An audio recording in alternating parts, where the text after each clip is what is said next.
finally here! It's finally here! We finally got the new patch! She's live! Easy!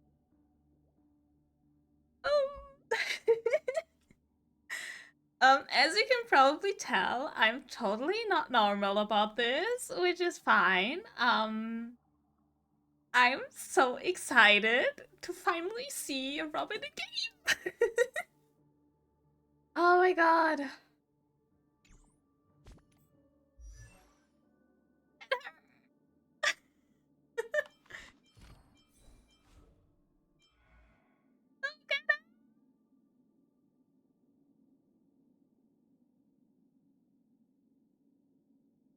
Yes, I'm doing fine. Hi Eve, how are you? Good to see you. I'm doing so good today.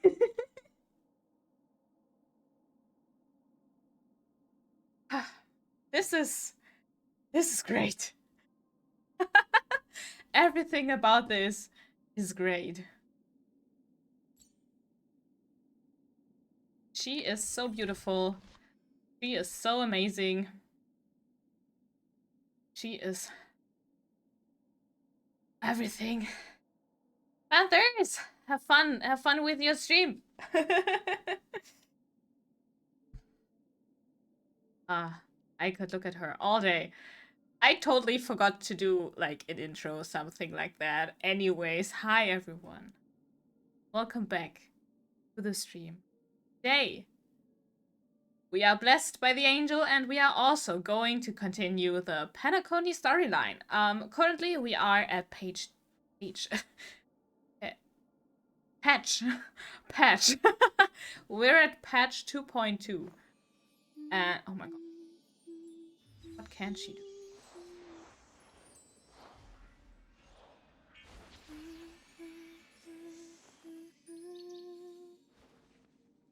Amazing.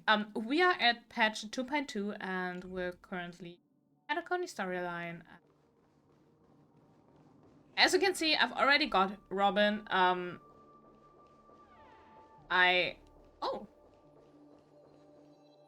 Sure. I don't know about pulling on stream. I rather do it off stream. But that just means we have more time for the story today, which I absolutely intend to use. I don't need to go to work tomorrow because it's a holiday, so we'll just see how far we get. Until I don't want to go anymore, I guess. So, I've already got the story locked in, and we need to continue the story from the designated express location. Okay, we just need to go to the Astral Express. Just a quick little recap what happened last time. Or maybe first a disclaimer, this will have spoilers. We are going to play the story. So, if you have not played the Penacony quest line up until... What was the last one? I forgot the name. 2.1, the Aventurine quest. LBK, hi! How are you? Good to see you. If you have not played the Penacony quest up until Aventurine, this will contain spoilers, so you have been warned. I've also tagged it in the stream. Please take care. Okay, quick little recap what happened. Robin's dead. And Aventurine kinda got forced by Sunday to investigate that because Sunday is pretty sure it is his fault, or maybe, well, I think he knows it's not Aventurine's fault, but he's still forcing him to do it. And then we fought Aventurine in a big ol' arena, and then he split the Matrix open, and now he's inside the Matrix. So yeah. Let's see where this goes. Why don't we? Hold on. Did this work? One? Oh. One? One? Oh, okay. I usually play on my PlayStation and the buttons are different. It's the same controller, but the buttons are different. Like the, It might just Let's go here so we can... So we don't immediately... Oh, yes, we immediately get dropped in. Okay. Penacony's Charmony Festival has entered its countdown phase. Accompanied by Clocky's What? TikToks. After 12 system What? hours, this grand celebration will commence with much fanfare. We're just going in like that? What do you mean? Huh? Hold on. I'm...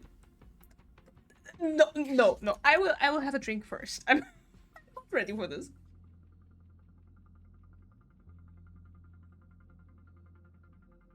Excuse me? What is he doing on our train? Okay. Let's go. I already told you. We can talk things out. I'm sorry, Fluffy. I really have something urgent to attend to, so I had no choice but to resort to asking this favor of you all. He's so baby girl. Hold on, let me turn up the sound a little. Quiet. Why is he so baby girl coded? Like, sir, are you threatening me at gunpoint? Because I think you're kind of cute. Since you already know what you're doing, I'll also have to remind you of its risks. Hey, partner, what's with the hostility? I thought pulling this thing out was just a way of saying hello. What's with the hostility when you've literally got him at gunpoint? Yeah, sure. For the last time, state your identity and purpose. My name's Boot Hill, and I'm a Galaxy Ranger. No, you are baby girl, sir. You are baby girl. Look at that smile! I love his sharp teeth. He's so cute.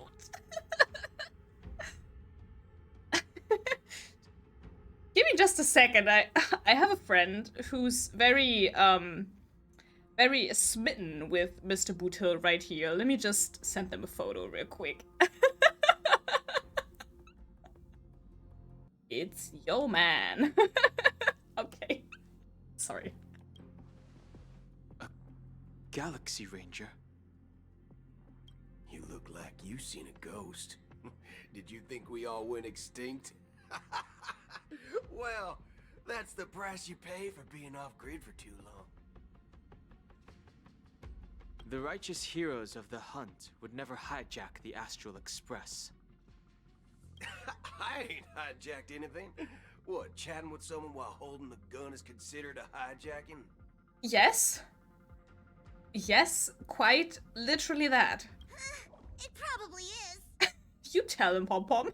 Pardon my frankness, but there are plenty of rumors in the cosmos regarding the Galaxy Ranger's current status, and none of them are pretty stories. I have a hard time believing you. Oh, this is hilarious. The tale that this bunch of fools spin is getting out of hand. He's so stylish, though. Galaxy Rangers being turned into gibbons by Dr. Primitive, and they're in some valley screwing around on swings. He's absolutely aiming for the style points at this point. Like, he's not aiming that gun to intimidate anyone. He's just like, ah, yes, I gotta keep up the drip. Of course. I know you won't believe me. Which is also why, similarly, I have a hard time believing that you're the real Nameless. Are we not the real? What? See the bullets in this gun? 9mm, an eternal classic.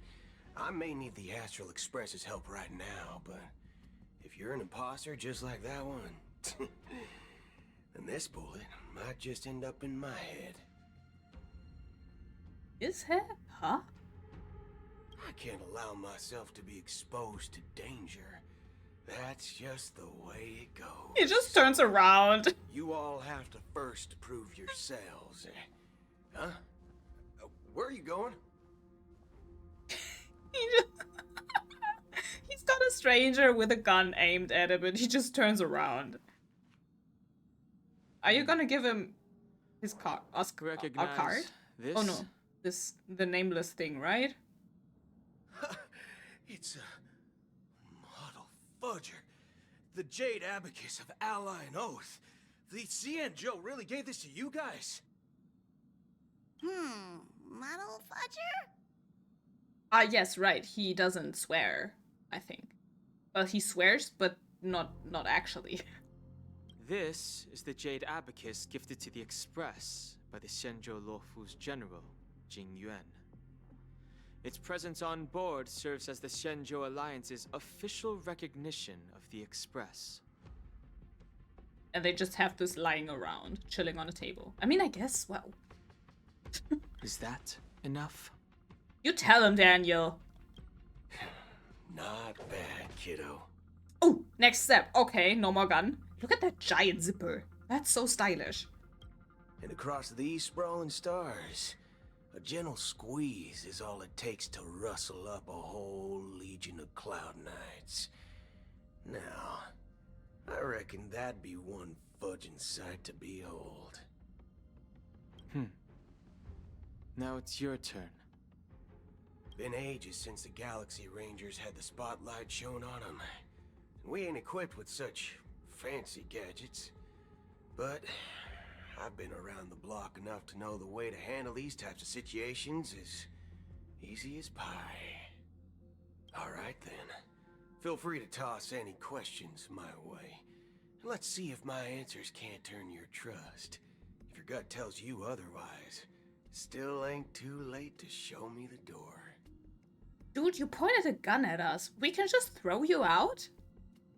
And why would I play along? Yeah. If I truly am a real Galaxy Ranger, you stand to lose nothing.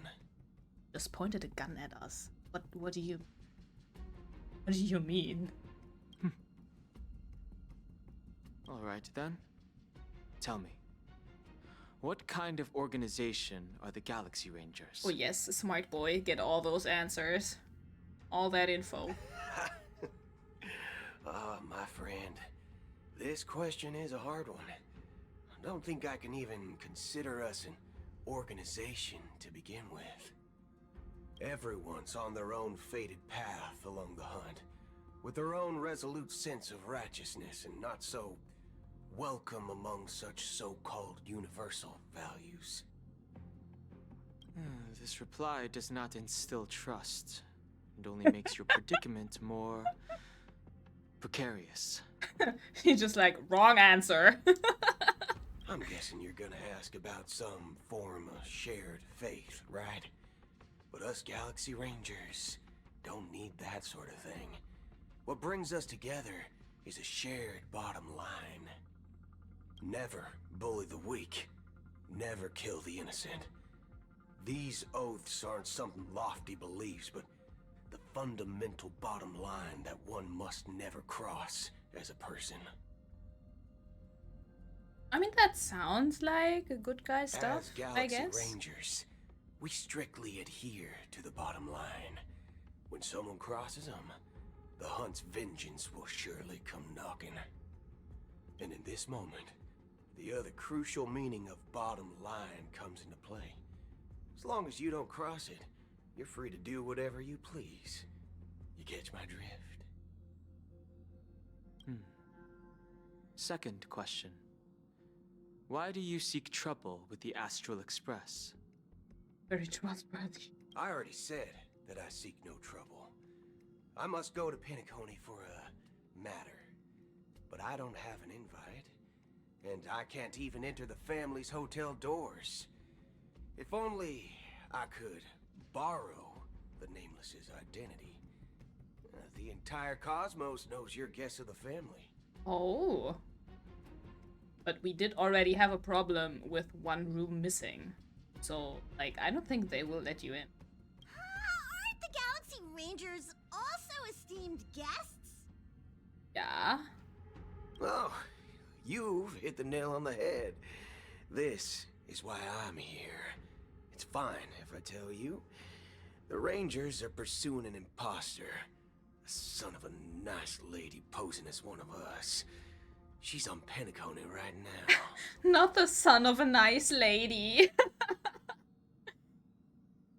My informant is a memo keeper She's the same as all memetic organisms, appearing one moment and gone the next. Ugh.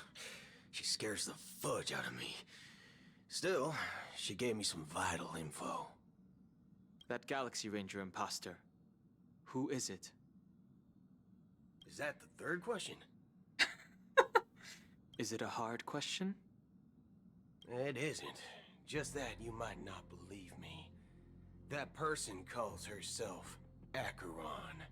And according to our informant, she could be an emanator of nihility. We've known that much. That's impossible. That's what I said. Don't worry. When I first received the news, I had the exact same reaction as you. IX never gives anyone so much as a first glance, and that's perfectly normal.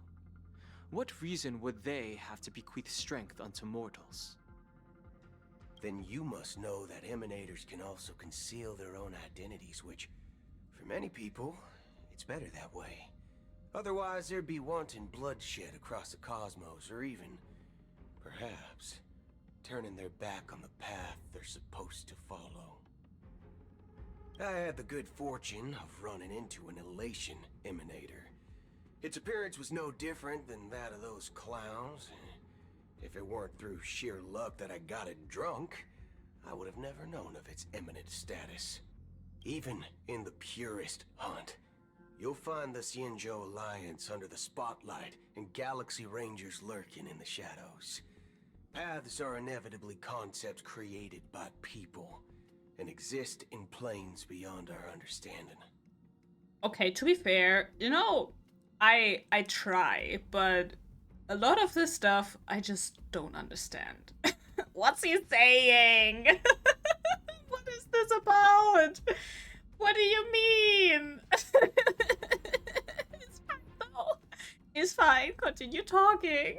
To reckon that nihility emanators don't exist, well, maybe we just ain't nihilistic enough. Okay. Yeah, same. So, do you understand now? Your companions are in danger, and it's pretty harrowing. If you don't want to believe me, you'd best send a message to them, but I'd advise you to move fast. We don't know what's happening in the dreamscape or how much of what the memo keeper said is true. And that Acheron, who knows what she intends to do. Okay.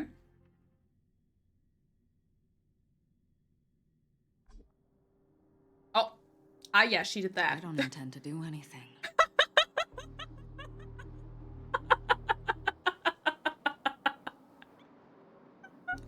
No way. No way he's like, oh, big conspiracy. And she's like, nah, man, I'm just chilling. What the fuck? That's not up to you. What?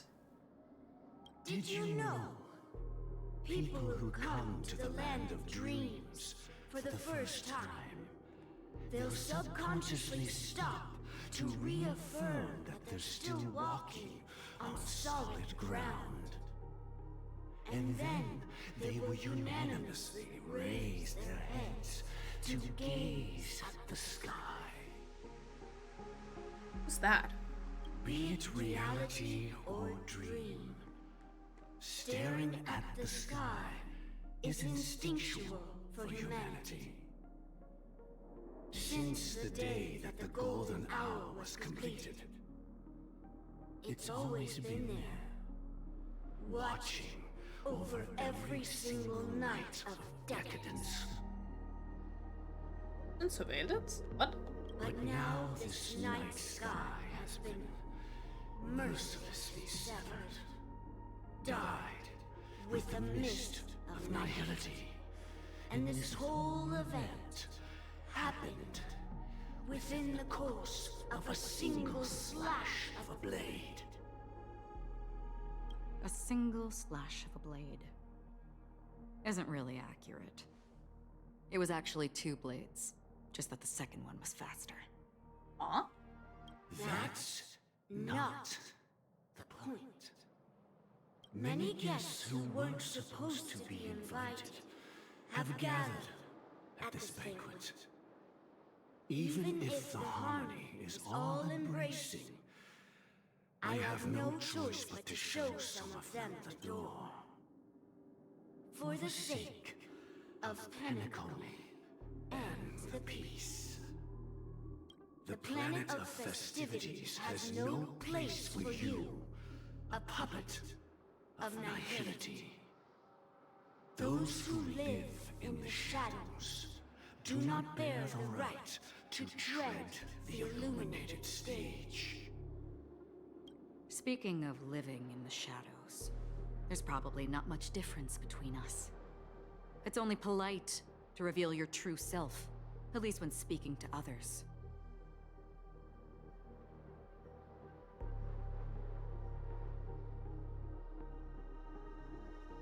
Penacony's Dream Master. Ooh.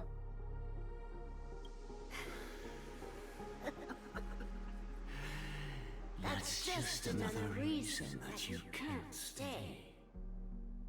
Whether you believe it or not, this is the real me. All of these people? We are one. Is this the unity that the family espouses? My mortal shell has long since dissipated. The Oak family's 107,336 offspring are now my eyes, ears, and mouths, spreading joy across dreams when required. And in times of essential need, exiling evil from this haven in my stead. From the sound of it, it seems like you're asking me to leave, Penacony. Yeah. I am glad that you're an understanding one. Alas, I'm not asking. If you think you can. Ooh. Are you threatening me? I ended it with a period. It was a statement, not a threat. Knowing who I am and still showing such malice. You're not the first, nor will you be the last. This scene played out many times before. And usually, when faced with my questions, most people retort, "Why can't I?" The result has invariably been that they can't. You are confident. But be reminded, the family is forgiving, but not weak. The cords of the harmony extend across worlds. If you do not comply, when the blade is unsheathed for even a hair's breadth, you will never be able to escape the eternal Centurion's wrath in all of your lifetime. Yeah, some of these things I just don't understand. What's an eternal centurion? Anyways. 137 individuals. That is how many heathens I have exiled since I became Dream Master. Among them were those who once severed my wings, and those who immolated my body. And here I stand again, about to add another mark to the tally. And you will die. I mean, all of you will. Damn, girl.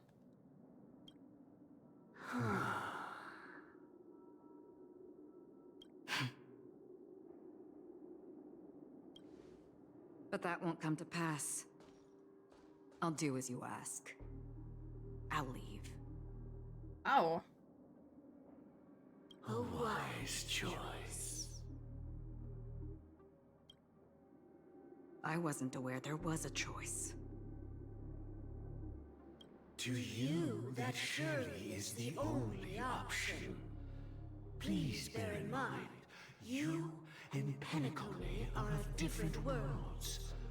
Those born on the far bank cannot seek solace across the river. Leave and never return. The radiance of the planet of festivities is overwhelmingly bright, luring in tricksters, wrongdoers, and criminals. But even the harmony itself will never welcome the self-annihilator of nihility. And even more so, when this self-annihilator heralds the destruction of everything. Your strength is obviously a gift of the sleeping and shapeless, immeasurable and fathomless, like a tributary spawned from the abyss that brings death and sin to all. I hear the words and I read the words, but I not comprehend. Acheron, a befitting name. Take it from someone on the other side of your so-called river. You know better than I do that Kikyomi has already deviated from the harmony. Whatever your intentions may be, I foresee only one outcome. Its future holds nothing but nihility. Just like all the worlds that have drowned in their shadow.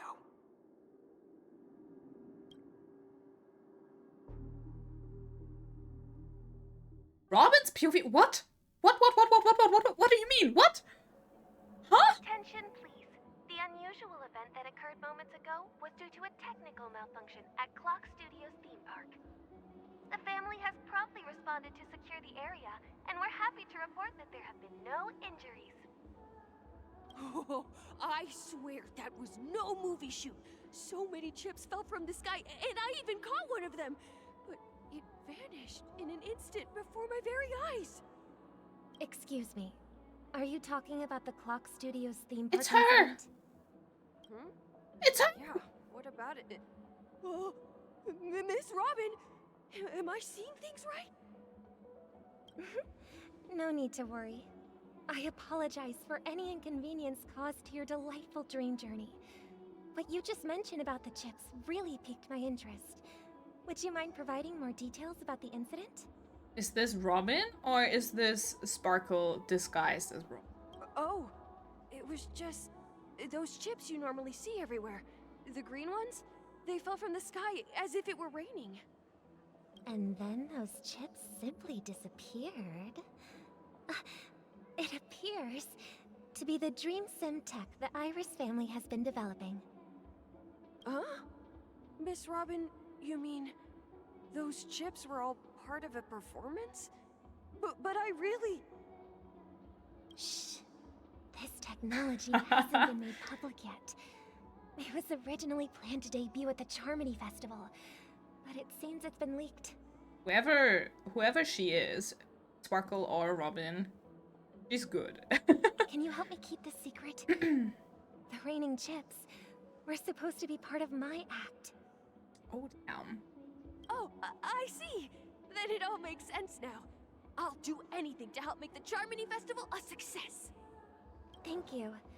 As appreciation, It's I'd like to give you not a token Robin. gift. It's not Robin. This is Sparkle. This button is... That's the self-destruction button, right? Press it at just the right moment in the celebration, and there could be an Oh, shit. unexpected treat in store for you. All right. It looks like there are other guests who are also confused. I'll have to excuse myself. Please, enjoy the dreamscape. Uh-oh. So many people talking about it. This commotion at the theme park definitely made waves. Robin? Question mark?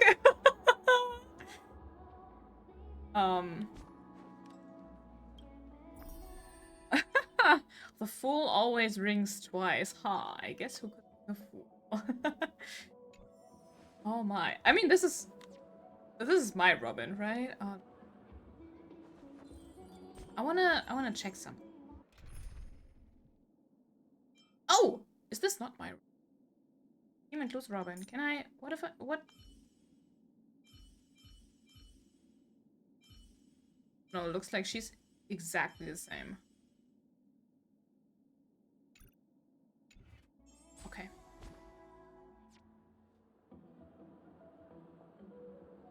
Alright. Let's see. What are the other things we have to do?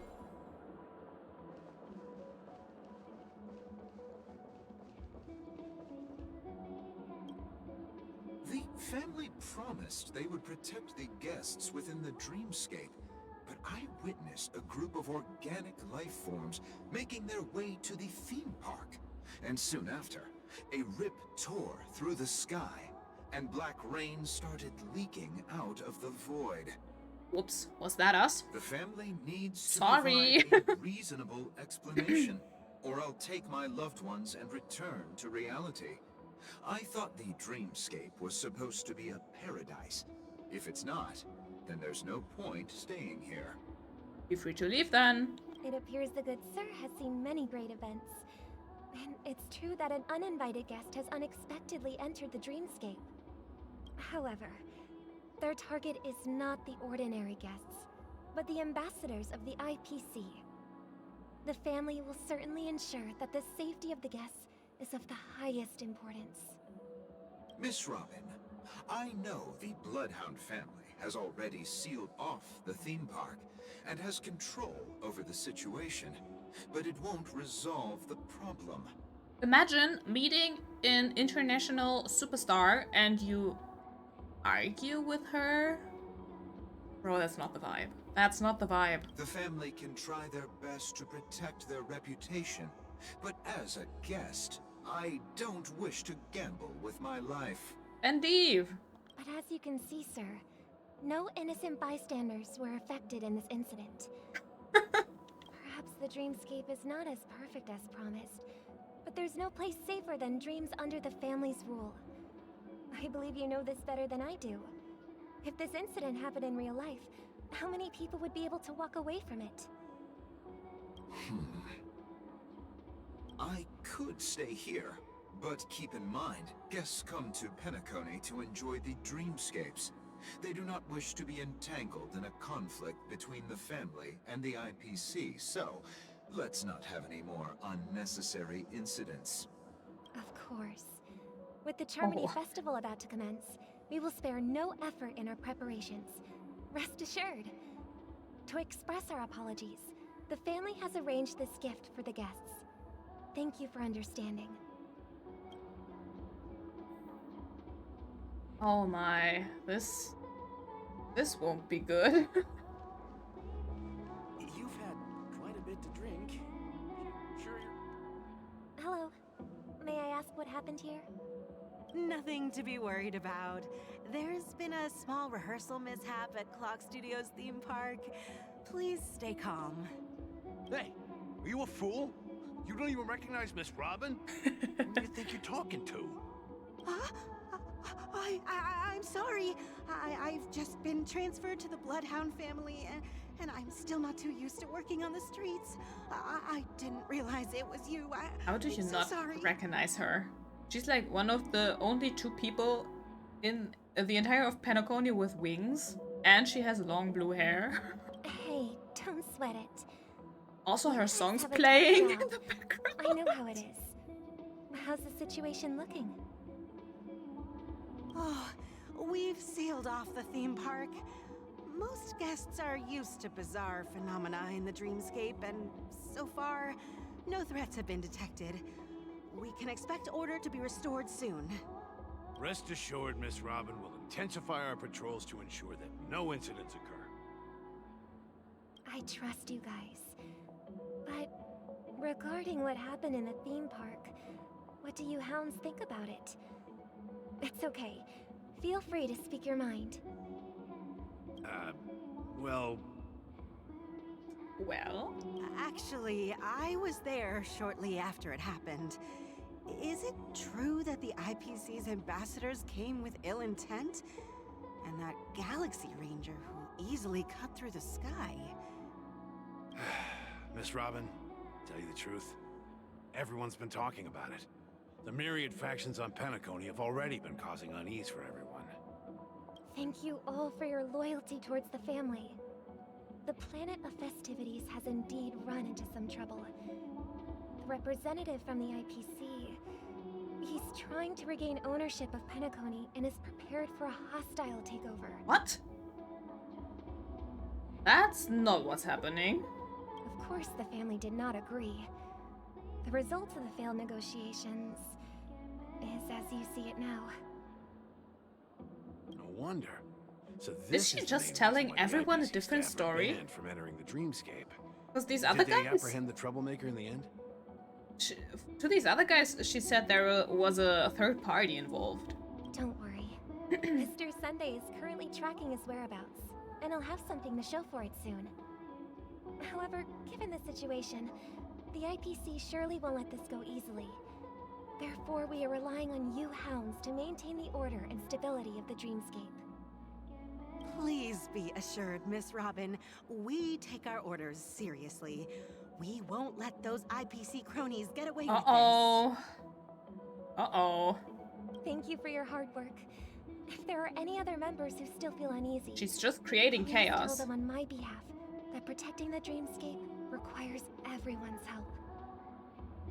This is a small gift prepared by the Iris family for the guests. There's one for you too. Please, open it at the Charmony Festival for an unexpected surprise. Ah, yes, the unexpected surprise that will just blow everything up. I can't believe I received a gift from Miss Robin. To be feels fair, like I'm I would dreaming. also take Wait, this gift I am in a dream. from her. If trouble comes knocking on our door, we're not afraid to go to war. Rest assured, the dreamscape's peace will be protected by the Bloodhound family. Oh no. Oh god, this... Oh, okay, let's create more chaos, I guess.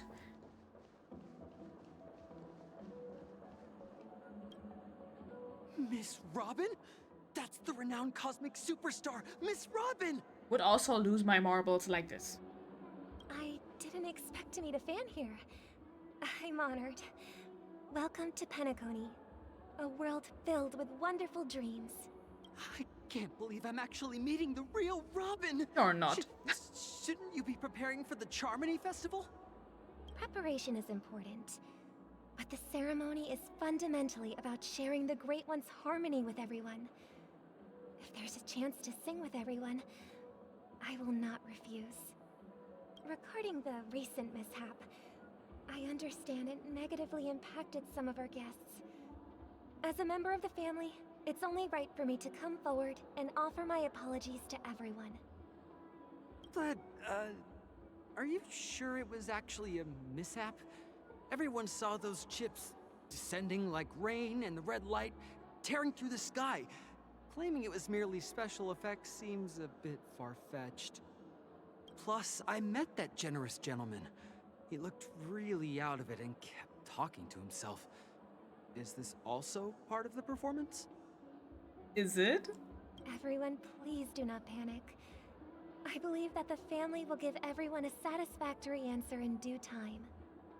Even if you say so, Miss Robin, it's hard to believe. She's like, believe me.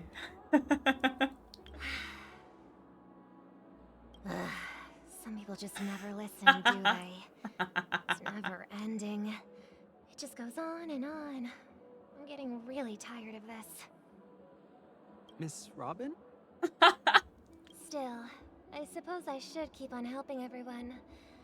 I am the epitome of joy, kindness, and goodness, after all. Huh? What was I just doing? Oh. And, who might you be, miss? Here, take this, little guest. Here we go. This gift has been specially prepared for you by the family. Oh yes, I'm sure it has been. Make sure to take good care of it until the opening of the Charmony Festival. Then, when the show reaches its climax, press the button together with the others around you. You never know. Something very exciting might happen. I'm sure it would.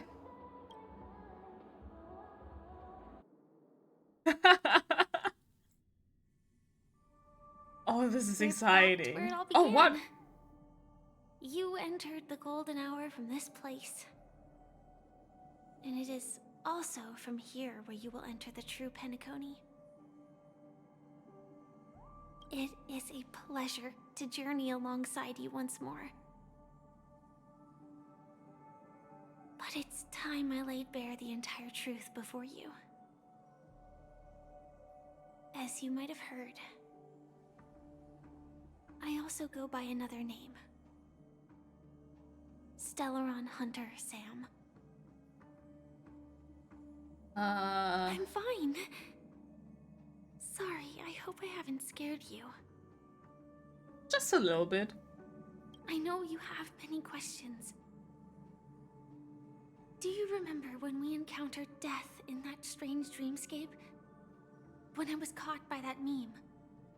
In that instant before it killed me? I saw the reflection of another dreamscape in its ghastly pupils. So, following the clues in the script, I came up with some theories about the meme. That's why I instructed Silverwolf to issue invitations, drawing everyone to the Dreams Hotel. I intended to call upon death before you arrived, to solve the riddle using more direct means, and then invite you to join. However, contrary to my wishes, I couldn't defy the script. And I didn't get a chance to explain it to you. It is how you see now. I was impaled by the bladed wings of death. The heavy pressure of concentrated memoria miasma exploded in my mind as if it was actually reality.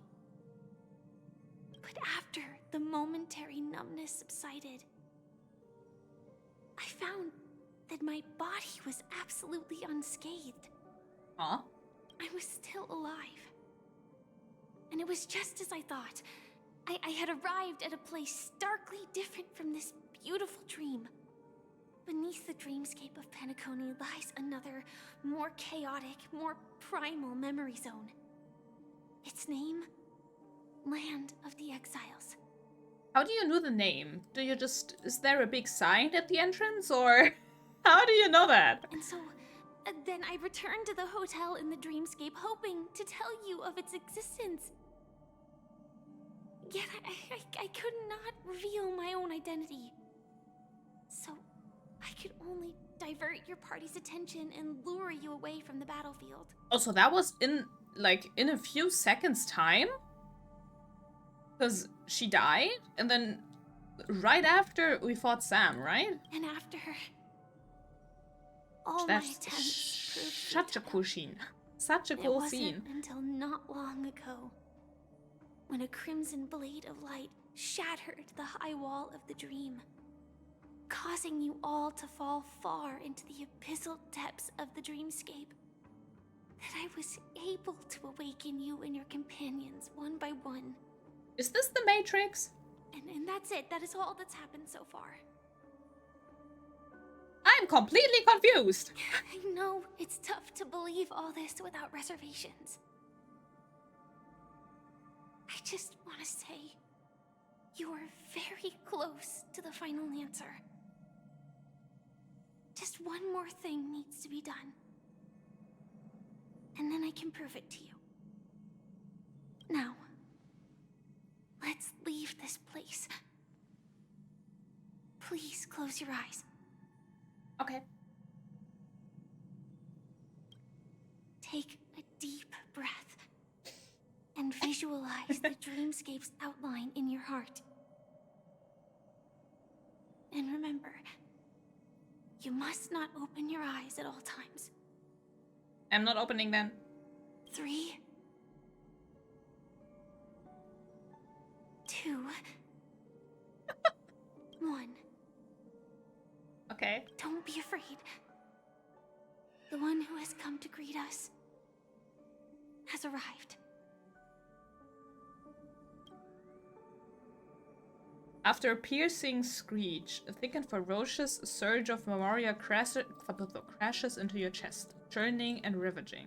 Your consciousness becomes like scraps of paper caught in a whirlpool, breaking apart, dissolving, and dispersing with a turbulent, muddy current. Why the big words? Oh my god, I'm just a small girl. Innumerable voices resonated through the symphony of memoria like roaring thunder, and among them, one echo stood out with exceptional clarity. You knew it came from the girl beside you, your hearts beating to the same rhythm, peaceful and even more peaceful. Until in that quiet darkness, memories ripple into existence. I never knew you could do this.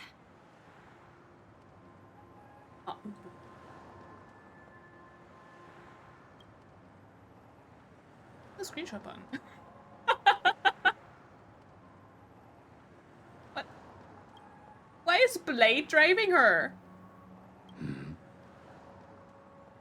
Ah, yes, a man of many words. Do you have a driver's license? Probably not. I do. I don't believe that. Why is he so handsome, though? That is surprising. Why? Because this is Japella, the city of sins? No, it's nothing. I'm just thinking that you haven't slept in 20 system hours. Are you sure you're okay? I don't think this man has ever been okay. Ever. I'm fine. I'll survive. Same goes for you. I'm not so sure about that. Slow down a bit. Infiltration is over. Feel free to activate Sam anytime you like. There's still some time before the next part of the script unfolds. Let me stay a little longer in this body. In this body? Do you mean the Sam armor does not hold this body inside? Also, what's up with her cracking face, I guess? A long silence ensued. Neither of them brought up any topic, seemingly accustomed to the silence. It wasn't until much later that a soft sigh once again broke the quiet in the car. Such a long tunnel. Didn't feel this long when I set off. In half a system hour, it will lead us to Kafka. And then comes the downfall of the Japella Brotherhood. Is that also part of the script? It's in your script too. Sorry. I didn't notice. You not read? Their destiny won't change just because of your selective ignorance. I told you before, it's a bad habit. What about you then? Is this the moment you finally find the death you've been looking for? As always, it's a blank slate. It's not on this planet. Why the sudden inquiry? Because I'm currently in a car with a sleep-deprived driver. I just want to get there in one piece. Why? He's got nothing to say to that. This car has full self-driving capabilities. I'll just put my hand on the steering wheel. Will that do? Hey, don't take everything so seriously. Elio, would always say there's only one type of destiny. The inescapable type. He can see the future, and we, likewise, are aware of our predetermined end. But before that moment arrives, we can still choose what we do. We all have this right, don't we? After today, Japella's name will disappear from cosmic history, and the Everflame Mansion will take its place. In the not-too-distant future, you'll receive an invitation. That's your next stop. Land of the Dreams. Oh. Penacony. I hope you find whatever you seek there. Be it answers. Oh, whoops. Answers or salvation, he said.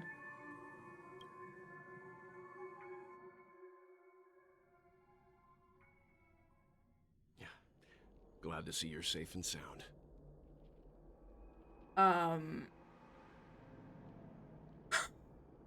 What's he doing here? Close your eyes. This is the answer.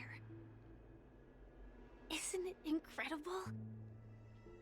The monster that we have always known as Death is actually the guardian of the land of the exiles. It abides by a certain rule. Abducting people from their dreams and bringing them here. The question that has been perplexing us, does death really exist in the dreamscape, appears to be a cognitive trap. It was laid by those orchestrating events from the shadows to cover up the truth behind the disappearances and the existence of this fortress known as Dreamflux Reef. Every emergence of that meme is related to the Watchmaker. Since Dreamflux Reef is where it brings its captives, it's likely that many of our long-standing questions will be answered in this place. The atmosphere here is starkly different from the beautiful dream. There are no regulators here like the family. And they all look like they're mildly dazed. Will these answers be in a language I can understand, or will it be... But from the whispers of the residents, I've heard a familiar name. Gallagher. It's that man again. Always in the right place at the right time. Though that does save us the trouble of looking for him. Himiko and March have already made a move. Get ready. We're about to set off. Okay. The real dreamscape, the land of the exiles. Before we go, should we speak to everyone first? We probably should. It's... Oh.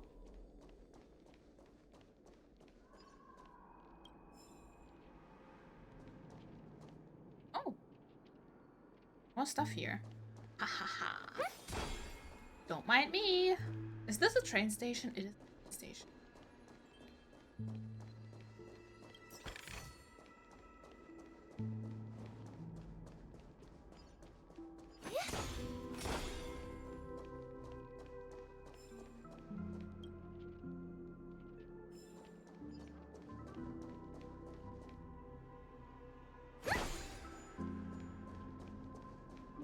Okay. Let's talk to our friends. I am really sorry for waiting until now to tell you everything.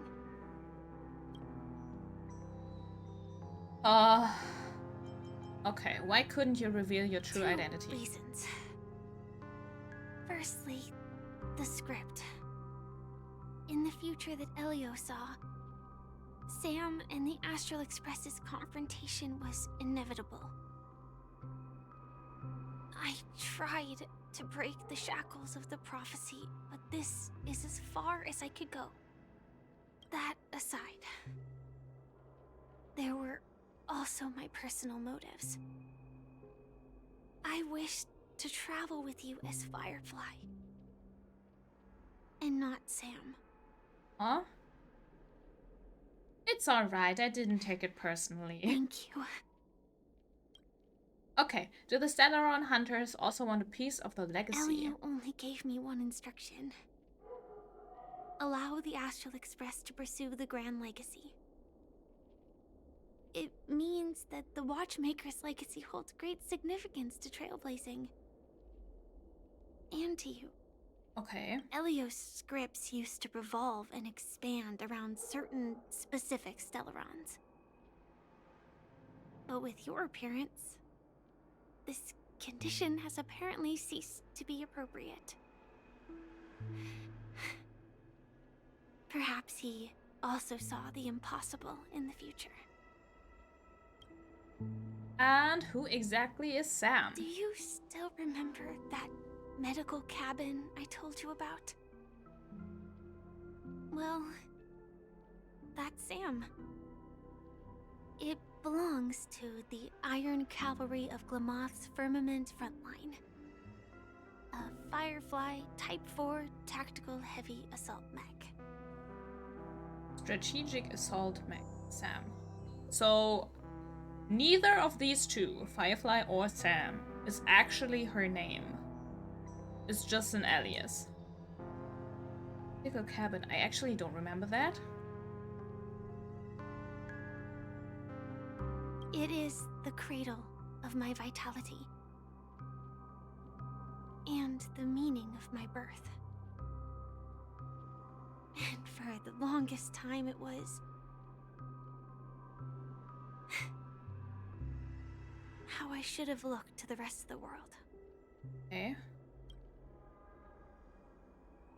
I don't get that. What do you mean? How did you get this body then? What happened? What are you? The time scale of Dreamflux Reef differs from reality. So we mustn't lower our guard. You're sensitive to Memoria. A slight misstep. And you could get lost in this memory zone. Okay. Also. Them together.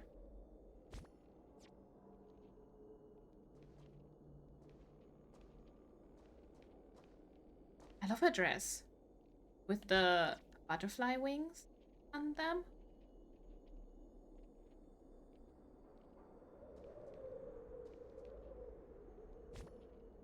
Like a firefly, she's got something glowing on her back. Oh, that. Okay. Mr. Yang, what do you got for me? Please, no big Something on your words. mind? Let's talk about it. Acheron's Blade Slash. No wonder Miss Acheron is so averse to drawing her blade. It's hard to imagine such terrifying power could reside in an ordinary sheath. If it weren't for the fact that Aventurine's power originated from the preservation, the entire dreamscape would have been affected. Don't feel burdened by this. Even without that Stellaron inside you, Aventurine would still have found other methods to accomplish his goal. Let's just believe in Miss Acheron. And given her prowess, I don't think we've got anything to worry about. Okay. What are your thoughts on Gallagher? During your investigation, he shared a vital piece of information. Mikhail, the former watchmaker who collaborated with the family to construct the Penacony we're familiar with today, had a falling out with the family for specific reasons. But this is precisely where the problem lies. You were clearly investigating a murder, so then why, as a security officer, is he changing the subject to talk about his past with the watchmaker? Maybe because he's not a security officer? And now, with Firefly mentioning his name again, it's hard not to be suspicious. Regarding Firefly and the crew. Before we found you, she'd already revealed her Stellaron Hunter identity and shared a lot of information. Who would have thought that the Molten Knight's true identity was actually a young girl? For her, this is a secret that she cannot allow others to know. That being the case, I think we can believe she's willing to cooperate. But she didn't reveal all her secrets. I just can't shake the feeling that her situation is different from that of the typical dreamer. And I hope that doesn't lead to any dangerous predicaments. It probably will. Okay, let's call it a day. You've regained a little composure. We'll move out when you're ready. Okay, I'm excited. Let's explore. Oh, it's a burp.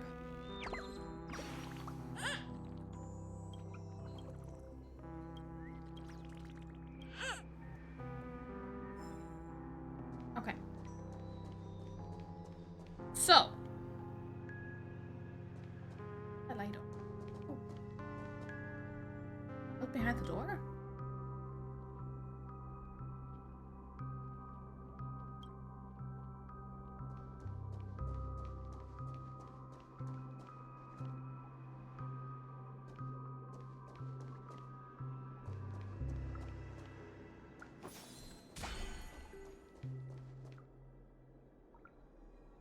I don't know. Keep going straight down this alley and it'll lead to an elevator. It'll take us to the center of the land of the exiles. Oh, there's another bird.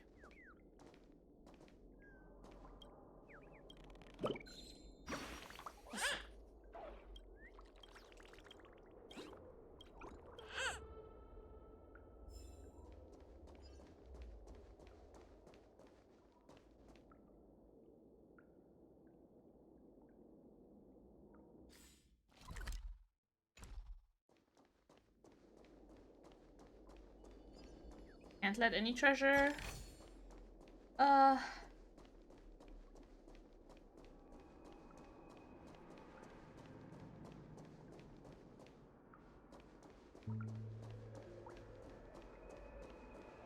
All these.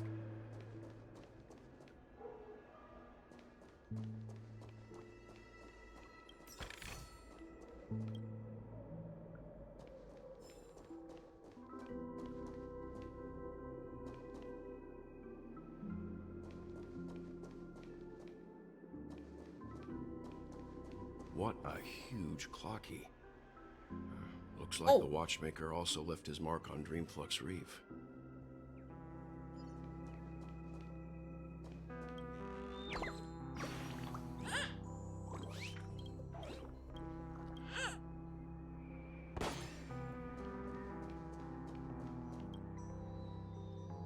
Oh, that is creepy.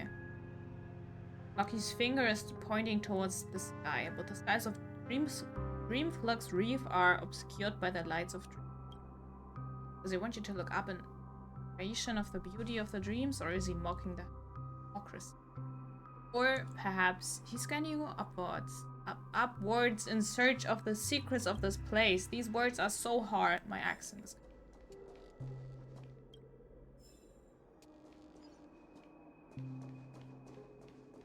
Alright, let's take the shady elevator.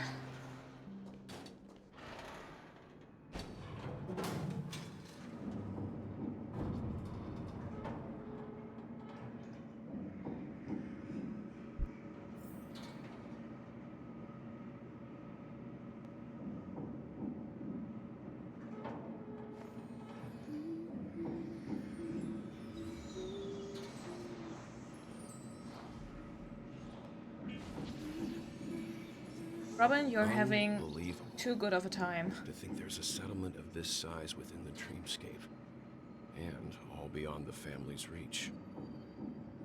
It's just people living here? The atmosphere in this fortress is pretty different from that in the beautiful dream. When I first saw it, I was in awe too. The sky here, it's like a reflection of the 12 dreamscapes.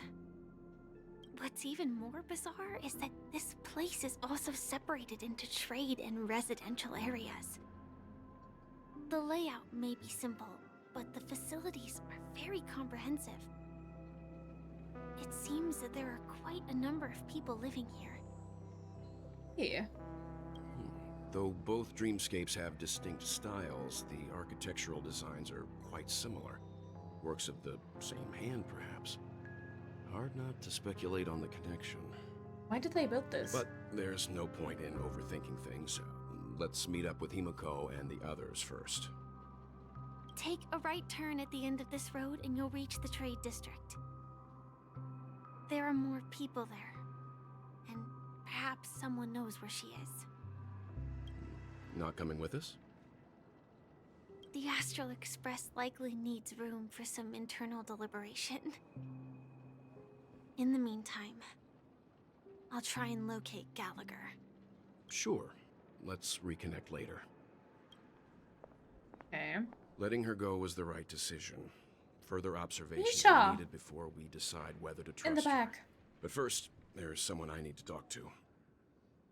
Let's go. I'm sure you've already noticed him. Oh yeah. He's right over there. The Reverie Hotel's bellboy. How did he end up here? And right after Miss Acheron severed the beautiful dream. We'd better check, just to be sure. Something has to be up with him. Can is perfect for me, and perfectly legal for me to stay in.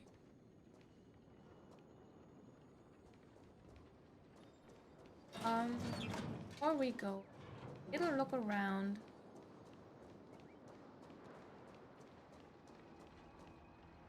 Wow.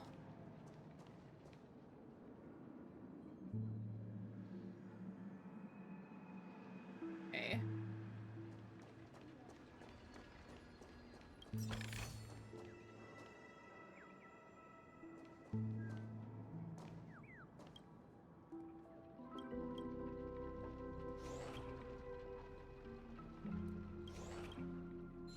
I like these birds. Cute.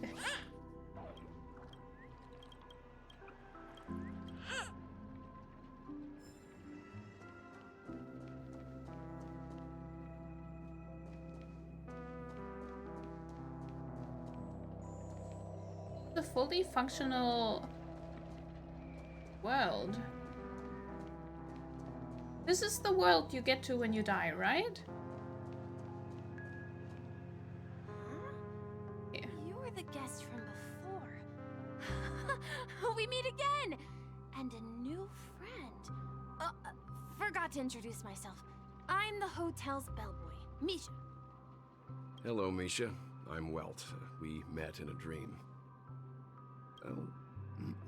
And who might this be? Tick-tock!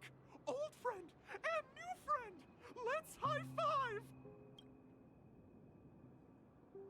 Your, memory zone meme? Nope. Clocky is a good friend of mine. We all live here. Why does he live here? How did you two get here? This dreamscape isn't supposed to be open to the public. I wonder if it has something to do with Sleepy. What's a Sleepy? So, this is your home? Yep. After my work in the beautiful dream ends, I'll go back home. Commuting used to be more convenient, but ever since travel became cumbersome, Sleepy started ferrying people back and forth between the two dreamscapes. No way. They get to work in the sparkly part, and they get to live in the back alleys. This Sleepy. Can you describe what it looks like? Sleepy is a memory zone meme. Looks fierce and has many eyes. But it's actually really well behaved. Gallagher's been taking care of it. The one that's been stabbing everyone. Based on the description, that meme is indisputably death. A nightmare for the family, but for the people who live here, well, that couldn't be further from the truth. Death? Not in a dream, surely. Sleepy's just a little aggressive, and sometimes messes up by fetching the wrong guess. But it would never hurt anyone. I see. Has it brought back any guests recently, say, in the last day or two? We're currently investigating a missing person case that occurred within the beautiful dream. I see. Then you'll have to speak with Gallagher. But he's currently busy hosting a visitor from the Oak family and specifically asked not to be disturbed. It's Sunday. So this Sleepy, the one we saw stabbing everyone in the last story, it's actually not an assassin. It's how you get from the beautiful dream to the working class dream. Let's just call it that. So basically, Gallagher didn't kill Sunday. He just went, he just sent him into the working class public place. What? Mr. Yang, the person you're looking for, is it Miss Robin? Yes, and others. Just as I thought. Considering what happened with Miss Firefly, this doesn't come as a surprise. If you're looking for Miss Robin, I can lead the way. She told me that she'd be willing to meet with outside guests. She's just chilling here? If it's not too much trouble. Also, we're looking for our missing companions. A woman with red hair accompanied by a girl with pink hair. Have you seen them? Oh, I haven't. But please, rest assured. Dreamflux Reef is a small place, and it's not as bustling as the beautiful dream, but its safety is unmatched. How about this?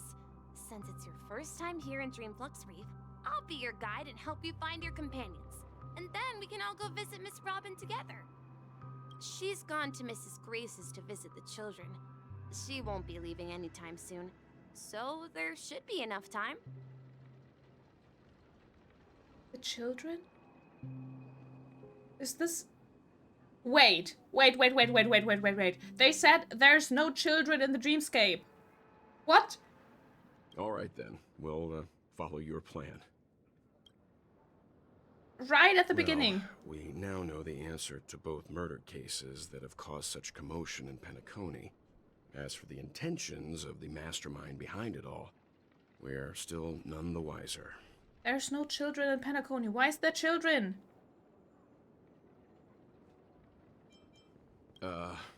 No idea. But its connection to Gallagher is worth digging into. Regardless, we have to find him. Say, you mentioned before that you saw a Clocky that only you could see, right? Can he not see the Clocky? I can't shake off this strange feeling. Am I really still so young at heart? Can you see him too? Forget it. It's not important. We'd better just follow Misha.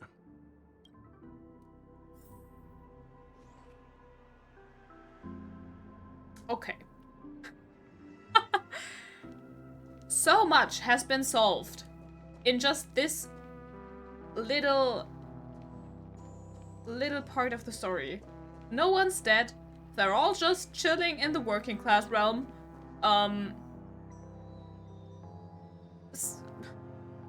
Sadly, getting here includes getting stabbed, I guess. You know, just normal, everyday things, I guess. Everyone, look! From here, you can see the most spectacular view of Dreamflux Reef. A black hole? No. An accretion disk formed from consolidated memoria? Was Dreamflux Reef built on such unstable memoria? Oh, so Mr. Yang is also versed in memoria dynamics. I was just trying to figure out how to explain this huge hole to everyone. I bet you guys have a lot in common with Miss Kami.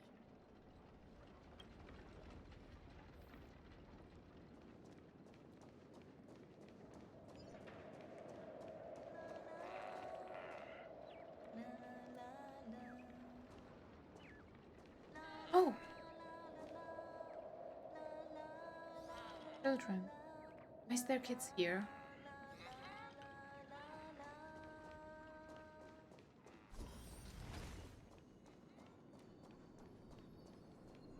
Person behind the dumpster? Sure. We don't question it. Bird in the sewer? We take those.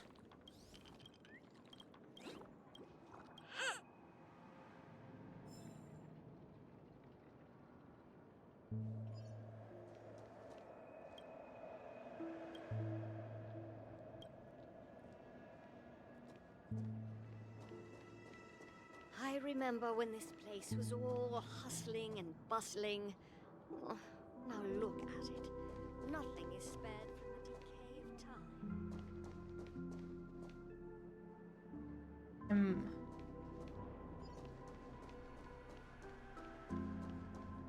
I don't know what to think right now. This is... Oh my god, the revelations!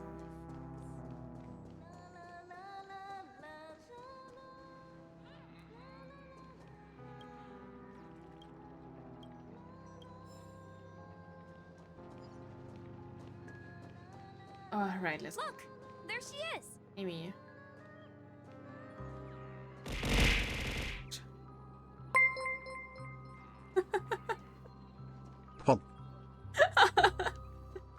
Hi Senna, how are you? Thank you so much for the for the 16 months. Thank you, thank you. Always with the jump scare.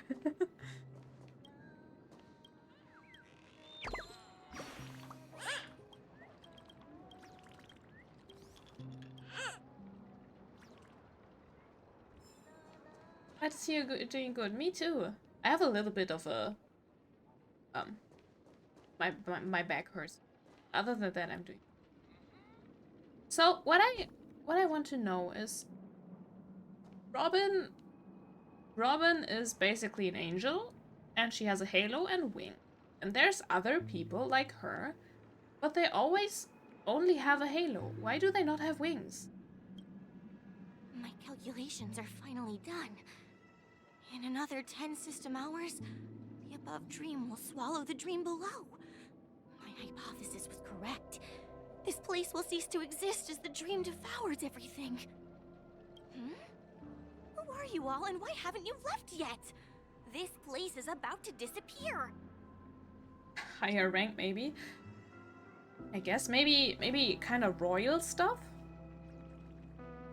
I'm Kami, a dreamscape surveyor specializing in Memoria dynamics, and this is my life's work that I'm researching. I mean, I guess maybe she's like royal or just, yeah, like you said, higher rank, so her halo is more fancy and she also has wing. Or maybe she's purebred, stuff like that, and these other ones aren't. See that huge gaping hole? It was just a narrow rift many years ago, but now it's grown into a giant hole. The surrounding Memoria has been flowing towards the other end of the hole at a constant velocity, slowly but surely. But the scary part is, according to my calculations, the flow rate of Memoria has recently changed, and it's faster than ever before. It's almost as if something is sucking it in from the other side. By constantly improving upon Madame Rosalina's Memoria measurement method, I've finally obtained accurate results. After 10 system hours, the Dreamflux Reef will cease to exist. Just like the melting of glaciers, everything will crumble and disintegrate. The dreams on that side of the void will fuse into one. According to common lore, only nobility have wings, and the higher rank, the more wings. That's how it works in story, though. Just like with angels in common lore. Yes. Robin does have like two pairs of wings, I think. Please don't worry. That This would actually sort of make thing has sense, happened yes. many times before. Miss Kami isn't a bad person. She's just a bit lost in her own world. She'll probably realize she's wrong soon enough. I do think I would... Yeah, I think I would rather have the wings than the halo. Because the halo's kind of impractical, right? It floats above your head, but hey, don't you bonk into things with it? Fancy furry, yeah. You don't say. There was something else that piqued my interest. Who is Madame Rosalina? Oh, do you know her too? Or are you also a fan of Memoria Dynamics? Didn't he just ask who that is? How can he be a fan if he doesn't know her? Fake fan for real. We're very interested in Madame Rosalina's achievements. So interested. Could you tell us a little more about them? Why, of course. She's an excellent scholar of Memoria Dynamics, and the first person to apply Memoria rate measurement methodology on interstellar travelers. Why the big words? Regrettably, due to the presence of the Garden of Recollection, ordinary people don't pay much attention to the nature of Memoria. She departed this world without much fame, leaving only a few thin journals behind. I came to Penacony to learn more about my idol, and went to great lengths to seek out Dreamflux Reef, all because this is her final resting place. Prodigies always meet their demise prematurely. If only Madame Rosalina had more time, she would have discovered a way to reverse the flow of Memoria. I felt it. The source is in the golden hour. There is a certain anomalous presence stirring the currents of the memory zone. I must uncover more concrete proof. I must convince everyone. I don't understand what's happening. Does the name Madame Rosalina sound familiar to you? No. Oh, it was one of the nameless mentioned by the conductor. Oh, was it? That's right. It seems like she did a great deal of research and calculations in Dreamflux Reef before abruptly passing away. Jumped on Genshin just to try it out again recently. Got Navia as my last 5-star. Had zero pity. Gee. I think my last 5-star was Navia too. I love her. She's amazing. She's so cool. Miss Katie regularly mentions her. Congrats on getting her. Rosalina passed away during the prison war. She could see the Penacony of today. Its people building homes in the memory zone. I bet she'd be really happy. Perhaps. Another 5-star, 5 pulls out. Damn! Which one? Our destination is the commercial district. That's where That's the real largest early, crowds gather though. in Dreamflux Reef. We might be able to find the others Lucky. there. GG. That does mean you have the next one, guaranteed though. I'm just a wallflower.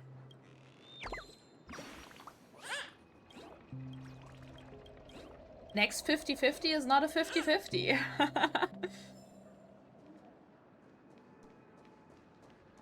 Where to go next?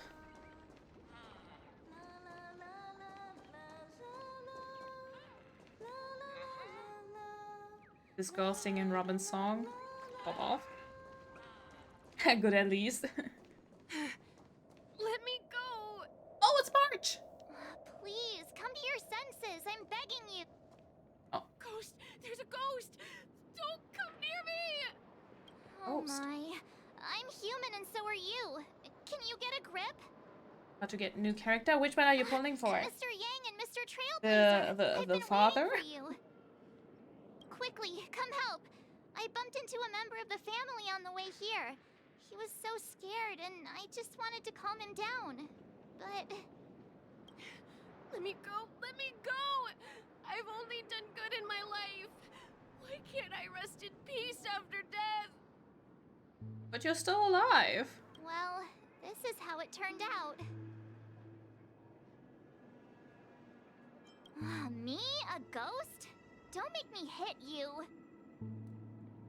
He thinks he's dead. Although, when I first fell in, I also thought the same. Dear guest, this is not the afterlife. This is Dreamflux Reef. That's right. Did you hear that? Repeat after me. Dreamflux Reef. You're talking to someone invisible.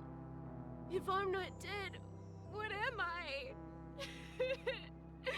I shouldn't have pushed my luck and tried sleeping in my dream.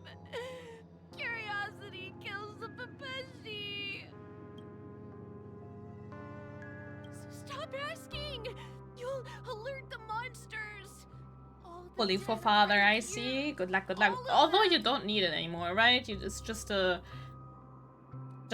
sense of how many pulls. I hope you get her early You're though. not talking about the memory zone meme, are you? Don't say that name! It's all your fault. They're coming! Oh. What?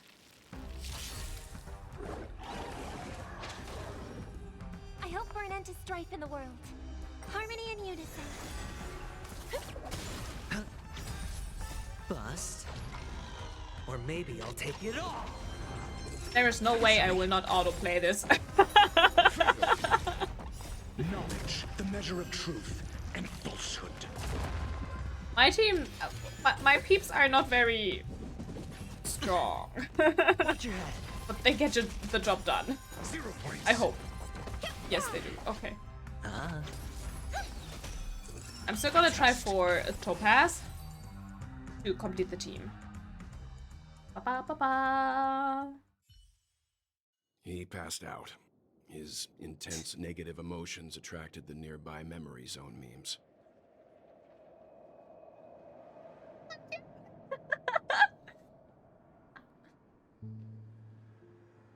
I see. But why aren't the other people around here scared? Unlike in the Sweet Dream, people here don't see memory zone memes as dangerous monsters. And even if they pose a threat, people can easily escape by forcing a wake-up call. I haven't had these ears on for so long. They are so cute. Thank you for the toggle. But we can't just leave this man here. Can we take him somewhere safe? We can ask Jessie for help. I've gotten to know many locals while waiting for you guys. Watch us just chatting up everyone. Here is living a self-sufficient life. I don't know how to describe it, but this place feels like the real dreamscape. No, at this rate, the family will be done for. Demon, yeah. I don't really have that much space on my head, but yeah. We make it work.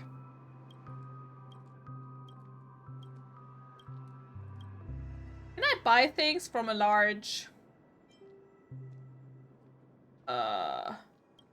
base? Oh, music.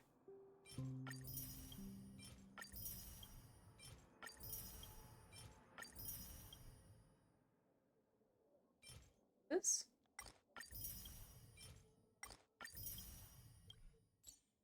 Wearing hats look like a pain? Yeah, I just stab them with my horns. I knew you couldn't hold your liquor. Tried to warn you too. Oh no, the fat cat drawing on the fence. Hold on.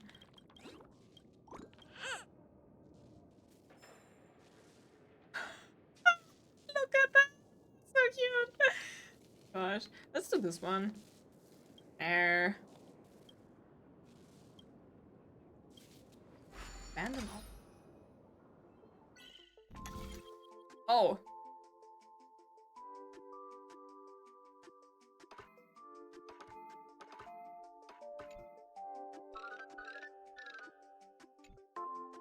Ah.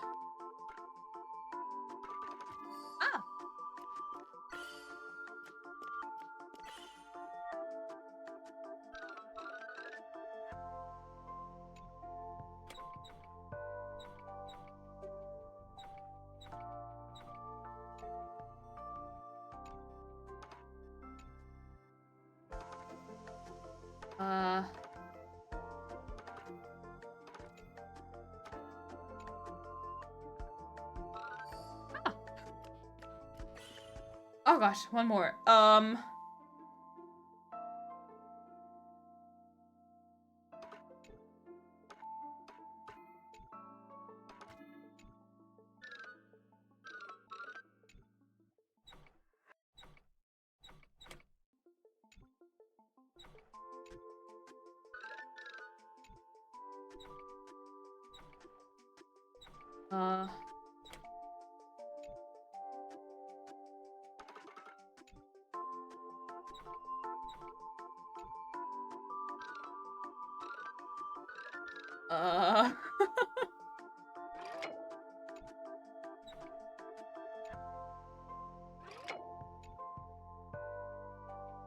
Then...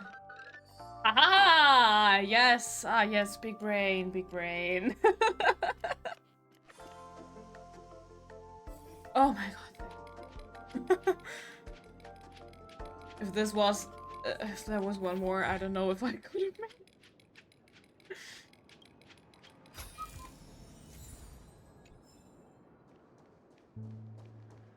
Let's continue the story.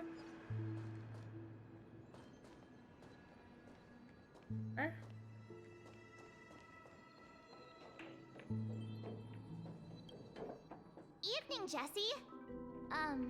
Is it evening? Welcome, Miss March. Who might these be? These two are my friends. As for the man lying on the ground, he's a scaredy cat who fainted from fright. I see. Another poor guy who accidentally ended up here. I'll take care of him. There have been a lot of new faces lately. Things must be tough in the beautiful dream.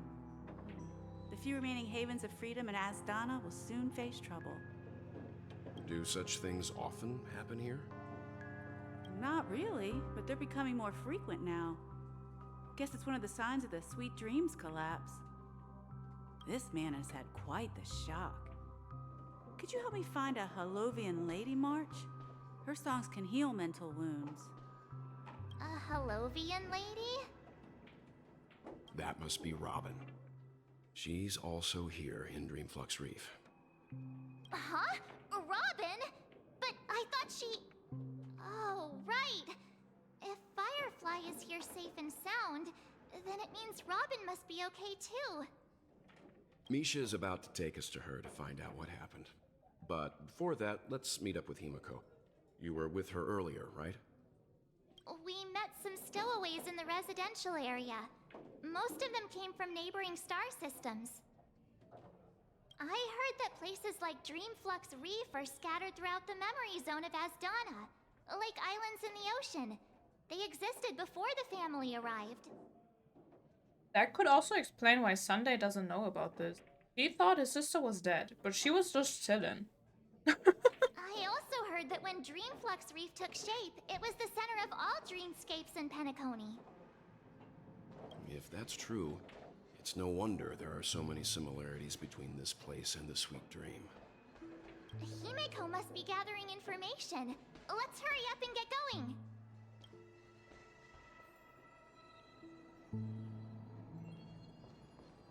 Let's see how you handle a stroke of genius like this. Okay, let's look for Himiko. Oh, there she is. That was easy. This is where we split up. She can't be too far away. Oh wow, who's So that? That's how it is. I never imagined we'd gather the remaining details here.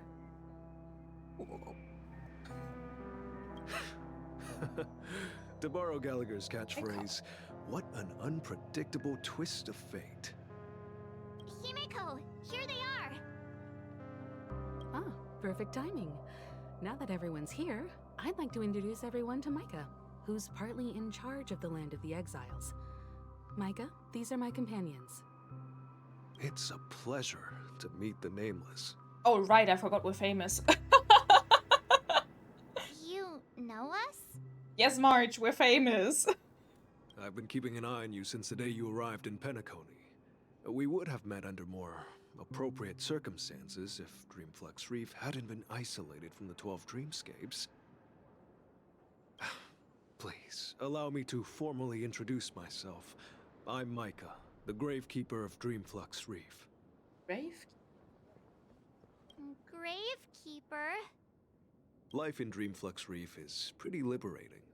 Everyone here mostly keeps to themselves, without meddling in others' affairs. My daily task involves cleaning a few tombstones. What does that mean? You're too modest, Micah. When lost dream chasers stumble upon this place, you're the one who takes care of them.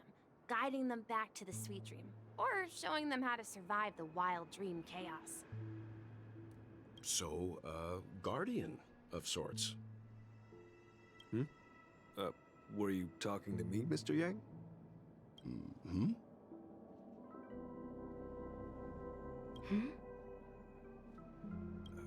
On that note, Mr. Mika, What's happening? Which tombstones are you referring to? We didn't come across any graveyard when we arrived.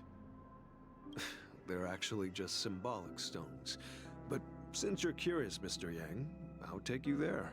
I have a feeling you might find something of interest there. But before that, you have an important guest joining you. Robin? An important guest? Who could it be? This way, please. The roads here in Dreamflux Reef are a bit run down, so watch your step.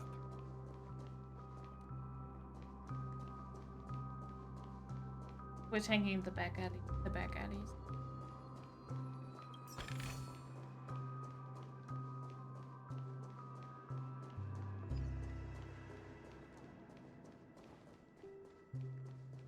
So this is the so-called freedom of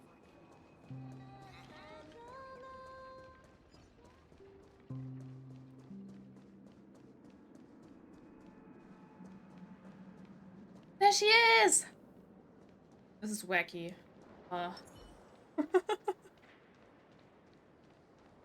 There she is. That's what it really is her! Miss Robin! Everyone, get your light sticks and your albums ready to sign. Everyone sang so wonderfully.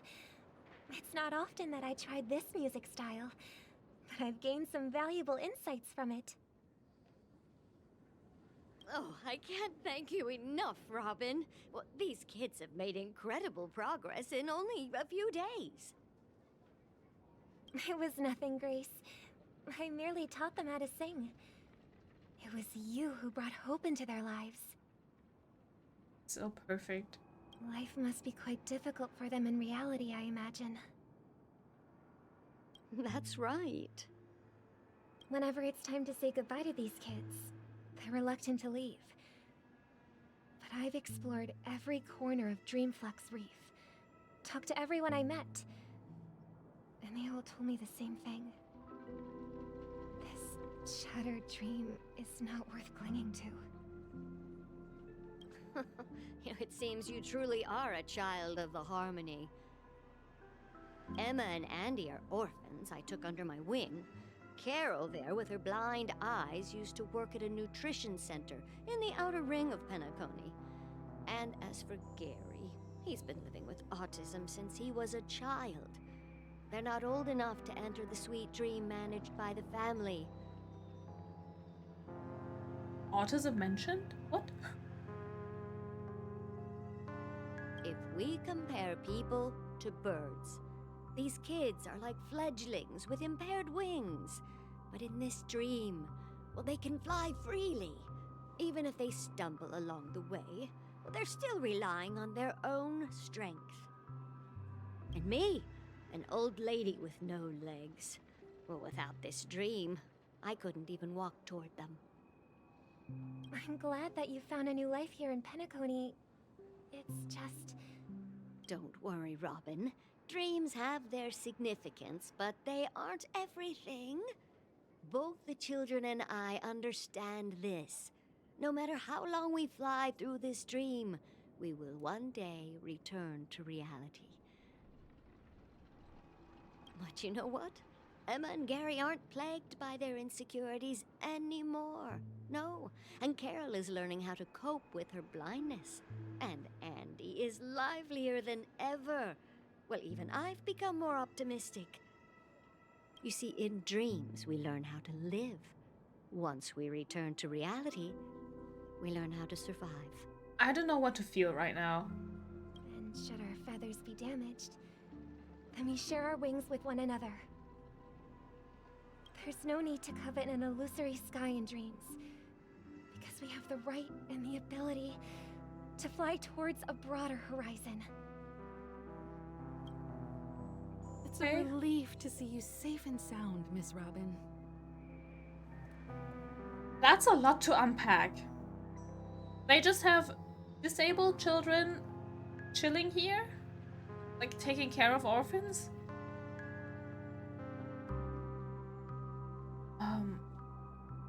It's nice to see you all again, Astral Express crew. Again? I heard my disappearance. Oh, wait, caused yes, we met quite her. the commotion out there. I'm really sorry about that. Since you're here, can we assume that you're fully aware of the situation in Penacony? Ever since I returned to Penacony, my voice started to change, until it gradually faded away.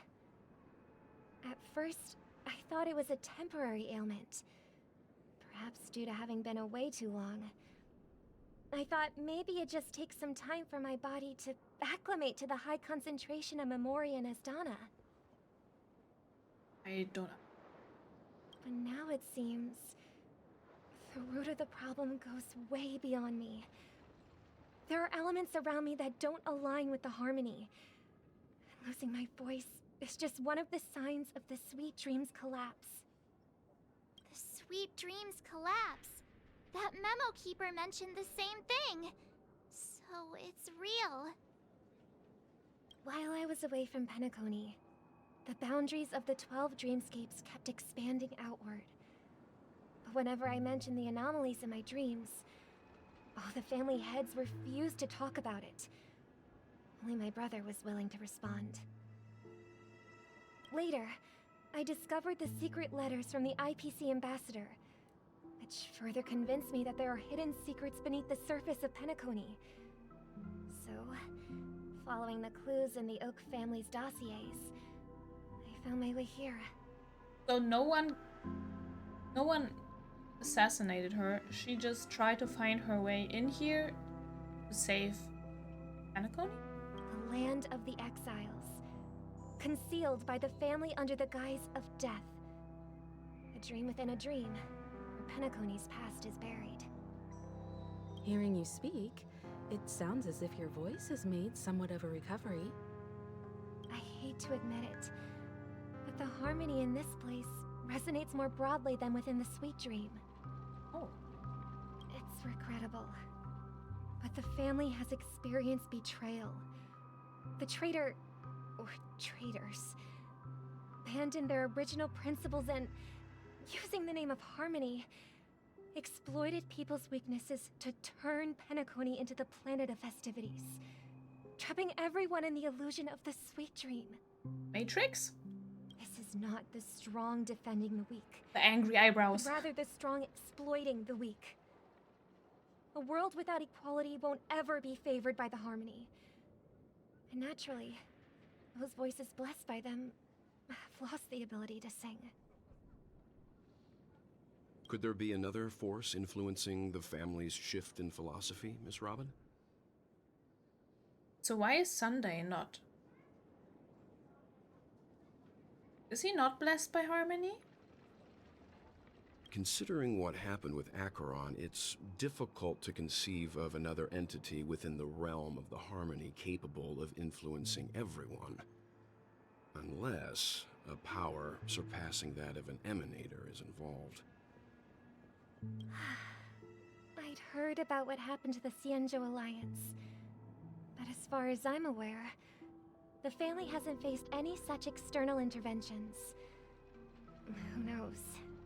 Perhaps I've just been away too long and missed something.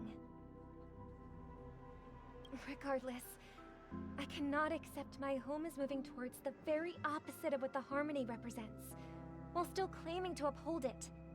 I must uncover the reason why Mikhail cut ties with the family, and who exactly it was who betrayed us all. Do you remember our arrangement, Mr. Micah? Well, here's my answer. I've decided to forgo my role, and never step foot on the Charmony Festival stage again. Oh! 11 system hours. What now? Look here, brother. A little bird. Get baby Robin. Looks like a fledgling Charmony dove. But Charmony doves don't live here. So how did this little bird get here? Maybe its parents abandoned it? It looks weak and frail. Why don't we find something soft and make a nest for it? This place is too dangerous for a fledgling. Let's take it with us. We can put it on the wooden shelf in front of your window. Okay. A bird like that must have a beautiful singing voice. But where will it live? I'll ask the family head to build a cage for it. A cage? Then it won't have the freedom to fly, right? Let's see. What is it that has captured the attention of the two best interpreters of the Great One? To the point that they've forgotten how to enjoy their dessert. It's interpreted. Great One. Are they just two kids chosen by the Harmony, the god, and thus they're treated like royals? Oh, poor little thing. Doesn't look like it's doing well. Do you want to rescue it? I do. But I don't want to lock it up in a cage. Why? Why? Even if it's small and not fully feathered and can't sing, it didn't come into this world just to be locked up in a cage. Birds, they should be flying free in the sky. You tell them, baby girl. That's quite the romantic idea. And what about you, a young scholar? Do you agree with your sister? I think she's right. But if we leave it out in the wild, it won't survive for more than a few days at best. Ah, I see. It seems our little scholar is still a bit unsure. Well, let me tell you youngsters a story. As you probably know, Charmony doves can fly through the air. When they fly really high, the friction caused by the flapping of their feathers against the atmosphere creates amazing lights, so that they look like shooting stars. It does look very pretty. We've seen this spectacle so many times that we think it's just something they can naturally do. But that's not the truth. Their radiant display is the result of countless struggles against nature over generations. Their ancestors were too weak to survive on the ground, so to escape predators, they started seeking new opportunities in the air. After countless attempts by many generations, one of them finally figured out how to fly. It soared into the sky and never looked back at the ground again. So, you mean birds aren't born to fly, but they find a way to do it through their determination, right? Well, that's an idealistic way of putting it. So, what are your thoughts, Sunday? I think people believe birds are meant to fly because they've never seen those birds crashing to their death. Oh? That's an interesting perspective. So, have you decided what to do with the bird now? For now, I'll keep it in a cage until it can take care of itself because I want it to live, no matter what. Well said, kids. It seems each of you has found your own answer. Your insights are truly remarkable. And I hope they come true in their own way. We will take good care of it, won't we, brother? Yeah, but Mr. Gopherwood, there's one thing I don't quite understand. And What might that be, my son? What if this little Charmony dove never learns to fly in the end?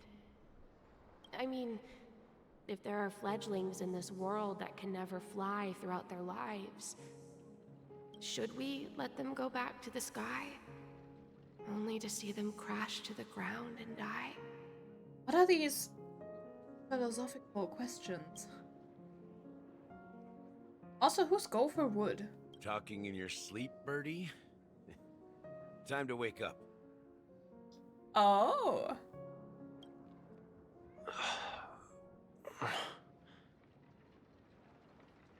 Oh, hey. Oh, I need a quick second. What is happening? Okay, so far, we've found out that no one's dying. They're just going to peasant Penacony. And somehow the sweet dream is dying or being tainted though, which is also why Robin is losing her voice, because the harmony said, nah bruh, not on my watch. So now she's here and she refuses to ever take the stage for the Charmony Festival ever again. Sunday somehow found himself here as well, because Gallagher decided it's time for a rich boy to visit a world, and hey. Huh? Need a hand? I'm still alive? Yeah. Happy about that. Where is Robin? Tell me. Now. I knew that was going to be the first thing you'd ask. Don't worry, your sister is here, safe and sound. She's probably walking around the streets now. If I were you, I'd be more worried about myself. After all, right in front of you is the guy who just stabbed you in the chest with a dagger. If you wanted to kill me, you wouldn't give me the chance to speak. Just tell me your demands, lackey of the Watchmaker. So, you figured out who I am, huh? No wonder you had the guts to go against the Dream Master and the Four Families. Looks like I made the right choice. Choice? You are aware of my plan and see through my act. Time is running out, so let's drop the charades. I am not aware of your plan. Also, why do they give us more weird words? What's a fictionology? What am I supposed to do with this knowledge? I'm suggesting we cooperate. Stabs him, waits for him to wake up. Actually, let's cooperate. Cooperate? What makes you think I'd cooperate with you? He's so angry. The fact that the famous Robin has chosen my side. Plus, some clues about a traitor and a bright future for Penacony. Any of that catch your interest? I say he had him when he mentioned Robin. I find it hard to believe a man who's full of deception. Fine, you don't have to trust me. What you should trust is the sense of justice inside of you.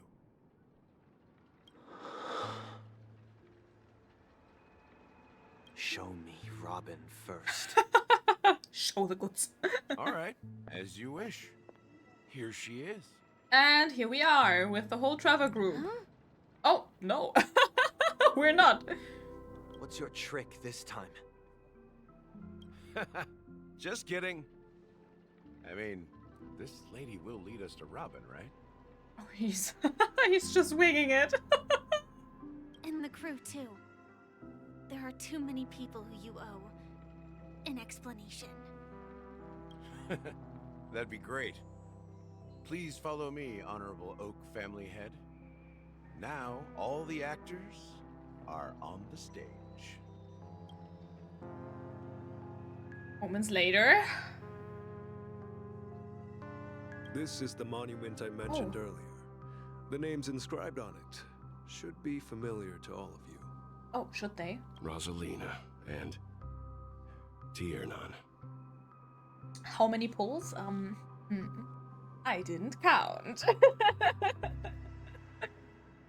I did not lose a 50-50 though. When Penacony was known as a frontier prison, it was the Trailblazers who connected it with the stars. They were the heroes who saved Astana, and their names deserve to be immortalized. Not just on this small stone tablet, but in the annals of history for all of time. However, today, the planet of festivities is nothing but sweet dreams. That heavy piece of history is all a distant memory. Just like that prison. If their names are inscribed here, then that means... I do still need to get the second 5-star that's currently running though. And then I also want the weapon for Robin. We still have like 3. According to Micah, they died long ago. Rosalina was killed during the War of Independence. She ventured alone into the heart of the star system to investigate the flow of Memoria, but she never returned. Tiernan was a skilled gunslinger, strong and reliable. He led the people through countless battles, but he didn't live long enough to witness the arrival of true peace. In the Fingers decade crossed for following your the wallet, war, yeah. Penacony faced challenges I'll try, internal and external. like, scrape together everything I To can. protect Astana, No, I don't. Tiernan took up the way of the Trailblaze and led the Lampmoth family to explore beyond the system. How are you doing? How was your stream? And wiped out by the swarm. You have a good time. Though I had expected as much, the tales of these heroes truly are sorrowful. True to the title of Trailblazer, they spent their lives venturing into the unknown. But what about this tablet? There are no names carved on it. When Dreamflux Reef was created, its owner was still alive. Still going just However, some break, what? He insisted on erecting a monument for himself, saying that it will happen someday. Takes a break on stream to... Oi! To check on different stream. I will hydrate, yeah, fine. Here we meet again. Everyone from the Astral Express.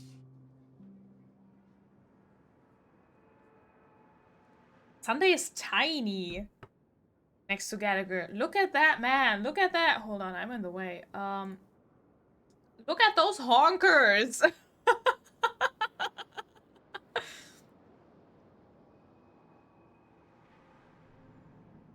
Robin.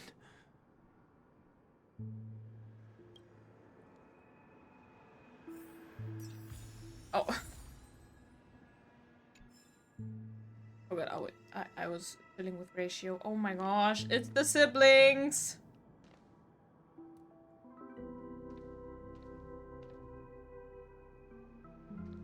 Talk to them.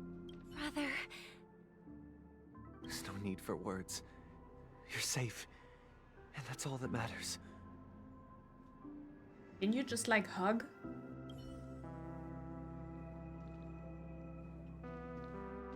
Okay. Well, I did my job. I gathered everyone here. Gallagher will explain the rest to you. Take care. Huh. The atmosphere sure is livened up with all these people in here. I brought Gallagher here. It's time to face the truth. Okay. So what could be the truth?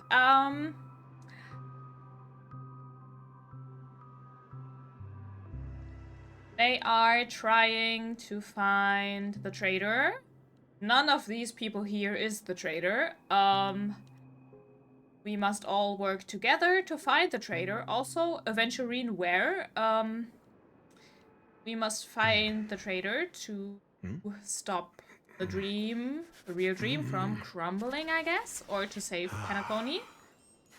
And then maybe there's a Stellaron somewhere as well. Okay, let's go. I promised to give the siblings some privacy, so let's talk about our business first. What do you say? That sounds sensible enough. Since you went through the trouble of gathering the family head, the crew, and the Stellaron hunters, I'm guessing you have something important to say, Mr. Gallagher? Oh, is it that obvious? Just a little bit. The look on your face is practically screaming, I'm the one behind all this. He's so proud of himself. You're right, Mr. Yang.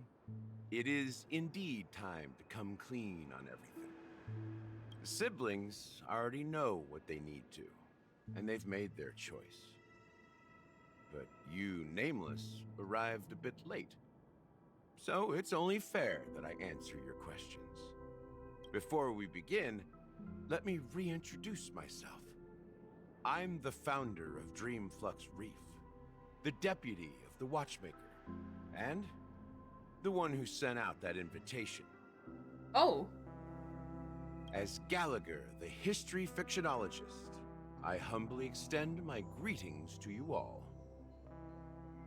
The what now? History fictionologist? She's not having it. What? Everything you told us was made up? Well, don't worry. Almost everything I shared was true. Well, except for the part about the family accepting me back. I double-checked with Micah, and everything he said about the family, the Watchmaker, and Mikhail is true. Thank you for your understanding. Now let's get down to business. I'm sure you're all wondering why I went through the trouble of setting up this battle for the legacy, inviting different factions and stirring up a ruckus all over Penacony. Well, it all boils down to something very familiar to all of you. The Stellaron. What did I say? The Stellaron? But how is that possible? Penacony is a free-flowing interstellar hub. There are no signs of contamination whatsoever. You're totally correct. So, care to take a guess at what that means? Incomplete. Someone is manipulating the Stellaron. You're pulling our leg again. Is manipulating it? How keen. Well, what should I say? I expected nothing less from the person here who is the most familiar with Stellarons. Am I, though? The sweet dream doesn't come out of thin air. If you think of the memory zone as the sea, creating the land of the dreams is like filling that wild ocean with earth to make an island. To achieve this feat, without the help of an emanator of remembrance or enigmata, the only way is to use a Stellaron. I don't understand what that means. And that's not something you can achieve with a simple wish. It requires vast quantities of knowledge, time, and manpower. I'm sure you get what I'm hinting at. In Azdana, the planet of festivities itself is a Stellaron disaster. The planet of festivities itself is a Stellaron disaster? It all started a long time ago, back when the Watchmaker and his crew liberated the frontier prison. They faced countless challenges as they began building Penacony from the ground up. That's when the idea of using the Stellaron came into play. Oh. So basically, this thing where they built Penacony was a prison before, and then they liberated it and then slapped Penacony on top. The Stellaron first entered the Azdana system during the war. The Nameless warned everyone against the folly of attempting to tamper with such a power, and most heeded their words. But there are always people in the shadows with ulterior motives. Obviously. The turning point came after Tiernan's death. With two of the Nameless gone, the Watchmaker had to go to the front lines. It was at that moment his rivals saw an opportunity. By the time a representative from the Montour Systems family arrived at the Watchmaker's call, the Stellaron had already been activated and was seeping into the primordial synesthesia dreamscape. And I suppose the family happened to possess the knowledge to seal the Stellaron? Not just that. They knew far more about the Stellaron than the average person. They helped Mikhail swiftly quell the civil unrest and played a part in building Penacony under the disguise of the Harmony. Those 3 eras were known as the Age of Dreaming. The Watchmaker, who had been left in the dark, sent out invitations across the universe, spreading the hype around the land of the dreams. Then, how did they turn against each other? Remember the island in the ocean metaphor? The truth is, the Stellaron was never truly sealed. It existed in a different form within the dreamscape. Think about this. What would it cost to create and maintain such a lavish dreamland? Please don't tell me Penacony is powered by the Stellaron. It's people's lives. The opulent dream is built upon the decay of spirits, with a toxic elixir called pleasure flowing through the dreamscape. It tempts people to indulge in the dreamscape, and gradually their minds succumb, becoming nourishment for the sweet dream. Oh. Confusion, laziness, and cowardice, weaknesses that plague humanity, were magnified and nourished by the family. Penacony became a new kind of prison, even more impenetrable than the previous one. It is giving Matrix, is it not? Sadly, we realized this far too late. By then, the family had a firm grip on Penacony, swiftly quelling any opposition that arose. At my wit's end, I had to use the power of the Enigmata, and sought refuge in this chaotic realm. Over the years, I created a meme within this dream for our use. Dormancy. That's its real name. We exploited a loophole. You see, regular people can't fall asleep again while they are inside the dreamscape. So this is the true meaning of the impossible. You sent out invitations in the Watchmaker's name to find forces capable of resolving the Stellaron disaster and draw them into Penacony to uncover the truth. It's not just that. Above all, I wanted to see what happens when the major factions engage in a struggle for the legacy. Since this is the Watchmaker's first announcement in decades, the traitor within the family is bound to reveal themselves.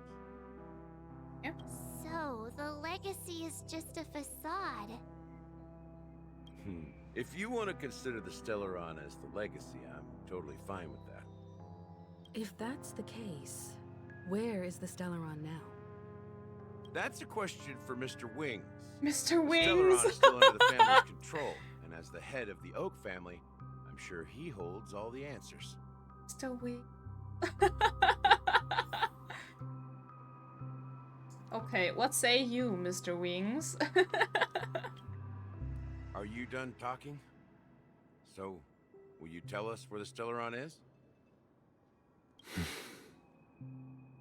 It is the Penacony Grand Theater itself. Oh, wow.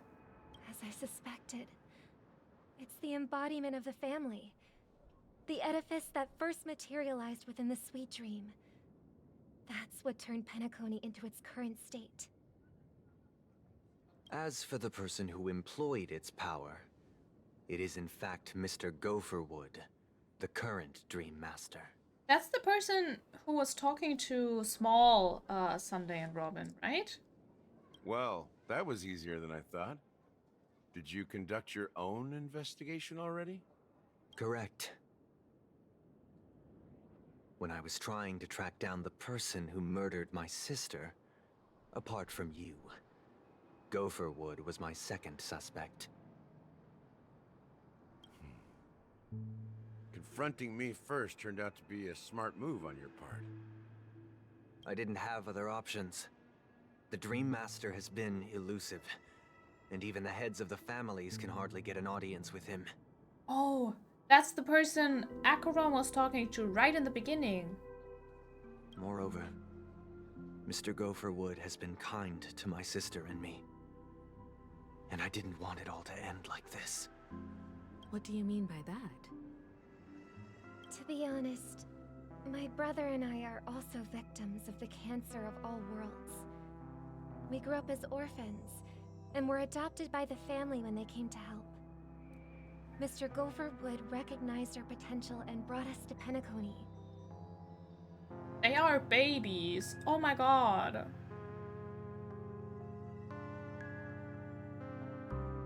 But I can't just stand by and watch Mr. Gopherwood become an enemy of the Harmony. I won't use my voice to support an evil cause. She is so pure. I won't step on that stage and sing. No matter who the traitor is, or what She orders went. they give me. I won't let the Charmony Festival become an event that destroys Harmony itself. Eyebrows are killing me. For the paradise in our dreams. Look at them. They are so soft. They are so sweet. Indeed. For the paradise in our dreams. As the head of the Oak family, I'm responsible for ensuring Penacony's promising future. Robin and I will head into the sweet dream and confront the Dream Master. And if it turns out that the family has truly strayed from the Harmony, I'll fight alongside you. We'll put the Charmony Festival on hold and make sure Mr. Gopherwood pays for his blood debt. The enemies you are about to face aren't like this old dog here, who can barely even bark. Since our interests are aligned, why don't we team up? Maybe, just maybe, we'll have a shot at success. We have always been following in the footsteps of our nameless predecessors, and there's no reason to stop now. Yeah, we Nameless won't back down from a challenge. Isn't that right, Mr. Trailblazer? Heroes never back down. Peace was never an option. Exactly. It's time for the crew to save the world once more. Let's save the world. DB. Rest assured, sitting on the sidelines isn't in our nature. Mr. Sunday, Miss Robin, I'm willing to accompany you on behalf of the Astral Express. Having a third party present should help with negotiations, and could make all the difference if things get ugly. Thank you, Mr. Yang. Thank you all very much.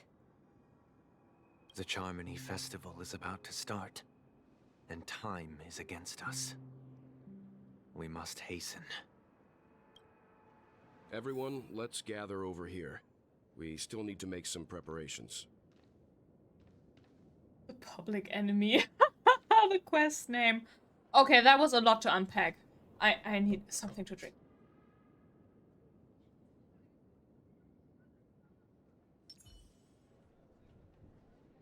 That was a lot to unpack, but I'm very glad, very, very glad to see that we're all on the same side now.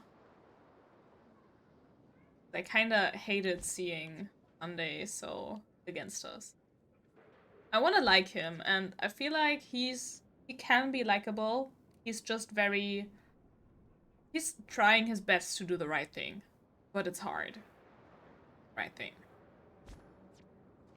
Let's talk to Yang.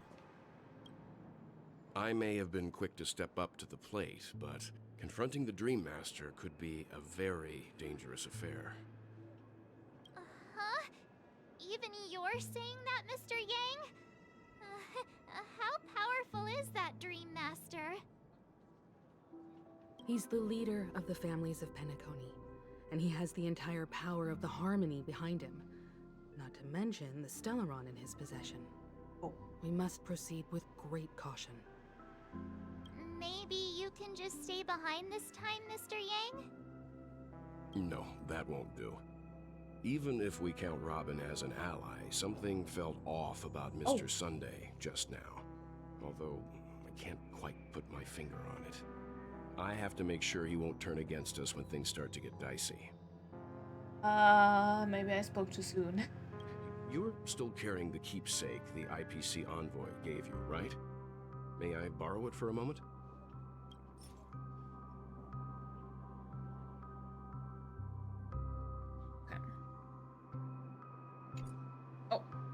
Oh, ah. I may have been quick to... Huh? He's the leader of... Maybe you can... No, that won't. You're still care... Huh. I knew it. What do you need it for? As I suspected, this chip Aventurine gave to you is actually a miniature transmitter. Oh? He gave me a bug? What the fuck? If I'm right, he intends to use it to track your location or contact you when needed. As it so happens, this may actually be of some use in the current situation. This bitch! Aventurine? Is he still alive? And what does he have to do with our mission to confront the Dream Master? Remember what I said earlier? Working with the IPC is a way to keep the family in check. If negotiations go south and the family show their true colors by going after the Stellaron, I'll use this transmitter to send a message to the IPC. It'll be just the opportunity the IPC ambassador was hoping for. The only question mark in all of this is Aventurine's current status. But the IPC is always listening, especially senior strategic investment department heads like him. Getting the message across shouldn't be a problem. Good luck to you, Welt. The pieces are falling into place. Well, you take care too. If anything goes wrong, don't worry about me. Just make sure to seal the Stellaron. Spoken like a true hero. Even if the Dream Master is innocent, the family's corruption runs deep. I won't make the same mistake Mikhail did. Let's wish him the best of luck. Don't you have something else to tell us, Gallagher? Why would you say so? Before we departed, the conductor asked us to inquire about the 3 nameless in Penacony. We've already collected intel about Brasilina and Tiernan, so the only one left is Legwork. Legwork? If I'm not mistaken, we've already met him somewhere, haven't we? It's not enough to say meet, but the answer is pretty obvious. After all, I've hinted at it in quite an evident way. I've been watching over you ever since I received the reply from the Astral Express, and I've seen the great effort you all put into linking different realms together across the cosmos. And now, after getting this far all in one piece, you have truly proven yourselves. Is it him? Miss Himiko, were you the one who repaired the Express and got it sailing through the cosmos again? Yes. Slay Queen? And you two, young Nameless, you have very interesting life stories and extraordinary skills. This game is so unserious, these responses. Of course, my reputation precedes me. Believe in the galactic baseballer's supremacy. The second one. Oh, you're making me blush with these flatteries. Keep them coming. This game is so unserious. I don't know much about my life story, but I do have extraordinary skills. You're full of energy. Please send my regards to the conductor, Pom Pom. Please let them know that their friend had fond memories from his time aboard the Express, which he reminisces on every time he had a good drink. It's him, right? As for the last Nameless, he embarked, disembarked, and embarked again, traveling in a great circle, ending up back where he started. On his deathbed, he told me to find the Astral Express and deliver an invitation to the future Nameless. He left behind a special gift, a true legacy. Something that belongs only to the successors of the Trailblaze. Come with me. Now is the time to reveal it. Huh? No idea what's coming. Back here again. Sometimes I feel like you're still alive, old friend. Like you've still got so much to say and do. I've kept my promise. Brought the future trailblazers you've waited so long for. I don't know why you were so obsessed with that train, but I remember your last words.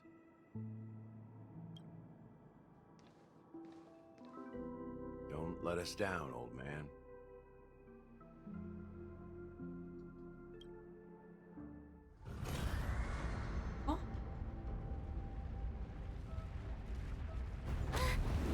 What's happening?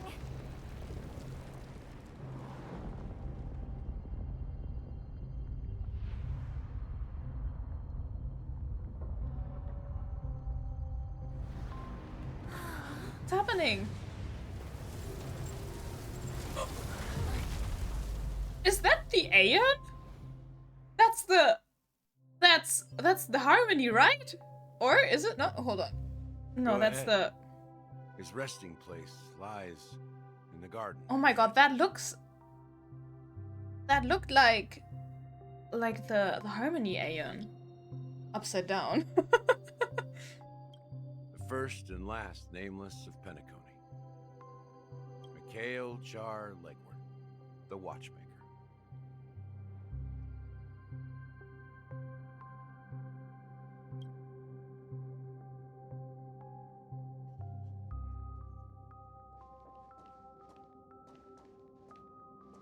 Get there.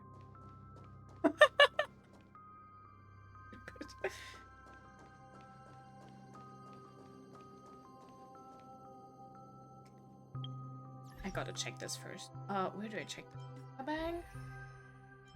Ones?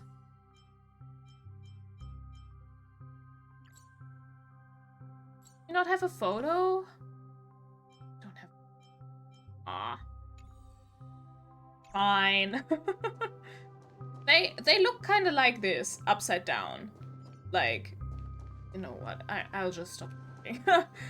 Less talking, more running.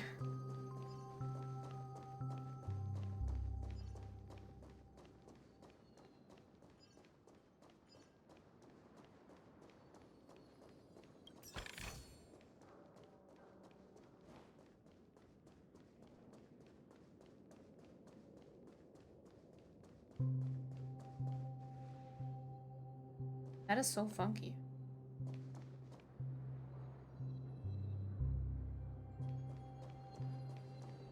We take those things.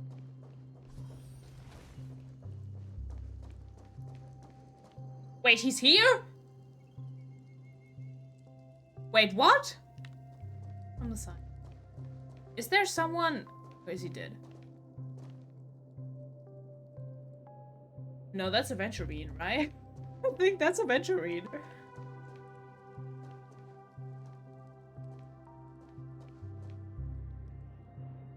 No. Wait, that's a... Huh? I'm so confused right now. I'm... Beneath the sea surface of Memory Zone, in a garden closest to the full moon in the water, an elderly man rests on a recliner, enveloped in utter silence. So it's not Aventurine, it just looked like that from the side with the hat and the fur jacket. Heather on the side. The watchmaker, Mikhail Charlegwork, has passed into that endless, timeless dream where no sound could ever awaken him. Sure enough. Oh. The watchmaker is the third nameless. Even I could guess that one. That's a little bit... I don't know the English word for this. The legacy he left behind was a dream bubble. I believe inside that bubble, there's something that holds meaning only for the nameless. After all, when I checked its contents, I found nothing inside. Maybe some Trailblaze runes? Even more mysterious than me. Well, let's have a look. As the words cease, Himiko nods ever so slightly in your direction. You take a deep breath, steady your mind, and turn your gaze. Touch the dream bubble. You press your hands against the dream bubble and the thick vicious memoria converges at the strain, then stretches outward from your finger, as if weaving a delicate web. Cradle on. Blah blah blah. You see nothing at all. Try to focus and capture memories.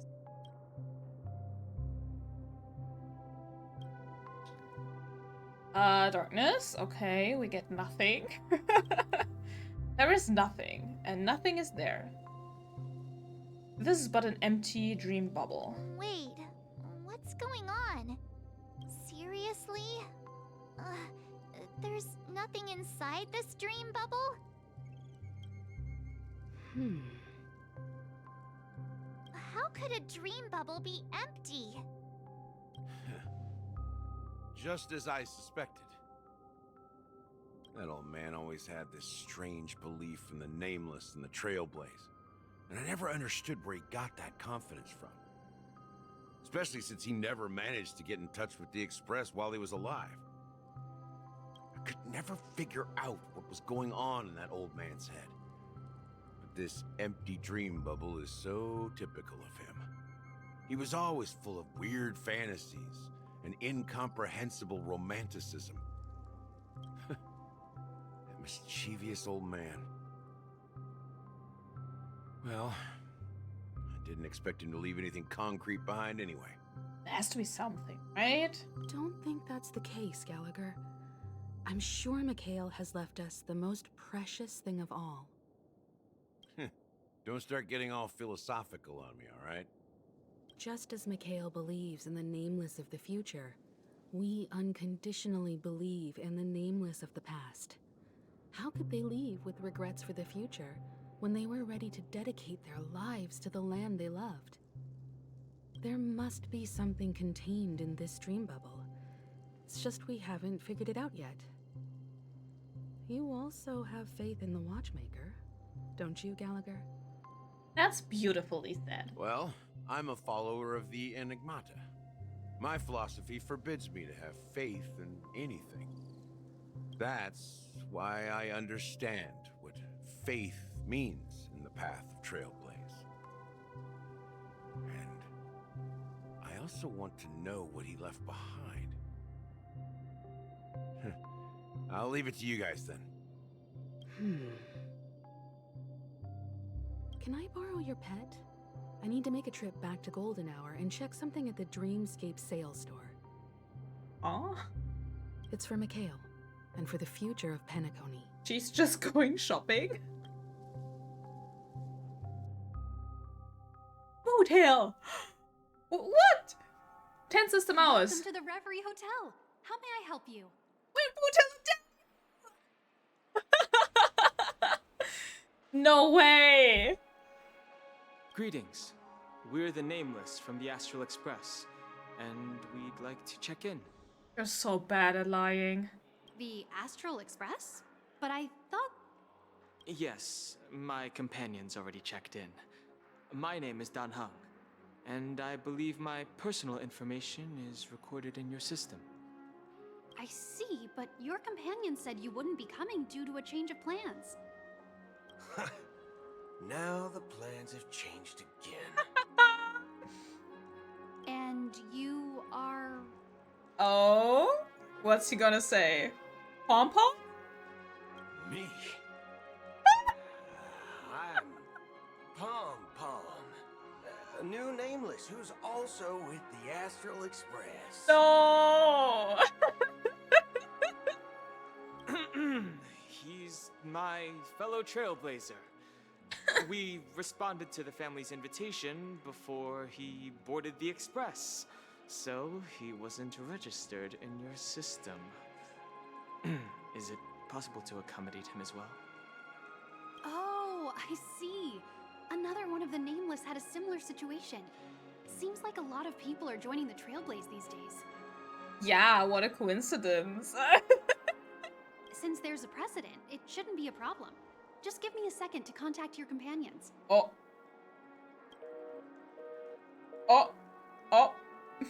I'm sorry, dear guests, but it seems I'm unable to reach the other members of the Astral Express. Oh, that's not good. What do you mean by unable to reach them? My apologies. This is the first time I've encountered a situation like this. However, the system indicates that those guests are still in the dreamscape. How about this? Give me their room number, and we'll go check on them ourselves. Yeah, that's so safe. I'm afraid that's not possible. I need to verify both of your identities before I can share any guest information. How about you just wake up someone?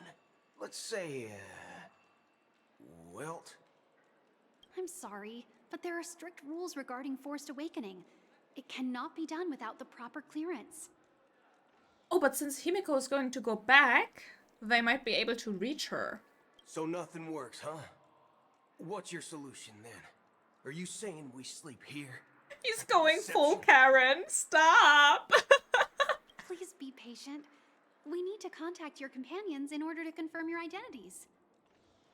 And now it seems you need to confirm our identities before you can contact our companions. It seems so. Oh, fudge. Look, nothing personal, but if you can't handle this, go find someone else who can, okay? Please calm down, dear guests. I do recall that Mr. Sunday, the Oak family head, personally handled this issue earlier. Oh, please wait a moment while I contact him. I feel so bad for her. She's not going to be able to reach him. I don't think she's trying to give us a hard time. She really just doesn't know what to do. I have a bad feeling about this. You tried to contact them on the express earlier, but they didn't respond. Something doesn't seem right. I need to leave for a moment. You can stay here with the receptionist. Sure thing. Just don't keep me waiting forever. Don Hung seems pretty worried about his companions. I should give him some space. Stressing out about it won't help anything.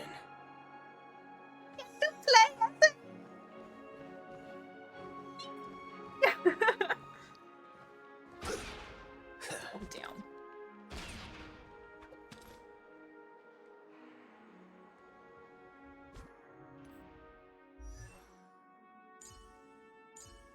Can I not get him?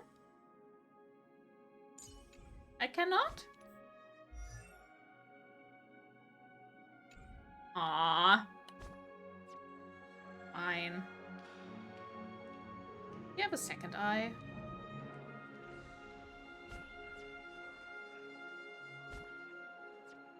We get to play as him. Not in the lobby. Oh.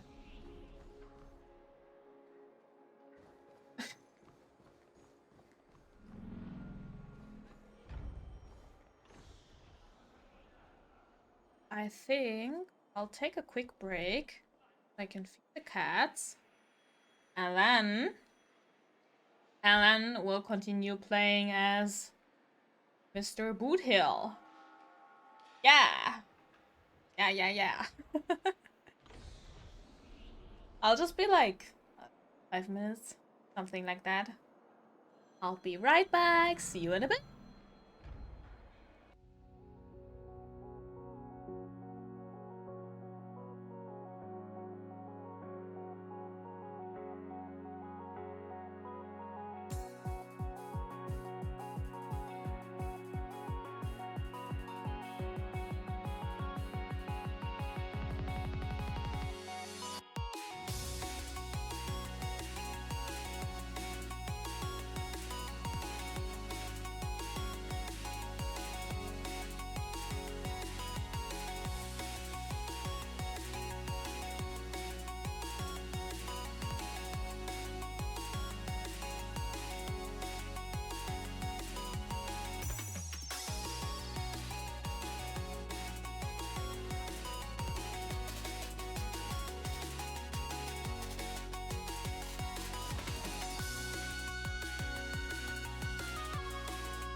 this? I think I was. Okay. Okay, I have returned. The cats got food, and I also got myself a little snack. But first, before I eat, let's talk to some people. Everything here is... The Charmony Festival is about to start! I'm so excited! Hey! You guys here for the Charmony Festival too? Well, I didn't come all the way here specially for the festival. Honestly, I don't really even know what it's about. But I heard it's a lot of fun! Well, back in my homeworld, Anaria, we have festivals like that all the time. My dad threw me a birthday party one time that was just as extravagant as the Charmony Festival. What? Oh, come on! The Charmony Festival is a once-in-an-Amber-era event! How can a birthday party compare? Well, you never know, right? Maybe on her world, birthdays only happen once in Amber Era. Anyway, let's forget about that. Have you heard about the, unsettling things happening in the dreamscape? Can't just ask people that. Settling things? What could possibly go wrong? It better not ruin the Charmony Festival! I've been looking forward to it! Relax. With a big event like this, there's bound to be lots of gossip and rumors. Don't worry. If anything does happen, the family will be on top of it. Oh, that's a relief. I didn't come all this way to see the festival go down the drain. Save. Well, looks like I won't get any fudging clues out of these two. They're clueless. He's so funny.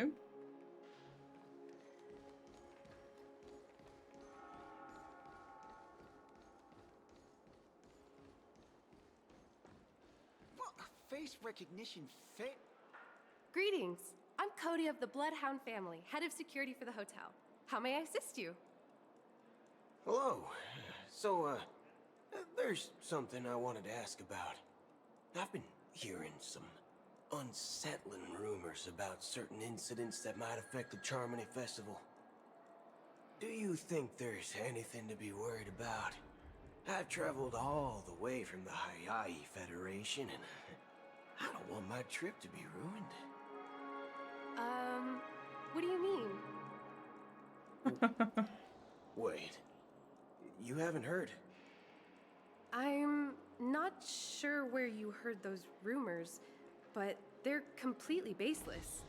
I can assure you, as a representative of the Bloodhound family, that everything is going smoothly for the Charmony Festival. Yeah, totally. At present, all of the families are focused on making sure the festival starts on time.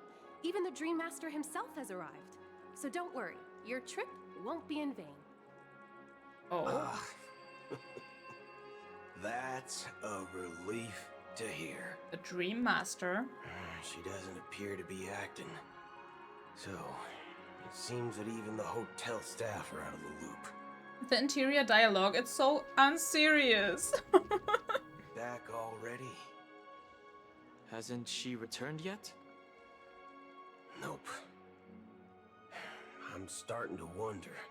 Sending her to contact Sunday was a good idea. Neither the staff nor the guests seem to know anything about what's happening in the dreamscape, and wherever we go, all we see is people enjoying themselves. Definitely not a good sign. I agree. Another unusual thing is that the Oak family is supposed to be in charge of organizing the council and managing everything inside and outside the dreamscape. However, I walked around the hotel but didn't meet a single member of the Oak family on such an important day. Aw. Well, I'll be forked. If I remember correctly, the head of the Oak family is that Sunday guy. That right? Sunday guy. We I want shouldn't them to linger here meet. too long. Let's go back to the Express for now. Not so fast. Have you ever robbed VIPC, bro. If you run away now, everyone will be chasing after you. Are you suggesting we sit here and do nothing? I wouldn't say do nothing, but let's stay put for now. Even if the family has ulterior motives, they couldn't have anticipated us showing up here. We're the surprise factor for them. They don't want to attract unwanted attention from certain outsiders, so they won't do anything reckless. See? The IPC lackeys are keeping a close eye on this hotel. If I were a family member, I'd find an official excuse and keep the surprise factors here. If we just wait here, that would be like walking into their trap. Of course, we don't need to walk into their trap. I gave a backup plan to the memo keeper. If it turns out we won't be allowed to enter the dreamscape, she'll order a drink for me in the VIP lounge at the hotel. In reality... A secret signal. That's right. Oh, a concrete object can indeed help the memo keeper establish a connection with you. But Boot Hill, if you have more backup plans in the future, I hope you'll let me know in advance.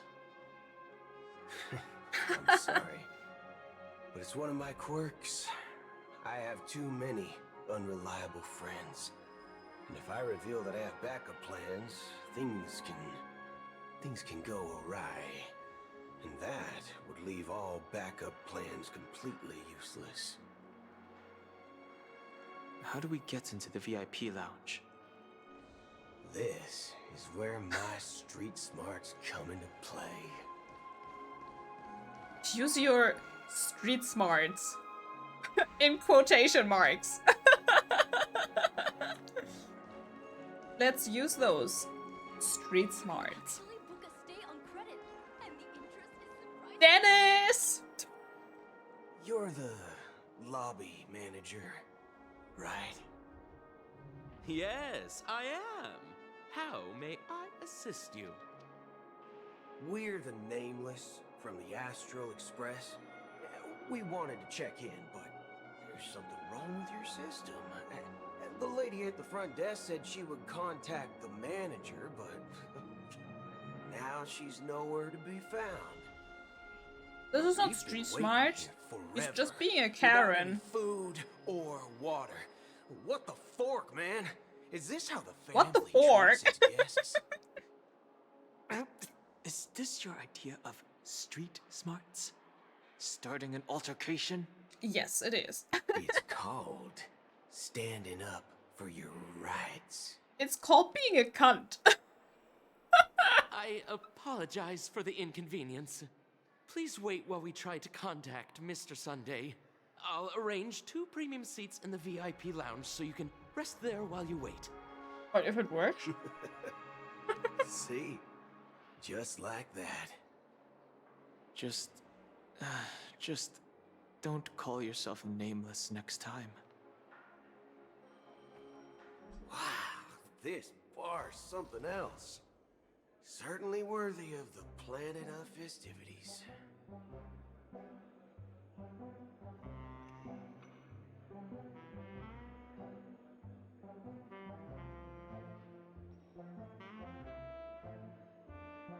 This dude, I swear.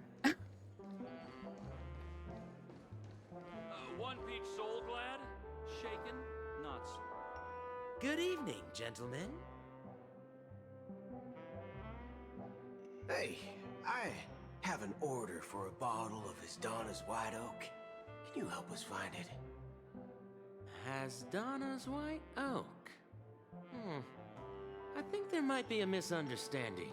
We don't serve that here. Huh? Oh, no way.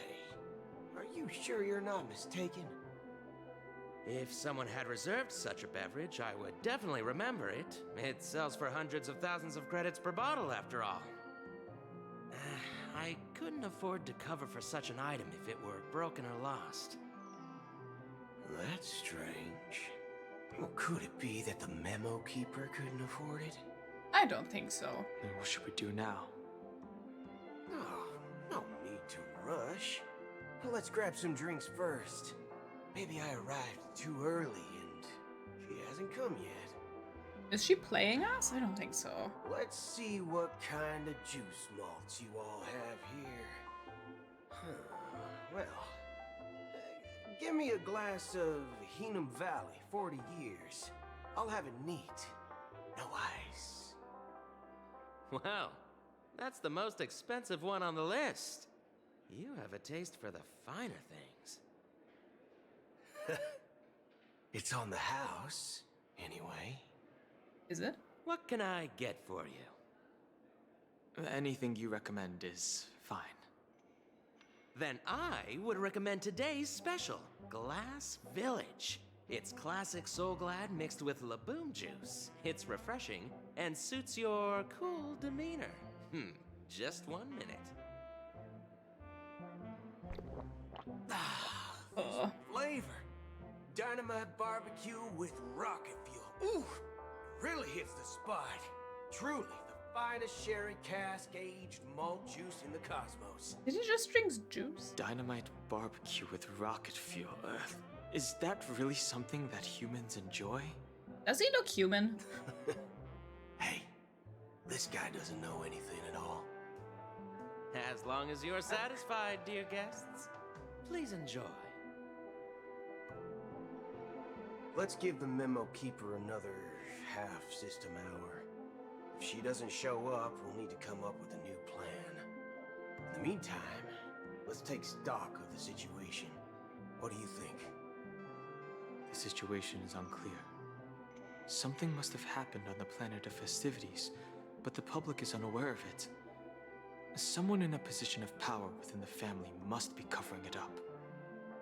It's unusual for the followers of the Harmony to invite other factions, let alone the IPC and the Masked Fools. If what you said about the Emanator of the Nihility is true, the situation in Penacony is a little complicated, to say the least. Actually, there's something else I'm concerned about. Regarding Acheron. As you know, the faction that follows the path of the hunt are some of the most dangerous folks in the cosmos to mess with.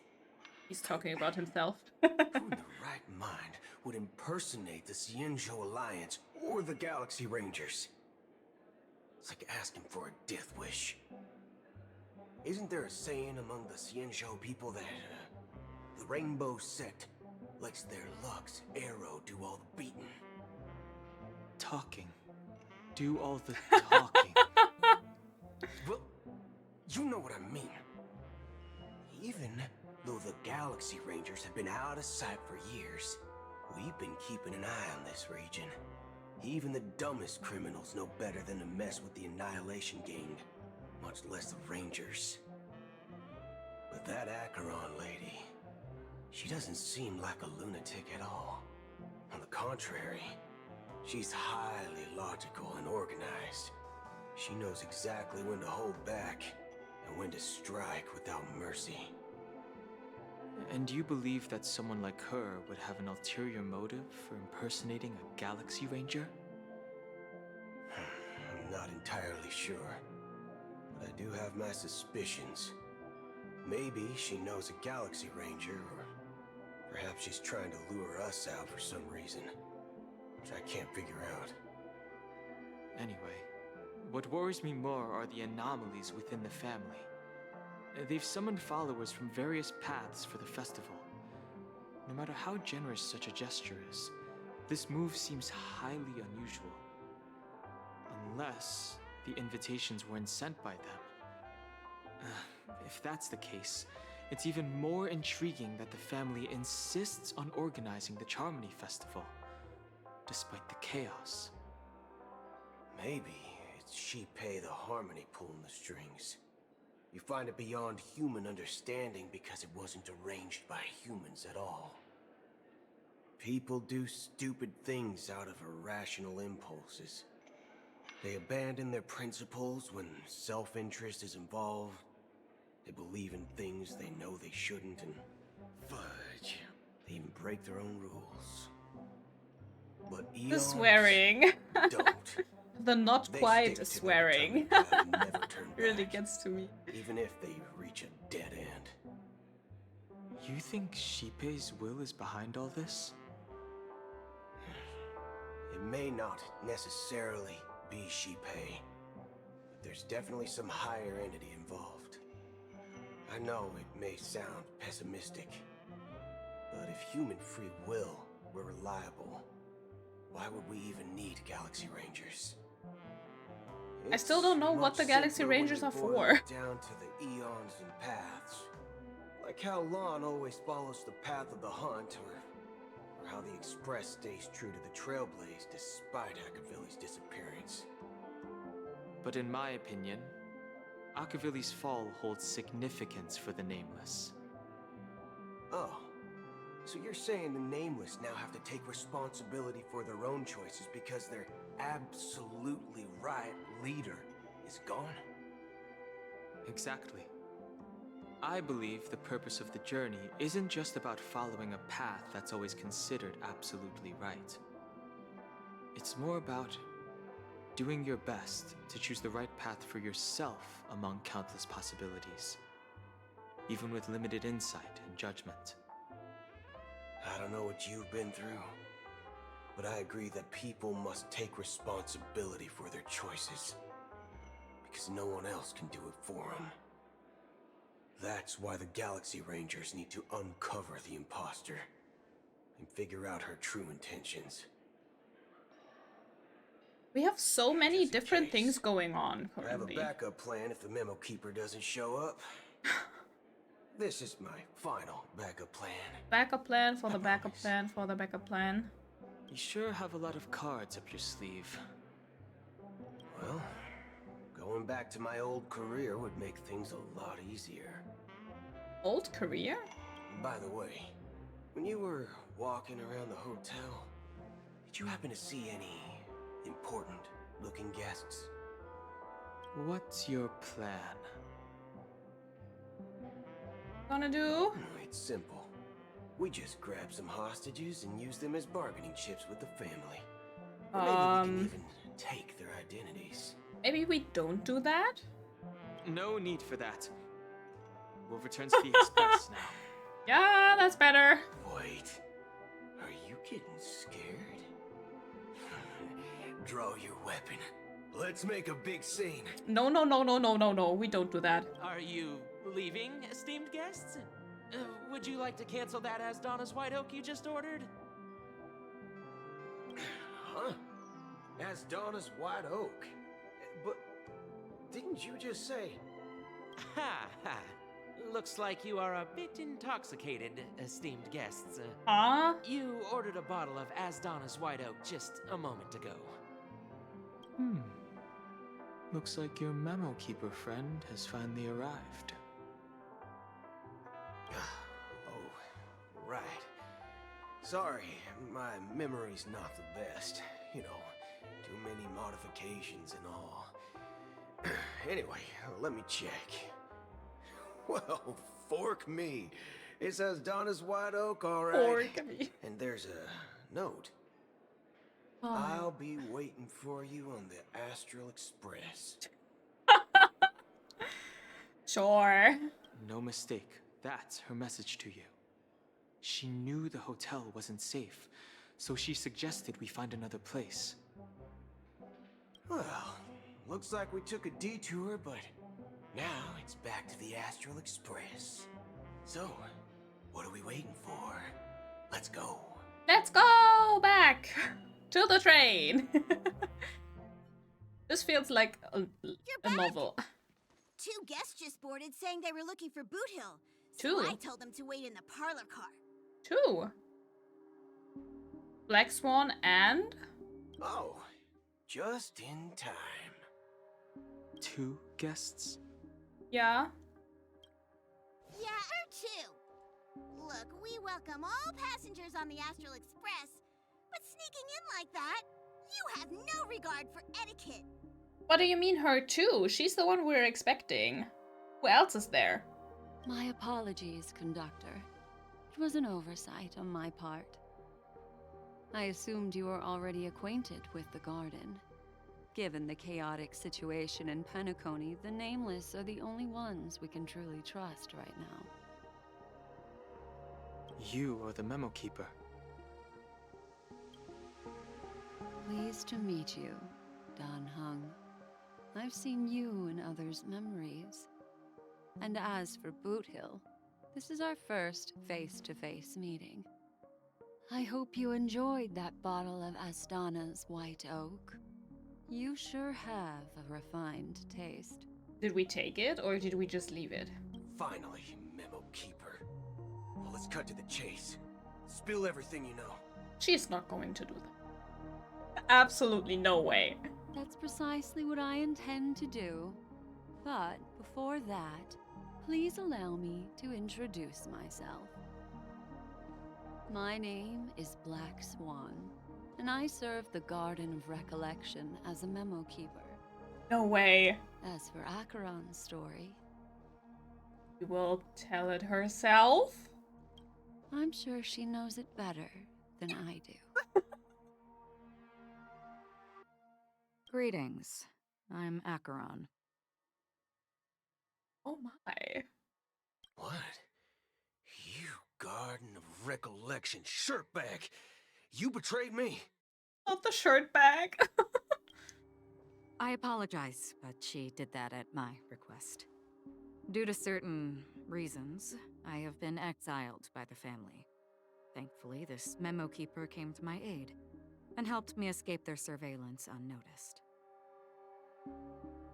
To be honest, it was more like stalking than What? helping. And the process was far from unnoticed. But we did escape.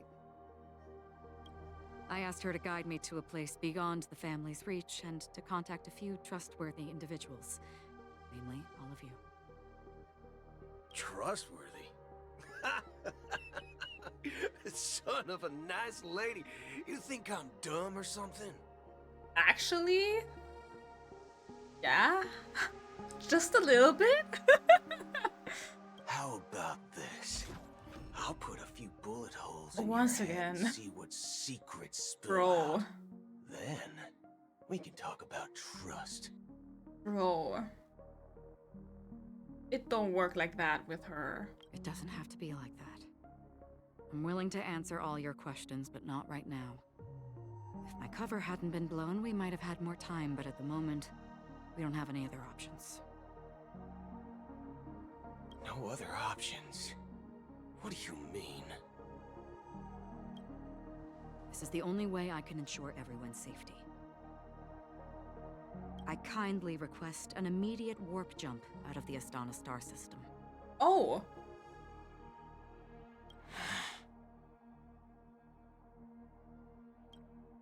Because of the bombs? This passenger is requesting... But what with everyone who's still there of our friends? As far as I can tell, she's not a threat and seems to be telling the truth. I've briefly traveled with your companions and know their whereabouts, Dan Hung. Please rest assured, your nameless companions are safe, but they need our help. As for Boot Hill, you may have guessed, I've been waiting for you. Galaxy Rangers are known for their elusive nature and limited contact with each other, so this was the only way I could reach out to you. He's so extra. Still aiming that gun at her. Only by doing this can I find a true Galaxy Ranger and fulfill a long-standing promise. Oh? To return his relics to their rightful owner. Oh. Someone once told me that every rainfall is like a gift from the heavens, a sign of their mercy upon the world. Raindrops are said to be the tears of the gods, shed in response to the sorrows of the world. Their constant pouring is a reminder that the gods haven't abandoned us yet. So, how long has this rain been going on for? I used to believe, just like you, that it would eventually stop. Years and Arms decades reaching out from the sea. passed. And in the looks like the god you mentioned doesn't exist after all.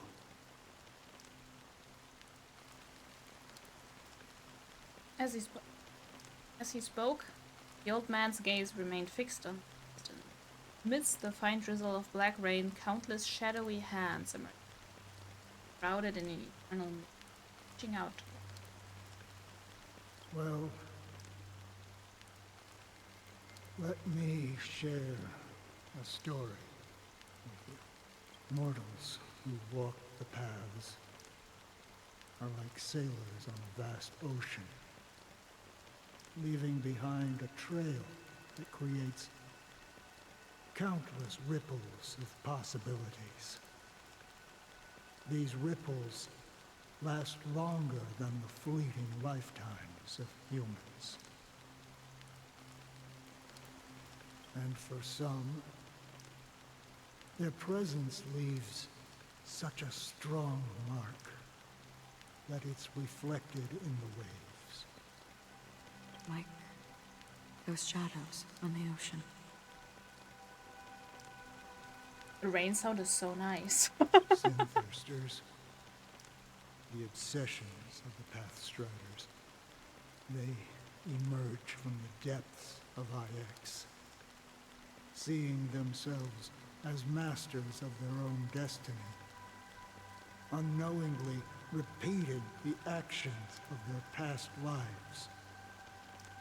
They emerge from the nihility and head toward it, leading purposeless lives.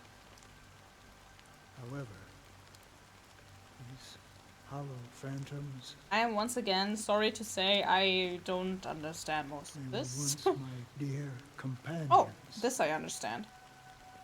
A group of galaxy rangers. Are you watching over them? Watching over them? No. I'm guiding them toward transcendence. It was a brutal war. A crusade that shook the universe. The universe witnessed the fall of Zulo, the Lord Ravager, but it came at a price. A price so hefty that only those who were there still remember. The unwavering determination of the Hunt followers persists even in death. So someone must guide these lost souls to their life beyond. They were heroes in their time, and they shouldn't be reduced to mere puppets of nihility. As for me, I've suffered too many losses on that battlefield to advance any further. And that makes me the most fitting person to carry out this task. But you know, these sin-thirsters, they're not who they used to be. Does this seem pointless to you? Well, some tasks have to be done, even if they are pointless. Don't know if I can help that. Oh. For what? For the meaning of the nihility. That's what I've been seeking. I see. After all, this realm is off limits to ordinary souls, right? Thank you, stranger.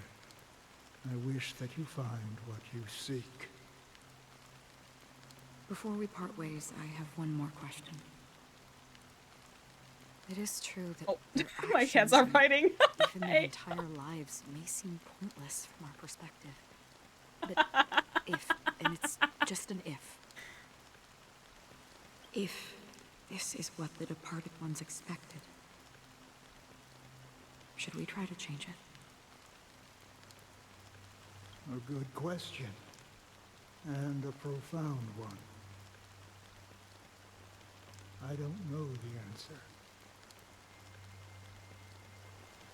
What I do know is that one day, I too will pass away.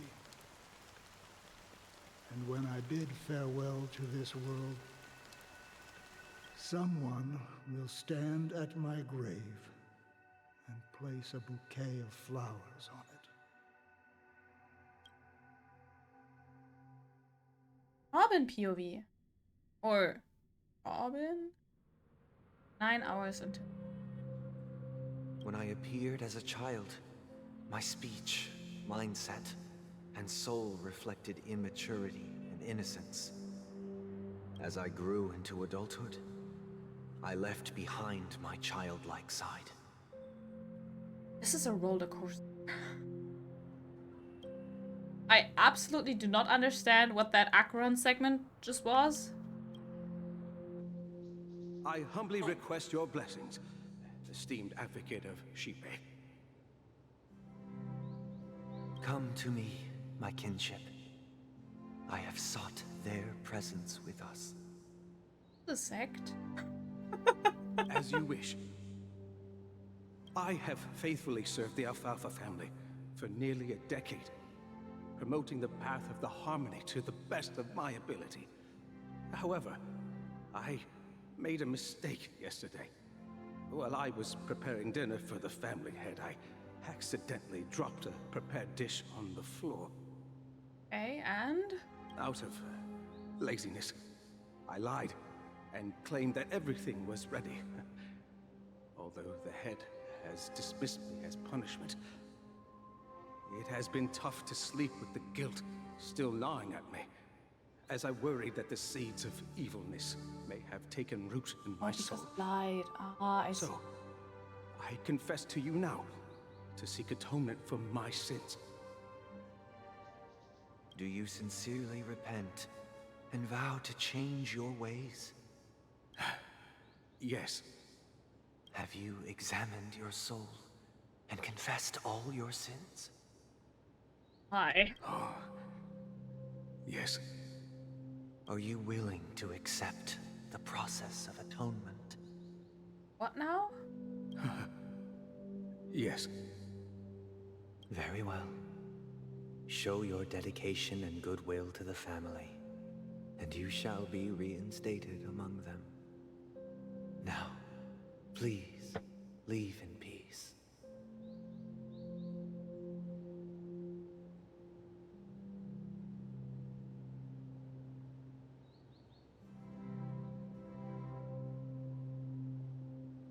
Be right back.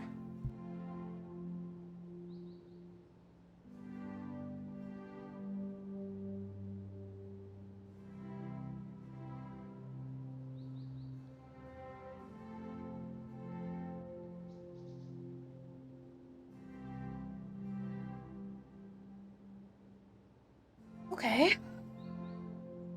Nothing like two cats fighting just for the sake of it, right?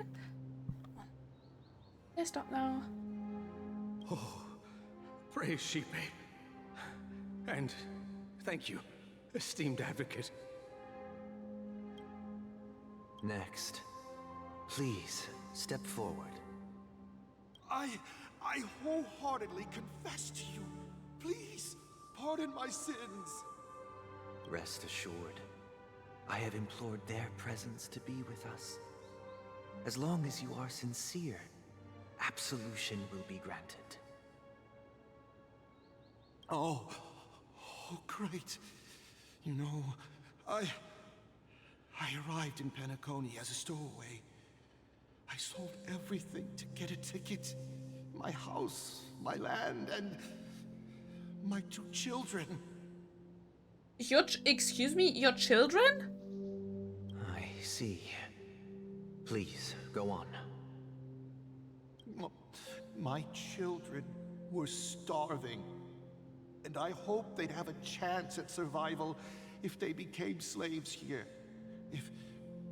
If I can strike it rich here, I'll lift them out of that situation. Bro, no way. And give them the life they deserve. But the Bloodhound family got wind of it. They're on my tail, hunting me down. I thought I could bring my kids here. It was all my fault. All my fault. The family is ready to forgive all sinners. I'll ask the Bloodhound family to cease their pursuit. You don't need to live in fear anymore. Oh, thank you. Thank you. I'll work my hardest to redeem my children and make them part of the family. Praise the harmony. What's even happening here? Next, please step forward. Hey, long time no see, Mr. Sunday. The most esteemed individual in Penacony, and the next leader of the Oak family, right? I have sought their presence with us. Let us proceed. Sure, let's just get this over with.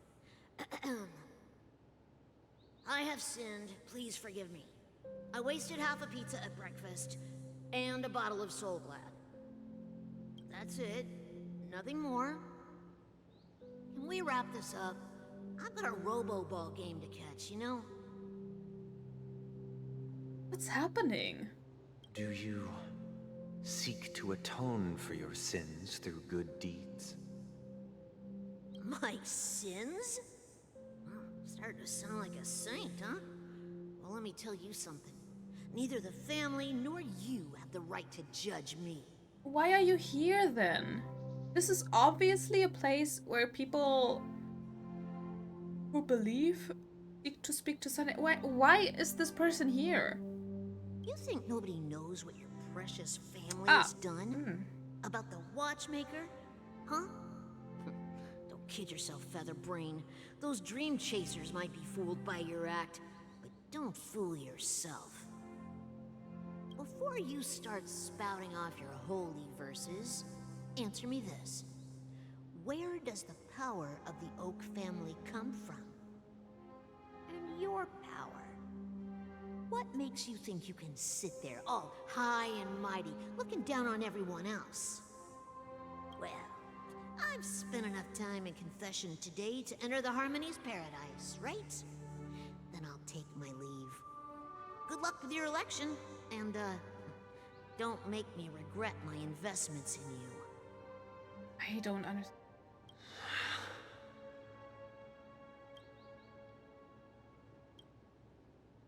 Oh, revered triple-faced soul, hear my doubts. Who can judge the strong when their power hides their crimes? Who can vouch for the weak when they will pay any price to survive? Who can comfort the purest souls when even they get led astray? If the strong defending the weak is truly the foundation of paradise, then who is responsible for the suffering and anguish in this wretched world?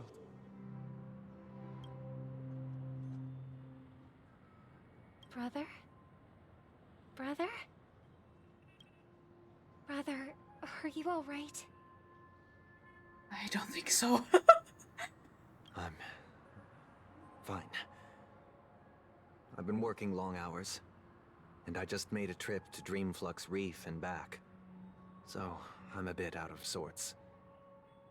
But it'll all be over before we know it. You've been working non-stop on the Charmony Festival, Mr. Sunday, and no one could have predicted this incident. Even if the Stellaron does pose a grave threat, I still feel sorry for all the trouble we've caused you. No need to worry about troubling anyone. The Charmony Festival was meant to spread joy and harmony across the cosmos. But now that we know the truth, I'm afraid we'll have to cancel it. Is it going to be this? It has always been our wish to make everyone happy, so...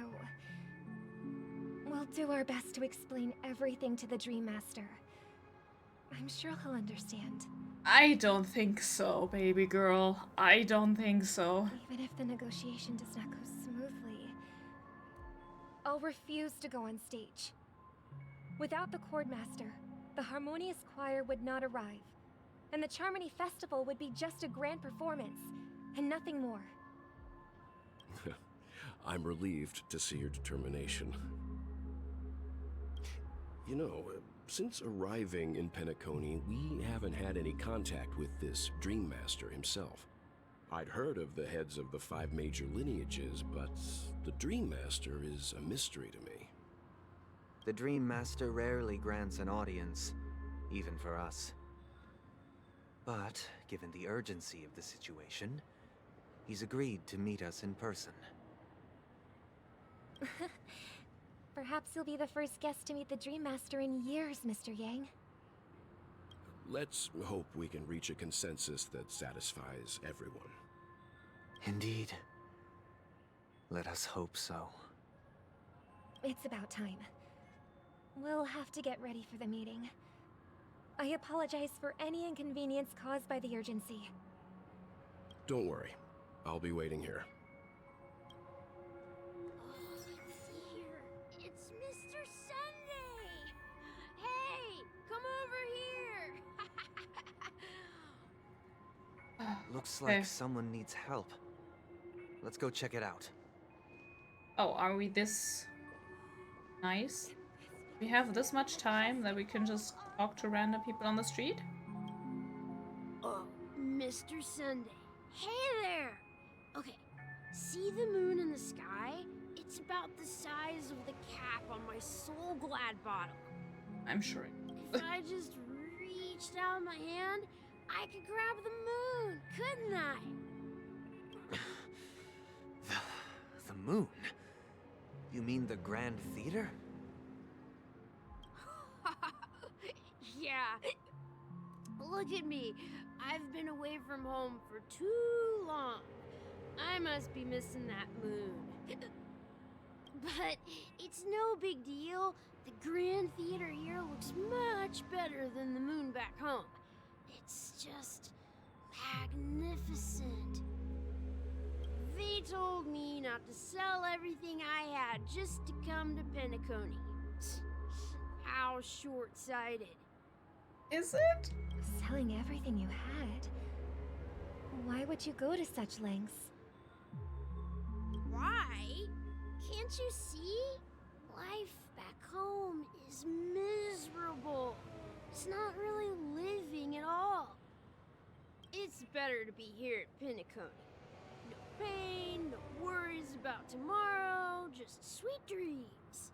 You can do whatever you want. That's what I call living.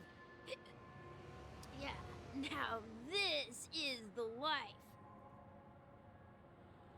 Well, is this truly living?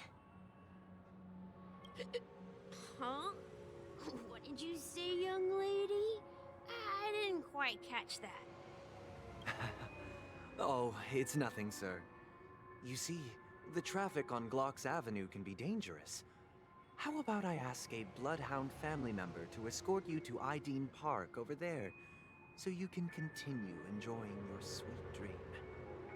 Oh, yeah, that's a great idea. Wow, no wonder you were the leader of this sweet dream. You're totally a lifesaver. See you around, Mr. Sunday, and it was nice chatting with you.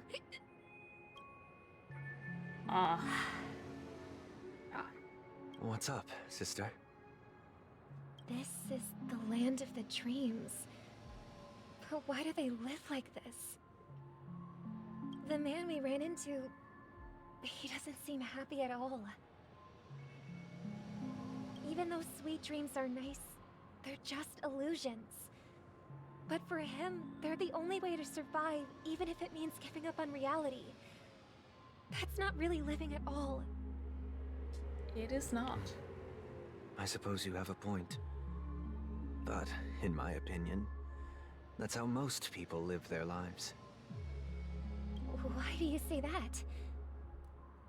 You think that man is not actually living, but that's not quite accurate. Even without Penacony, people create their own illusions called self-value. People believe they have a predetermined value to fulfill. Gaining value means gaining power, and those deemed worthless are seen as the weak.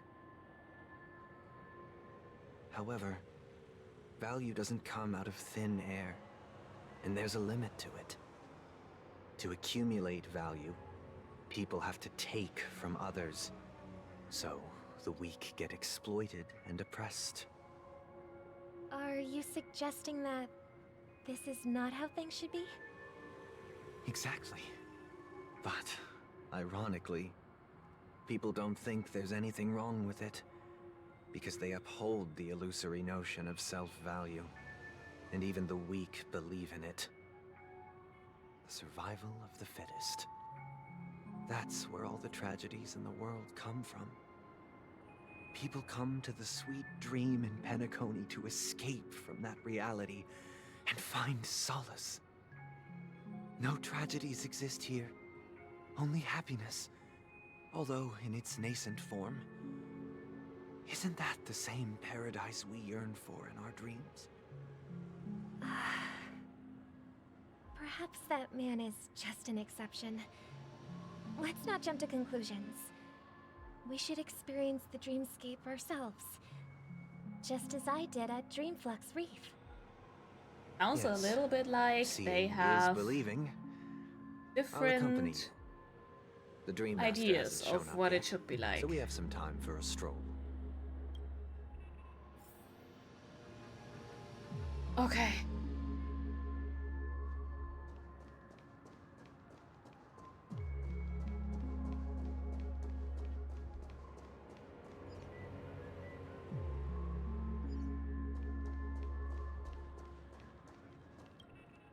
Glad to meet you again, Robin.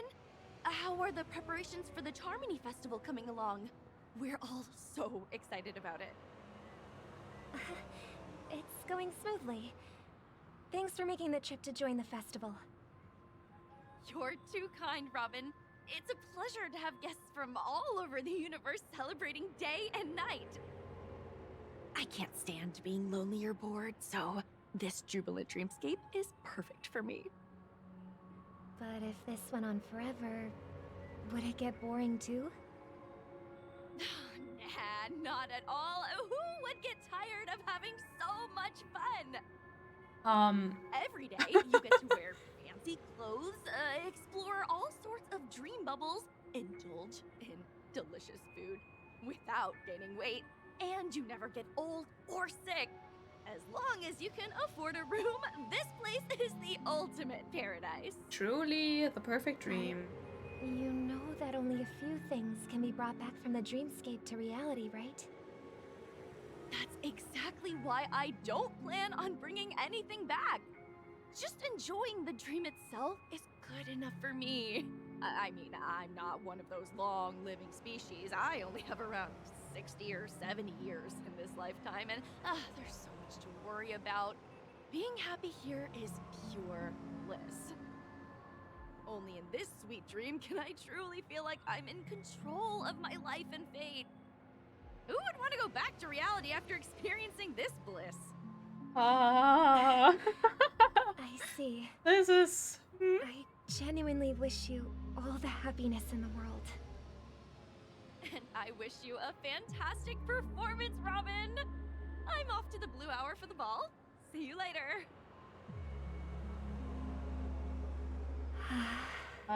This is not what she wants. Seems like that guest's perspective didn't resonate with you either. She had a valid point. I could sense her genuine happiness. It's just that... What you're trying to say is, she thinks she's in control of her life. But in reality, she's just escaping from reality and seeking solace in this sweet dream. Once she steps out of this sanctuary, everything will be lost. Exactly that. Well, she did make mention of being able to afford a room, didn't she? However, the paradise in our dreams, it doesn't have to end. Us? No. And the paradise we yearn for shouldn't be just a fleeting dream either.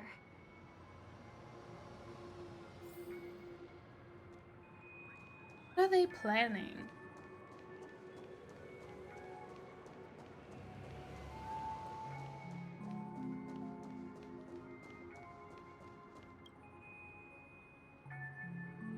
The scenery in this dreamscape is truly breathtaking, isn't it?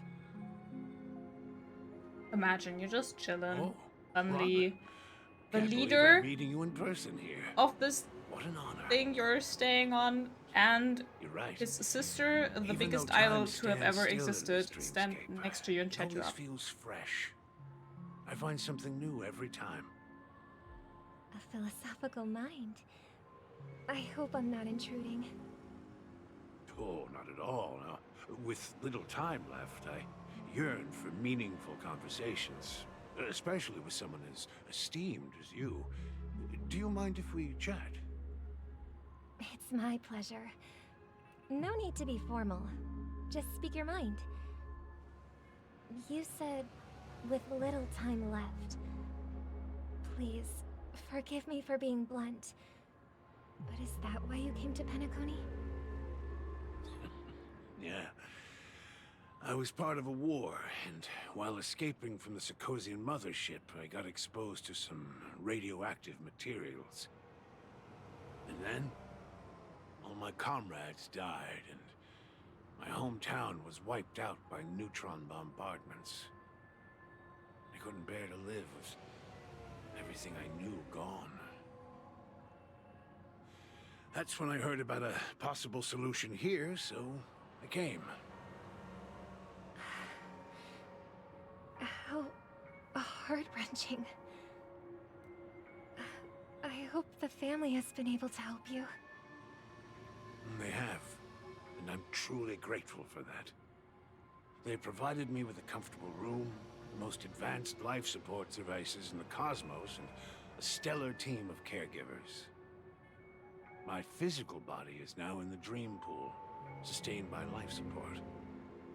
The me you see here is whole, rational, and no different from any other person. But I can't say the same for the me in the hotel room. My true appearance? Well, I hope you never have to witness it, Robin. So, you'll be living forever in this dreamscape, right? Just being able to live at all is good enough for me. Whether it's in this dreamscape or not, well, I don't really have much say in the matter. My world has been torn apart, and my life could end any second. So, even if this whole place is an illusion, it's still my paradise, and I'll treasure every moment I spend here. How I envy those everlasting. Poor man's story. It's so tragic. Fortunately, this sweet dream gives him joyful memories to hold on to for the rest of his life. That's precisely why this sweet dream in Penacony exists. I feel like Robin had been on a way to be critical about the dreamscape, but with the people we're meeting now, and with the way Sunday is smiling, she's convincing herself she's convincing herself to not be critical anymore. However, even the sweet dream has its limitations. While it provides solace to the disillusioned, it can't completely eliminate pain in reality. There will be a way out. Penacony is already on the right track. Oh, I don't like his smile. Uh-oh. Oh. I take back what I said way earlier. He does not have the same ideals. A lovely young lady. Oh, it's Wait, Sparkle. Is that me? Hi. This is funny.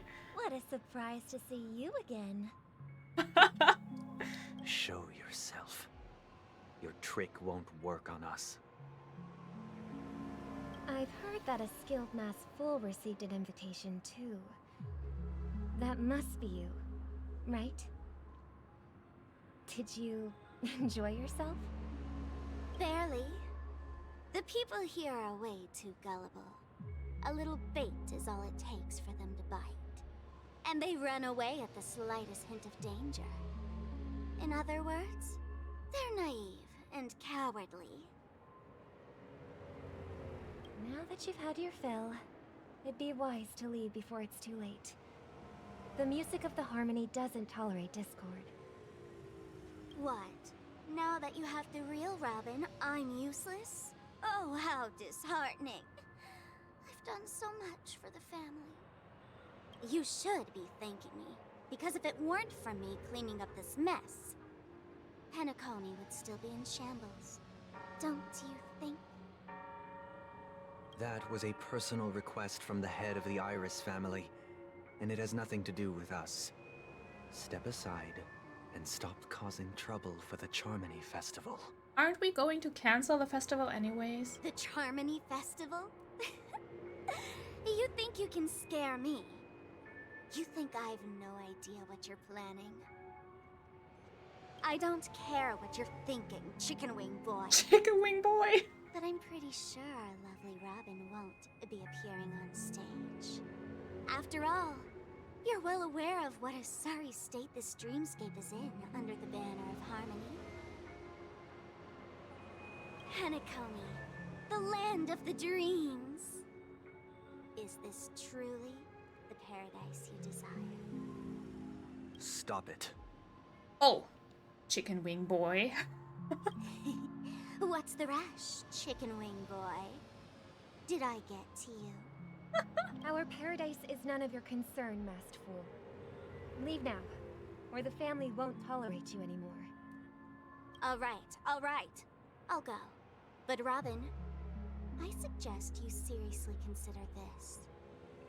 Do you really believe those living in dreams can escape pain and find true happiness? Ah yes, critical thinking. We love to see it. Well, I've done my part, and now I'm simply waiting for the fireworks to begin. Quite literally. Here, the last 2 gifts for both of you. Oh no. And don't lose them. If by some unfortunate chance the Charmony Festival starts against all odds, remember to use them during the show. And it'll be thrilling. Bang! I get the feeling in the distance. It seems the Dream Master will arrive soon. I get the feeling you will be using those bombs. Oh, whoops. Are we ready for this? Let's meet the Dream Master.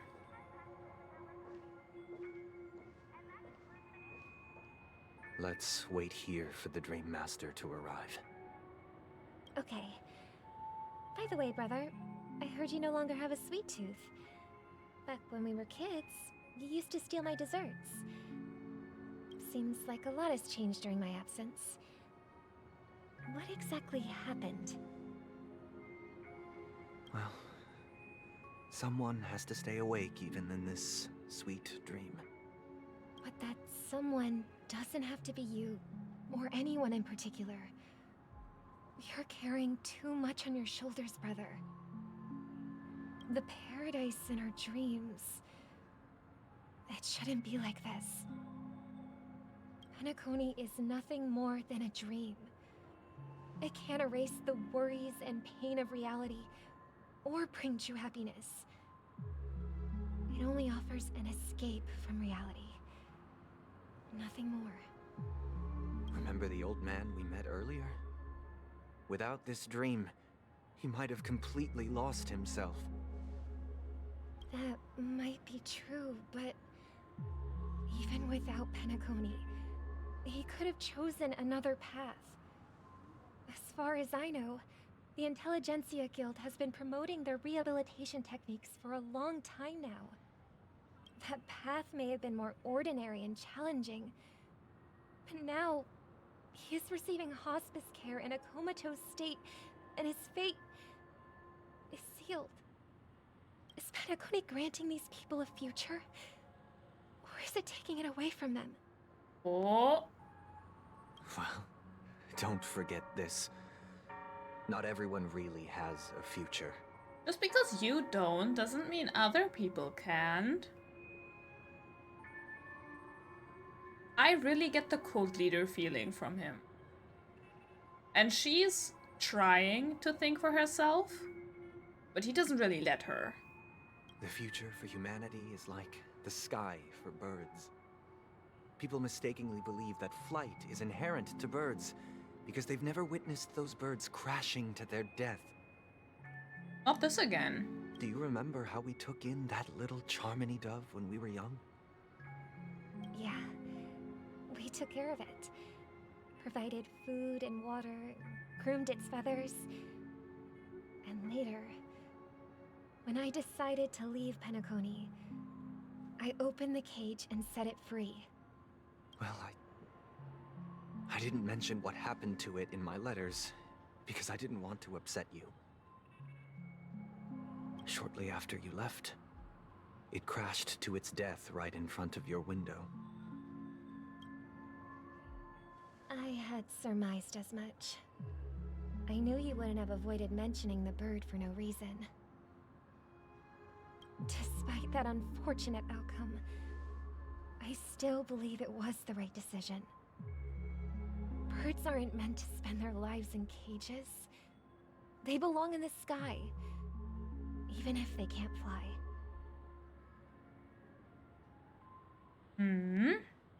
But Sunday would rather everyone... But here's the thing. If there are birds in this world that can never fly, can we really assert that they belong in the sky?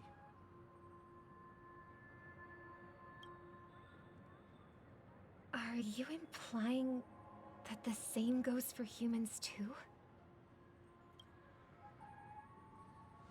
Let's take the Astral Express as an example. The Nameless made tremendous efforts to bridge worlds, gaining fame across the universe. However, only a few extraordinary individuals can endure such a perilous journey. That's because the pursuit of the Trailblaze exceeds the capabilities of ordinary humans. Otherwise, why would this path be filled with broken rails, an abandoned express, and even a fallen Eon? What's his aim? That's just sophistry. If that were true, then only the powerful would have the right to determine the future. Oh. Unfortunately, that's exactly what happens. Another name for the future is self-value. Didn't we hear that earlier with the arms coming from the sea? That was self-value too, right? While this world has its fair share of heroes who inspire people and garner admiration for their heroic deeds, the majority of ordinary people will never become heroes in their lifetime. And that's fine. Some are born weak and vulnerable. Some find themselves trapped in unfortunate circumstances. Some fall victim to malice and cowardice. When it comes to survival, everyone is equal. And the weak can only watch as their value gets constantly diminished by external forces. That's why we should care for the weak and support them as if their suffering were our own. That's what the Odes of Harmony have always taught us. While the Harmony holds noble aspirations, the strong will always be strong, and the weak will always be weak. Even in this carefree dream. Human nature contains greatness, but it also harbors inherent weaknesses that can't be eradicated. In the end, if people can't even secure their own survival, they won't care about the illusory future of equality. As long as the law of survival of the fittest prevails, there will always be fledglings crashing to their death. But if people don't live for the future, do they merely exist for survival? If even you, my brother, don't believe that the Harmony will save the weak, then which eon can make our dreams come true?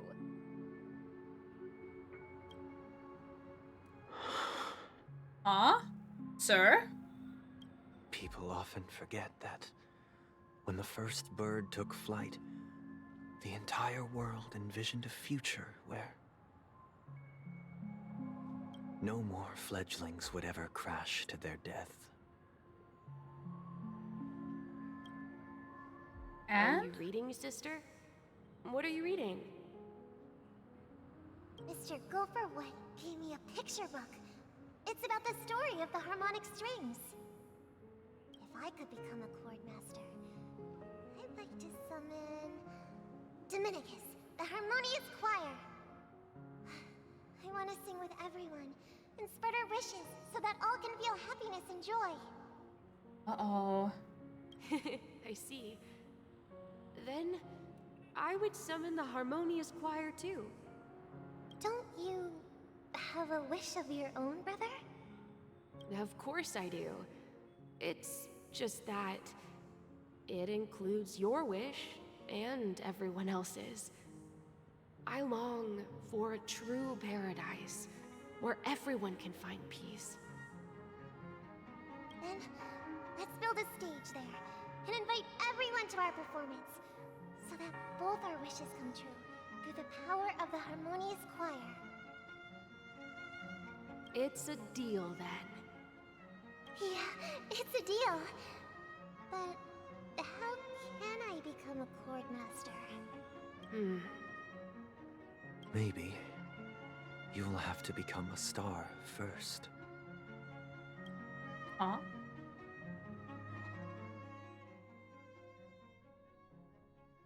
Star as an idol, or?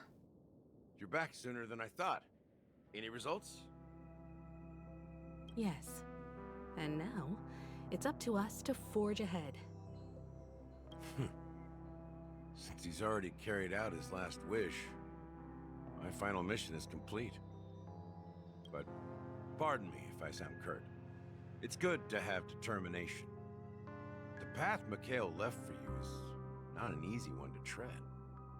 Why else would he have chosen to sleep in solitude, staking everything on some nameless in the future? But you have the numbers, and in numbers comes strength. So that might just delay your inevitable a little more. Got any more encouraging words? As I see it, relying on Welt's negotiations alone is far from enough. Regardless of whether the other party will be compliant, negotiating simply allows us to meet them as equals and won't grant us an upper hand. So what do we do? Penacony is our rival's home turf, and we already have very few chips left to play with. Rather than idly sit around while the family's got us blocked off, an offensive approach might be a wiser course of action. We're more familiar with the Stellaron's properties than most, and since it's the key to stabilizing the sweet dream, it's vital to the family's interests. By attacking their core interests, they're bound to retaliate hastily. And as the saying goes, haste makes waste. That's right. As long as we pose a threat to the Stellaron, either with words or otherwise, we have a chance at gaining the upper hand. But the problem is, on the eve of the Charmony Festival opening, how exactly are we going to get close to the theater? Family security will be airtight, and if we brute force it, even if we succeed, it's too risky. So, no one's gonna say anything? Then I'll raise my hand. I know the answer to this question. Oh. What's that supposed to mean? You'd better believe it. So, I heard that before the Charmony Festival begins, there'll be a pageant to kick off the festival. It's called the Soul Glad TM Festivity Auditions, or something. And it's going to be held in the moment of Scorched Sand. Not the So Glad TM Festivity Audition. As long as we clinch the top spot, we'll be able to attain the title of Festive Superstar and be able to personally bask in the graces of Miss Robin. Not that that's important. You've just met her. What's crucial is that we can enter the Grand Theater before the audience arrives. So, how do we go about participating in these festivity auditions? I've already procured special invite tickets from Miss Robin's fan club. She's To tell you the crazy. truth, I had been preparing to join the auditions all along, but now it looks like even if I scrape through, I probably still won't have the chance to shake Miss Robin's hand. I don't think she is aware that just met Robin like 20 minutes ago. So they're still running this thing, huh? It was originally just a publicity stunt, set up by Mikhail to drum up attention. But it looks like it might be worth a shot. We'll follow Marge's plan. Mr. Gallagher, will you be joining us? I'm afraid I won't have the time. As a virtual character, I've already completed my final mission. Whether Penacony can awaken from this dream is all down to you. Should we ever cross paths again? I'd love for you to visit the Express. All right. I'll have to add to that data bank of yours you've got on the Express. And Miss Firefly, we thank you for all your support. We're faced with a formidable enemy. As long as the Astral Express and Stellaron Hunter's objectives are aligned, we're willing to cooperate with you. We've already come this far together. I'd like to join you for the rest of your journey on Penacony. I'm pleased that we can finally fight shoulder to shoulder. I couldn't ask for a better ending. Ending? This is also the spirit of the Trailblaze. Now everyone, let's prepare to move out. Okay.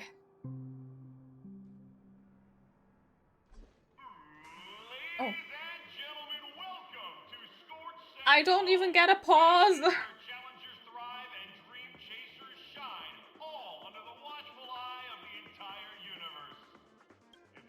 Oh.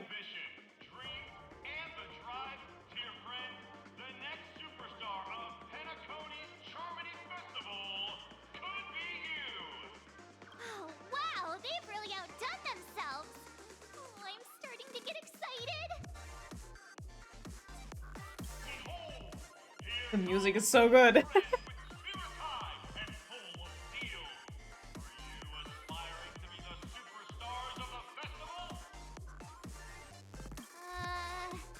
he talking about us?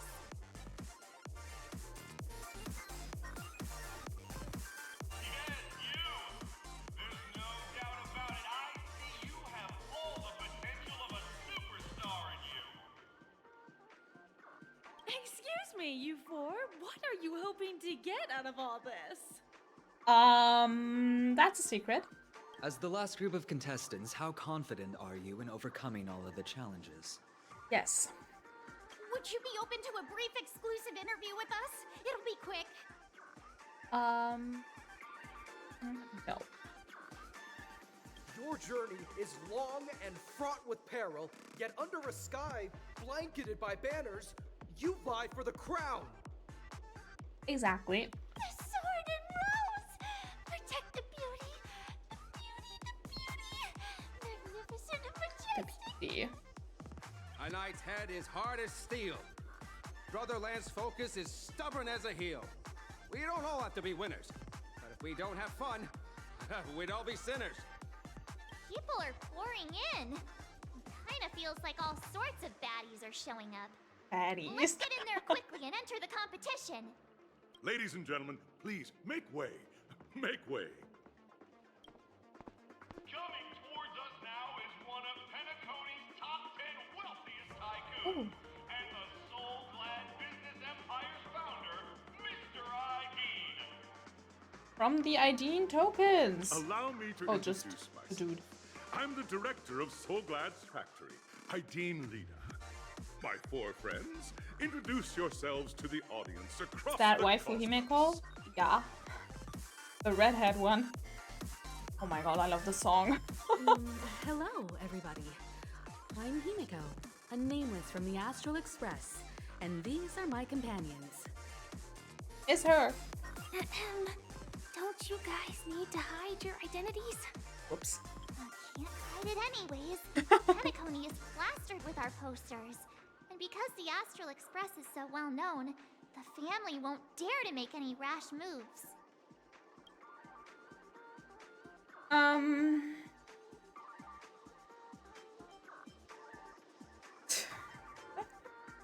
This game is so unserious. Is it really a good idea to have a talent show in this pivotal moment of our story? Hello everyone, I'm Hello Everyone. Hello everyone, I'm Galactic Baseballer and she's Say Cheese. Absolute that one. Don't expose my net handle to everyone. Not the Twitter ad. I'm March 7th. I'm an ordinary girl who loves adventures. Okay, mod. Hello everyone, I'm Chaotic Streamer. Hello, everyone. I'm Firefly. I am also an ordinary girl who enjoys adventures. So it's a bunch of nameless guests. This final face-off is bound to be spectacular. Time is precious. My four friends, come with me. So what do we have to do? Dance battle?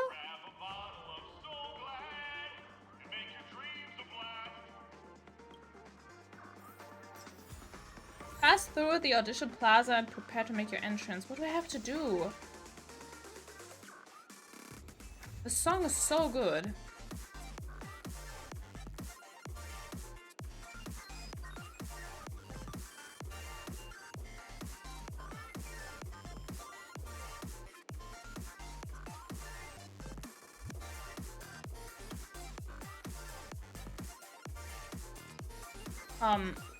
Let's go, I guess. This place is buzzing. There is. That's right. This venue is a miniature representation of that time known as the era filled with boundless possibilities. Yes. We take those.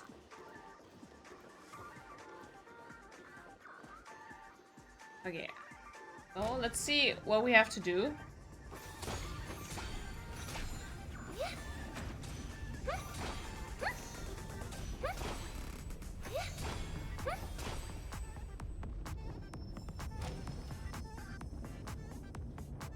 Wow.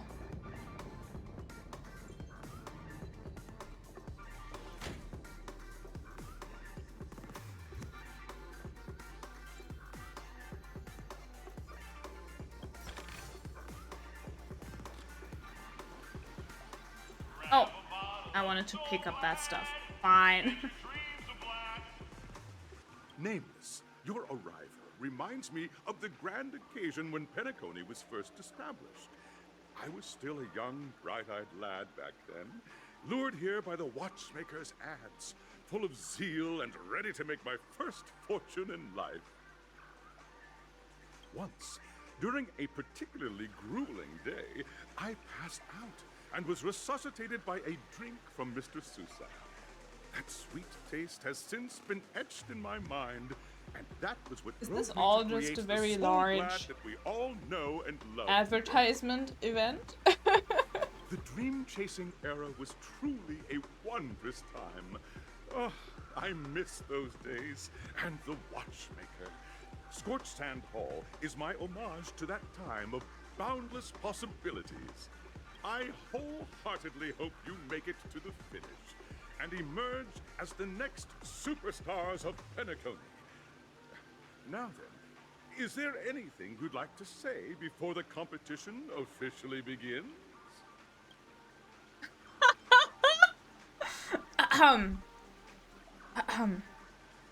Nah, we win. This game is so unserious. Can we get the ball rolling already? I ain't got all day. Capiche. Or, rest assured, we're gonna take an L in this. I can feel it. Now we win. That's the trailblazing spirit. How about you, Miss March? Hello, everyone! Next up, get ready for the Mega March 7th Adventure, where I'm going to break the speedrun world record! Trailblazing into the uncharted and challenging the limits. That's Miss March 7th for you. How about Miss Firefly? I hope that by the end of this journey, everyone will have achieved the outcome that they hoped for. Oh. Ah, a wonderful wish! Miss Himiko, what are you expecting from your team? Safety first, everyone. Oh, put on your helmets, everyone. Simple words, but full of warmth. Waiting for you are 3 stages, each connected to that era. The first 2 stages offer 2 distinct paths to choose from, with unique challenges on each route. And in the last stage, you will face off against a champion who has defended the title to this very day. A beloved contender whose noble virtues are unrivaled. Those are the rules. Simple. Everyone clear? Now then, I hereby announce that the 33rd Scorched Sand Festival of the 20th season, sponsored by Soul Glad Enterprises, has started. So is this gonna be Fall Guys or what? Sonic beat like, hold my beer, I gotta beat this land speed record. So what do we do? Everyone, as the Charmony Festival is drawing closer, we must reach the end as quickly as possible. You actually speedrun? And safety, splitting up into 2 groups is the best choice. March and I haven't known Miss Firefly for too long and aren't overly familiar with her. It'd probably be better if the 2 of you paired up. Cat, you're so cute, thank you! Someone redeemed them earlier. Fine by me. Let's do it. All right. I don't have a problem with that.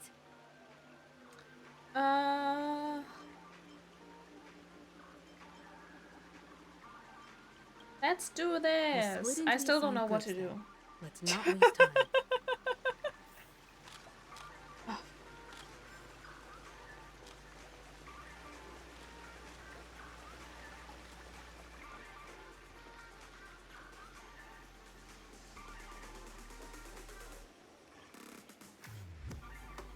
First stage entrance, let's go! First stage of Soul Glad Enterprises. This has been 4 hours of story. Festival of the 20th Just visual novel style. And now we finally get to do something. Yeah, In the stop talking. School of Acting Challenge, you have to complete 3 performances from 3 scripts and move the panel judges. In the School of Action Challenge, you have to defeat 3 groups. Now, Okay. make your choice.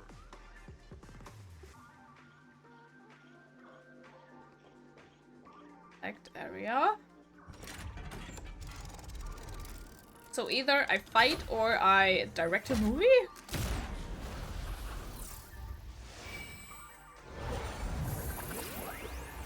Wow.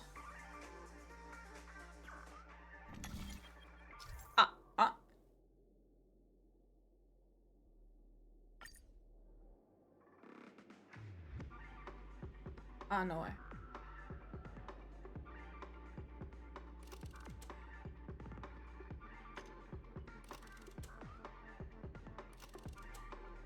Oh, acting or action?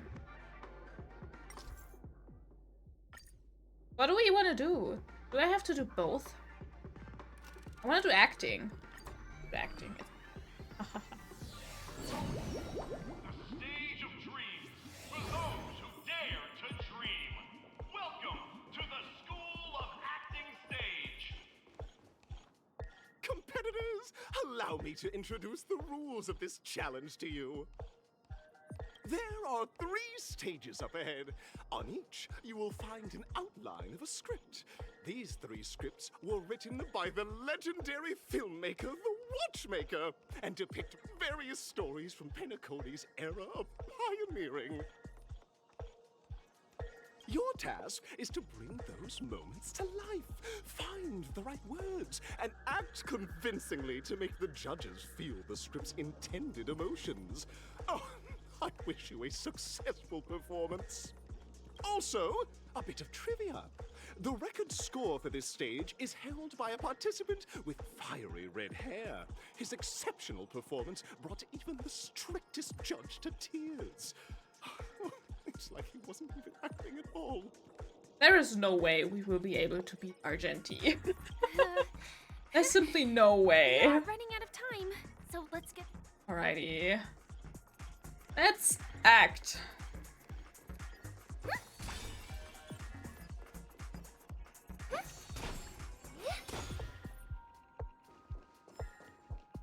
Oh, just take a look at this pair.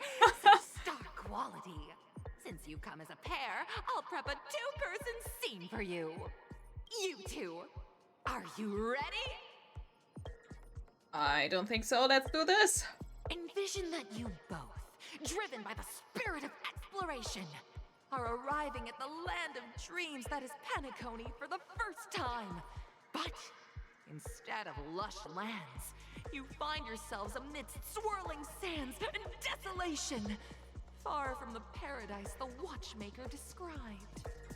You're driving an old clunker through the wilderness of the dreamscape, braving the cold wind, choking on the dust, and suddenly, a fierce memory zone meme blocks your path. Okay. Now, Mr. Greyhair, what line would you deliver to express your disappointment in Penacony? Oh.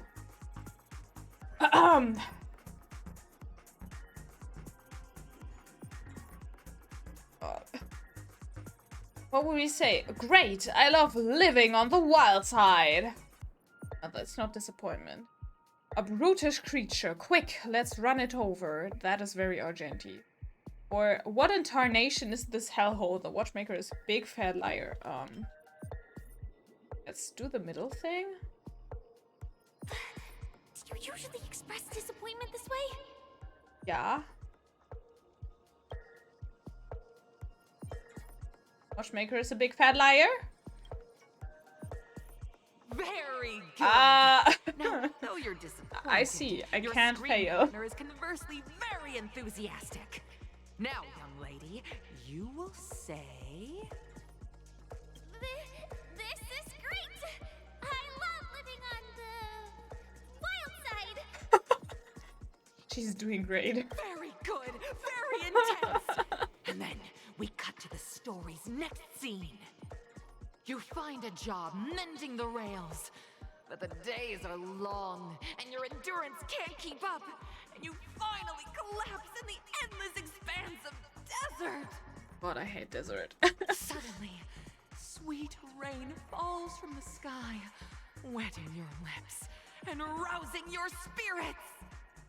Now, Mr. Greyhair, what line will best express your surprise at this moment? My surprise. Just let me die of thirst instead. Perhaps we were never meant to succeed. Wowee! Penacony, my Penacony, you truly abound with opportunities. Am I supposed to Pick this one.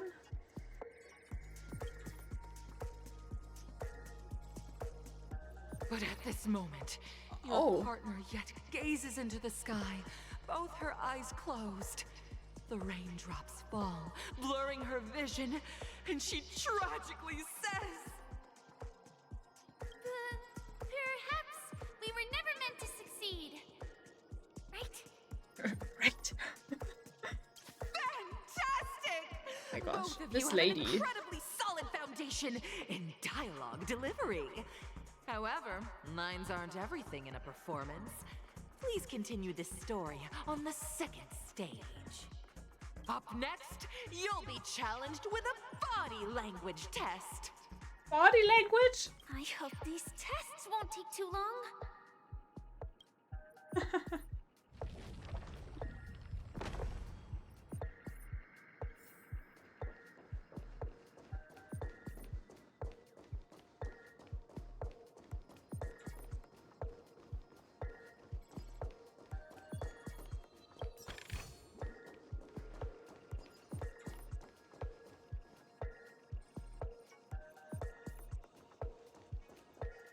Here, you two are required to skillfully utilize picking up from where we left off.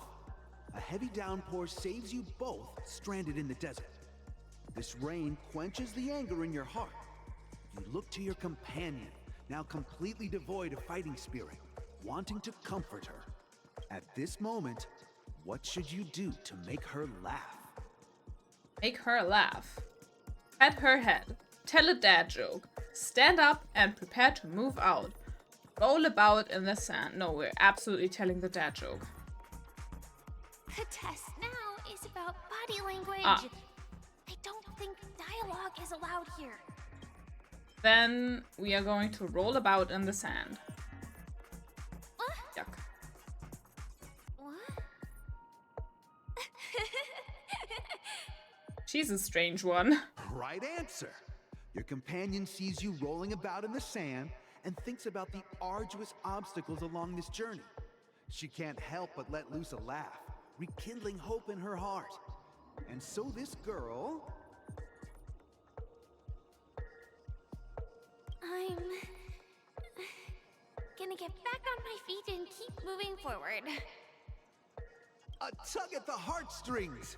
The story continues to develop. The heavy rain leads you both to sense a business opportunity. So you start venturing into the umbrella industry. But just as the business begins to pick up, competitors start flooding the market with low-priced goods, squeezing your market share. Who writes these? You have no choice. The goods you stockpiled at high prices have to be sold at a loss. This is a pretty self-destructive move, which drives your business to the brink of bankruptcy. At this moment, what would you, who refuses to admit defeat, decide to do? What would we do? Stand up and smack the table. Absolutely.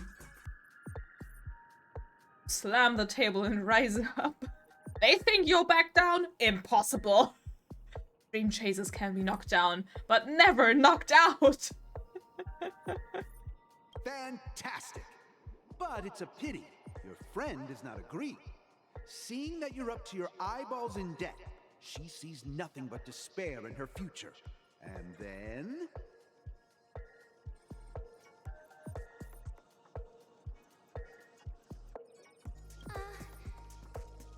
I leave Penacony in utter disappointment. Is that okay? Of course! Absolutely! I was this close to tears! Both of you possess exceptional acting talent! Yeah, totally. However, the true test is yet to come. You're about to encounter the harshest judge this show has ever seen. You'll need to rely on perfect performances if you want to win them over. Alright. Is it going to be Argenti?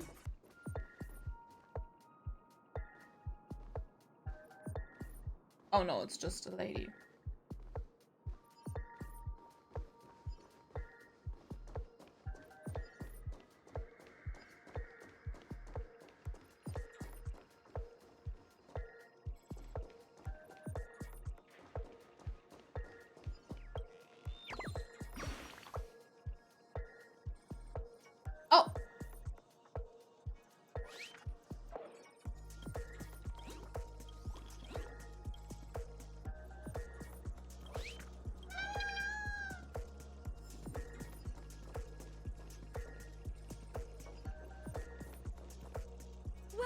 to the final stage. Actually, all the scenarios that you previously encountered were all from the film Once Upon a Time in Dreams. Okay. Who watches that? Two companions arrive on Penacony with nothing but a dream. Their desire for achievement is met with continuous setbacks. Ultimately, one continues on, despite spiraling into debt, while the other concedes defeat and leaves. Many years later, their paths cross once more in the thriving Penacony. Yet, they refuse to acknowledge each other because...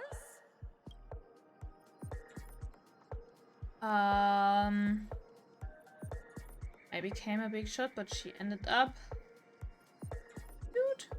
I fell into poverty. She's in normal life. I'm leading normal life. Oh, this one? Against the backdrop of a revitalized Penacony, the joy of reunion mixes with the sorrow of past separation, the awkwardness of being strangers, and the shyness of a long-awaited encounter, all converging at this very moment. Give it a shot. Try and convey this bittersweet scene to me. Bring it to life with precise and emotive acting. Okay, bittersweet. Is this ever going to end? I know! Why don't you try that clockwork thing you used before? Girl, you're talking into the mic. Everyone can hear you.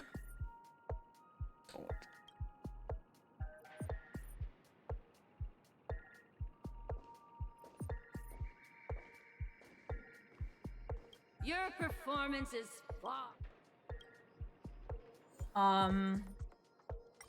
Can she be happy? God! I never imagined that such a sad scene could be portrayed by you two in such a joyful and heartwarming way. Two people sharing a long, cherished friendship, as if time and status meant nothing to them. Huh? But we haven't even... Brilliant! Your portrayal outdoes the original. Beautiful! Okay, full points. We have passed the test. We ought to hurry up. The Stellaron is at stake. First, I want this chest. And second, I want that chest. Guys. Another time.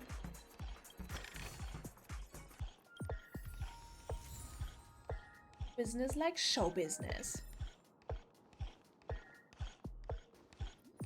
Alright.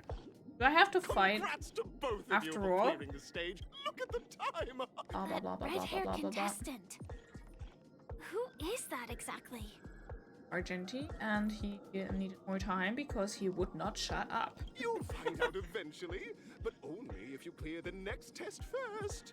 Welcome to the second stage of the 33rd Scorch. You have the option to choose gunfire and undergo Brother Hanu's trial, or time, where you'll face Clocky's trial. Oh. And now,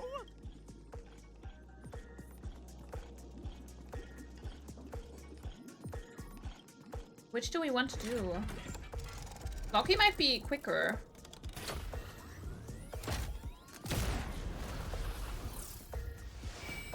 I do really enjoy the Hanu stuff though. Ah.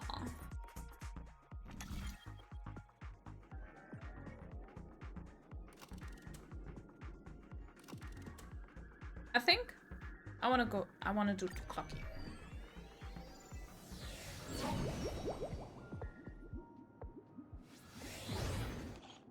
dear friends, welcome to Oh, that's a large wonderful world clock. created by the Watchmaker. It's said that the watch, like a skilled pilot, Whatever. contestants, may you have the trial Yes, of time. yes, yes.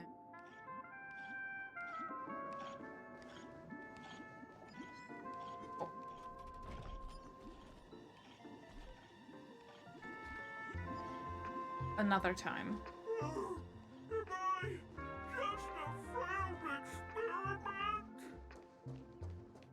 Am I just an experiment? This clock just totally devastated that us going, hello, I'd like to play a Dreamscape Ticker. You guys are just like the others. See? I'm just empty inside. Tick-tock! It's time. Clocky?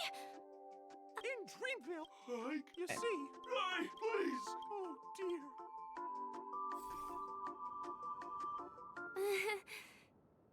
Don't worry, miss. I've... Missing Over here, my part. friends. Better use that hamster ball night speed.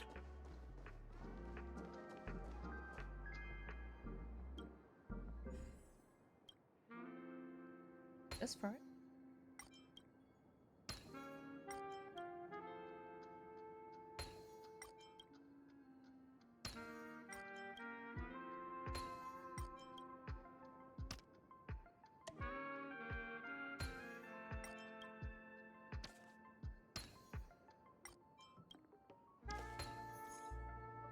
But it just looks the same. Oh.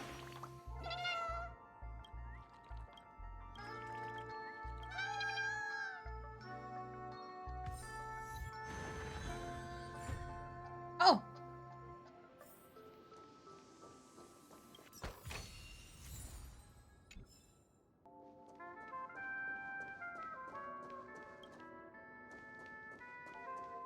There's something else up.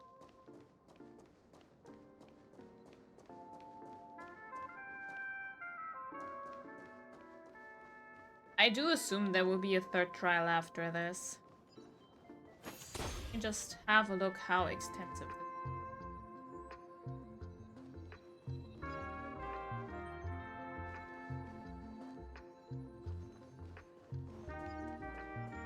This must be one of the missing parts that Big Ticker needs. We're here!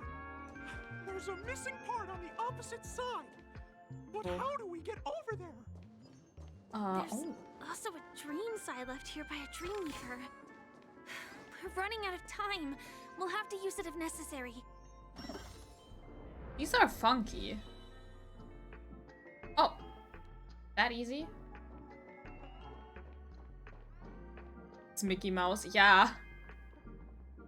It is. In Dream America. It's fake Mickey Mouse.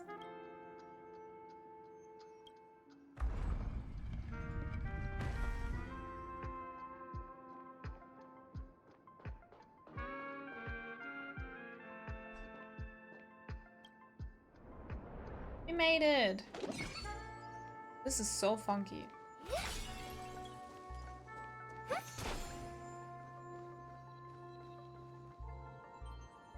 Can I dodge that one?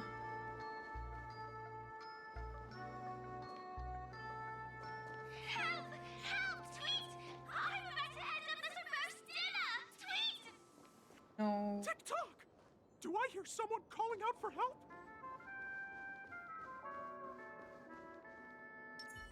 Feeling lucky.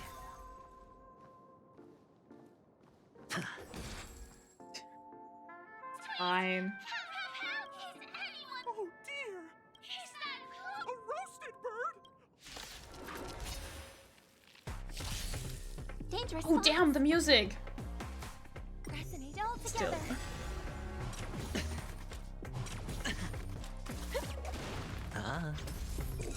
Answer me. Bust. Or maybe I'll take it all. All in.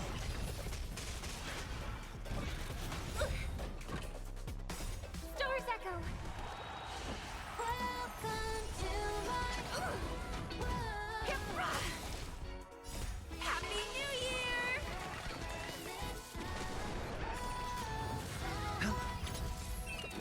I love this. The way she's just there dancing. 0 points. Watch your head. Knowledge, the Gosh, measure it's of so truth fast. and falsehood.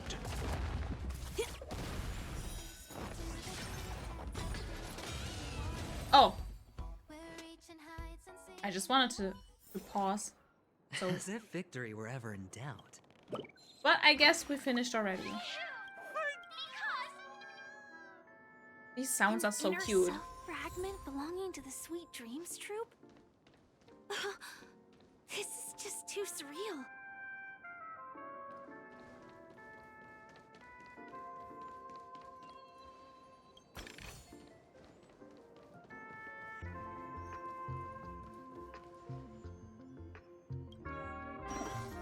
Oh, wait. Wrong one. Take me back.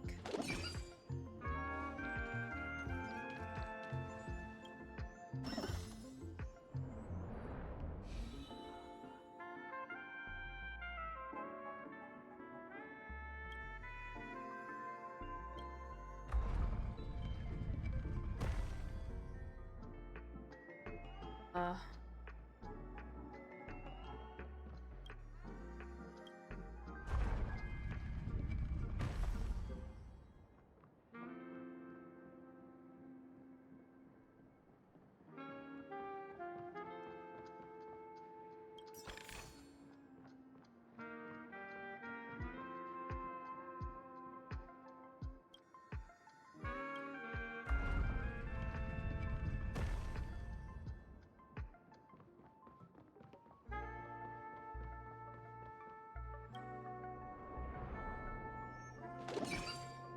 This is so wacky with the perspective stuff. It's so wacky. Oh!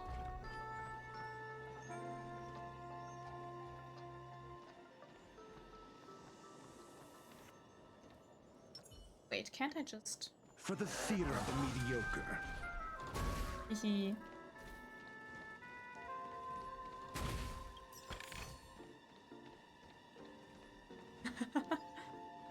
Oh yeah.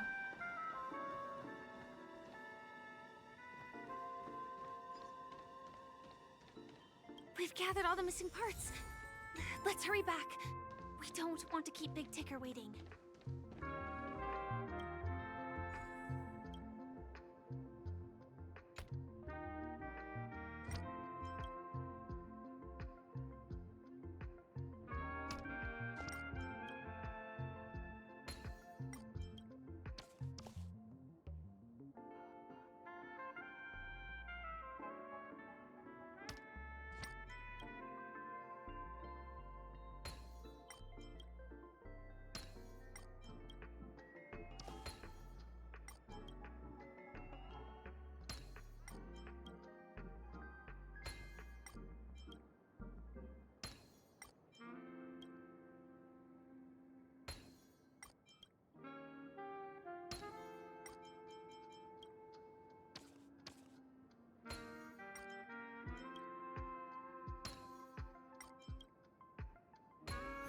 Here we go!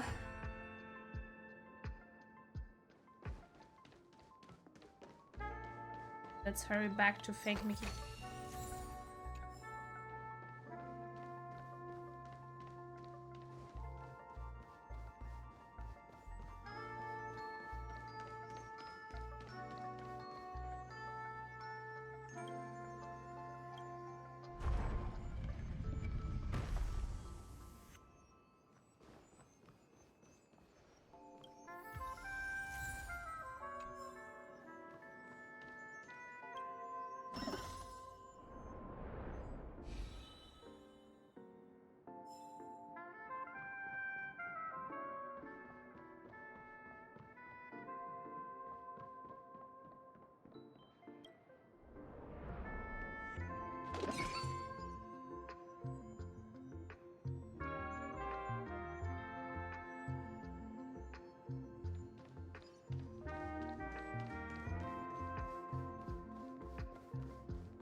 We're back. As long I have got your stuff. It's working.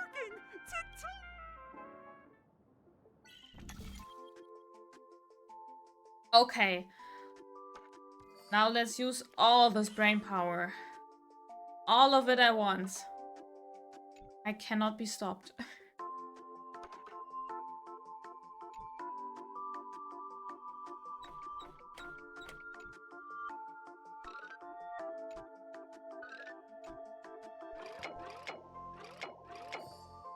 Aha!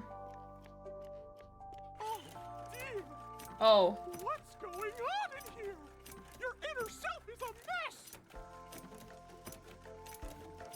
I'm not qualified to... No! Oh, using clockwork. Ah yes, this looks incredibly safe.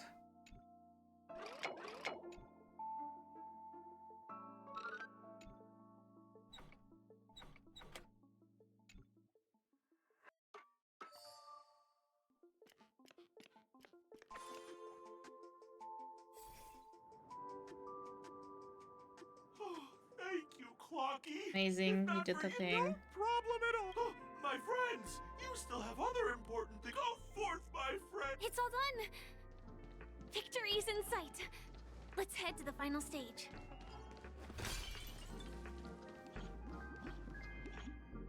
Okay, final stage. Congratulations! In the final stage, you will face the defending champion. Oh no. If you fail, you will lose the opportunity to become the festive superstar. Welcome to the 33rd Scorched Sand Festival's third stage in the 20th season, sponsored by Soul Glad Enterprises Superstar Showdown. Okay. I think it's Argenti. Because we don't know any other redheads who like to talk a lot.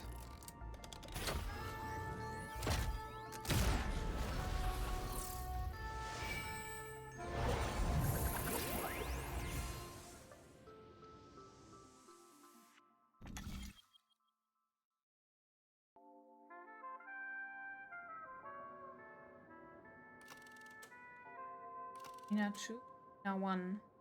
What difference does it make? 1, I guess?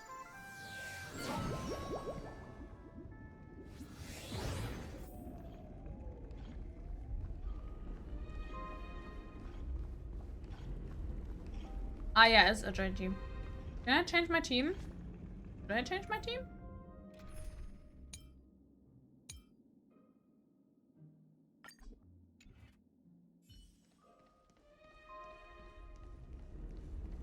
No way, I think I just saw someone. Someone extraordinary.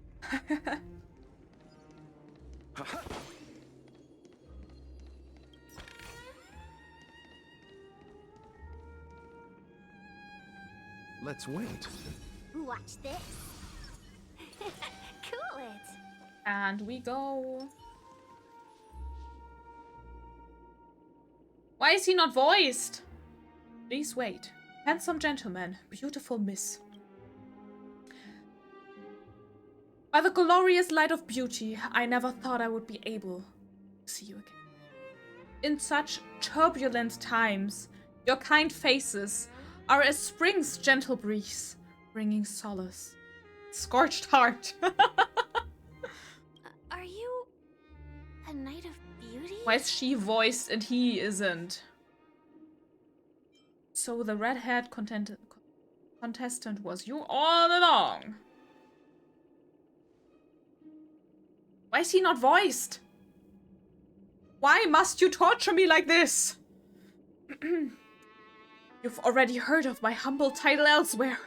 I'm deeply honored. Upon hearing of the impending festivities, I commanded the one and only to bring me to Penacony with full haste. Alas, in a cosmos unguarded by the beauty, disorder prevailed. Thus my passage was delayed by ending to...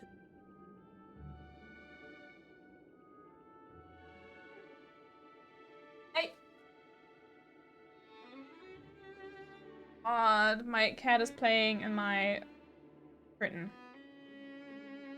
What are you doing? No! It's not for you! Stop! It's not for you!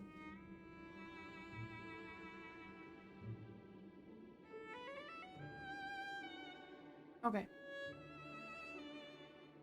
Little troublemaker. Fortunately, the mini rabbit. No, I'm not reading this. Bro, just stop talking. I'm busy saving the world. Could you please make way? Saving the world? What a righteous act of beauty. If that's the case. No.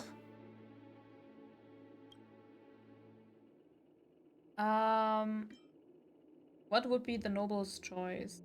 I'm begging you, all I speak is the truth. Sir, I am literally on my knees. He says no.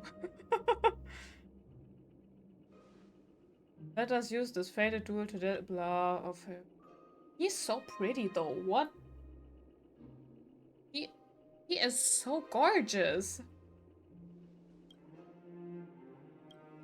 But why is he not voiced? That's like so disrespectful. Why would they make me read that? Bear witness. We're in trouble now. Okay. Shit, I have to do this the manual way. I absolutely know how to do this. Let's play for a while. Okay. Feeling spiffy? The strength.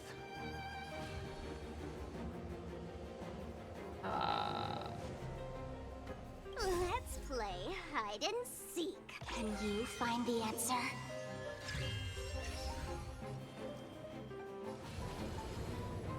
Heaven's search. Break. I'll see you off.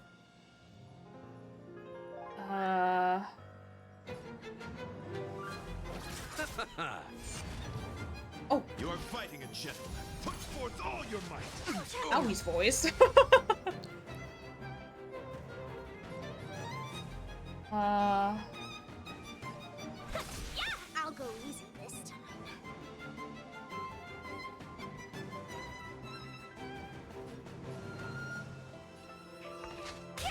You chose the wrong enemy. Rise to the challenge. Heaven's search.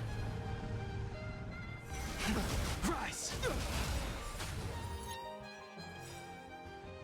Awaken dormant scales. World-cleansing dragon.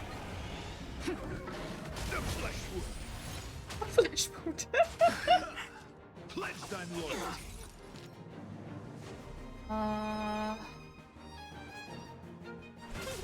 Let's play for a while. 1,000 wonders to raise your fight as one.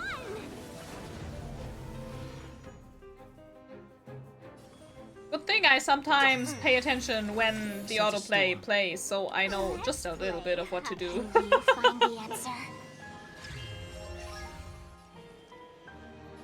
Heaven's search. Break. I'll see you off. Bloom. Eternal sleep is not the dead return! Behold, this symbol of pure... Receive divinity. Better late than never. Okay. We can do this. Has 2 HP, right? This. I'll go easy this time. I have to.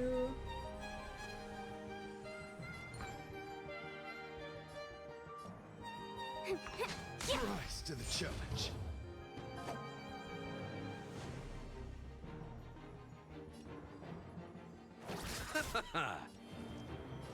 Heaven's search.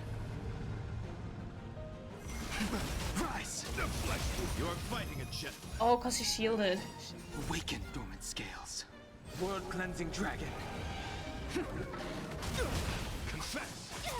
Let's be friends.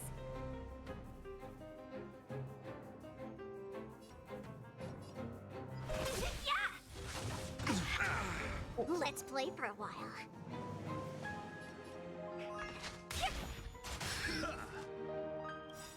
Let's play. Can you find the answer? Put forth all your might. I underestimated you. Bloom. Do not fret. Eternal sleep is not the end. The dead return! Better late than never. The strength. Heaven's surge. Great challenge. Welcome, customers.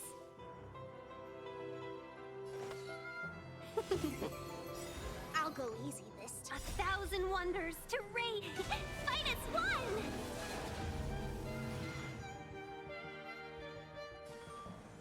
Feeling spiffy? They sent a storm. Heaven's surge. Rise! Awaken dormant scales. World-cleansing dragon. Bear witness. Let the duel commence. Oh shit.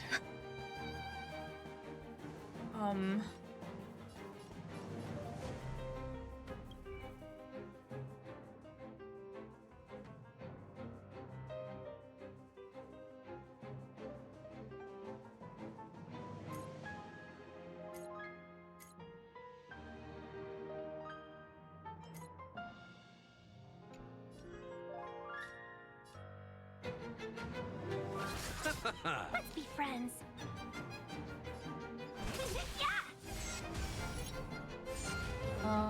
Confess! Put forth all your might! Oh. I underestimated Let's play you. for a while. I do.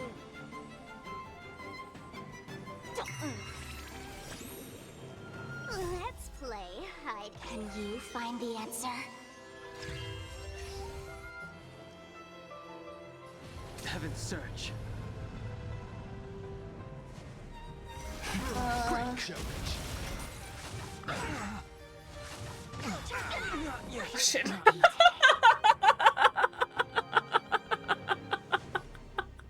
What the fuck? This won't work. You're fighting a gentleman. Put forth all your might. I'll see you off.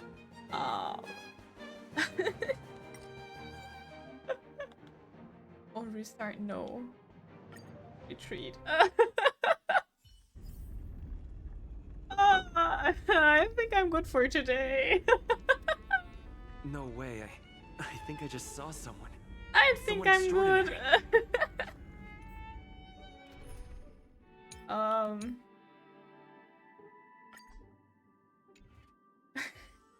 Heyman, hi! I am not trying this again today. This is not working.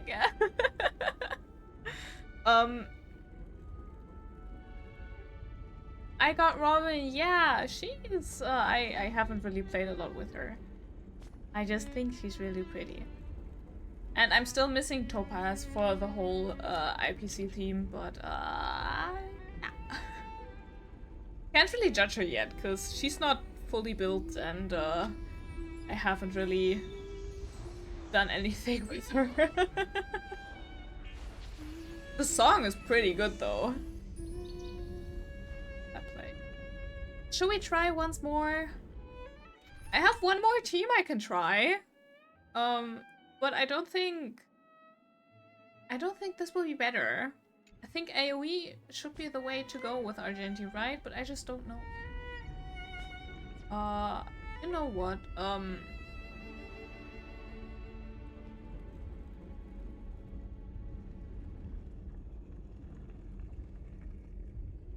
I've taken the other stage. It would probably be both him, right? I'll see what I can do off stream.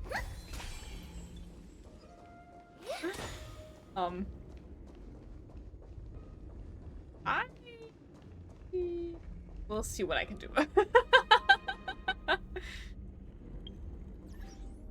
Look at her though, she's so pretty. Oh my god, it has. Oh shit, it's almost been 5 hours. Okay, we did a lot of story. A lot of stuff has happened. I need to I don't know, sort my thoughts and see how I can beat Argenti. That I will see what I can do. And then yeah, and then we'll just yeah. Oh my god, let me tell you, the last boss, the aventuring boss, I was struggling so hard. It was so bad. I really don't have a lot of characters and even less built. And I was struggling so hard with Aventurine. I had like one person left alive for the last like 3% of his HP bar, and it took forever. Struggle Town. Just Struggle Town. So, I will do my best. And I will keep you updated. Anyways, thank you guys so much for watching. Thanks for stopping by, Panthers. I wish you guys a great rest of your day. And I'll see you again soon. Thanks for watching. Bye bye.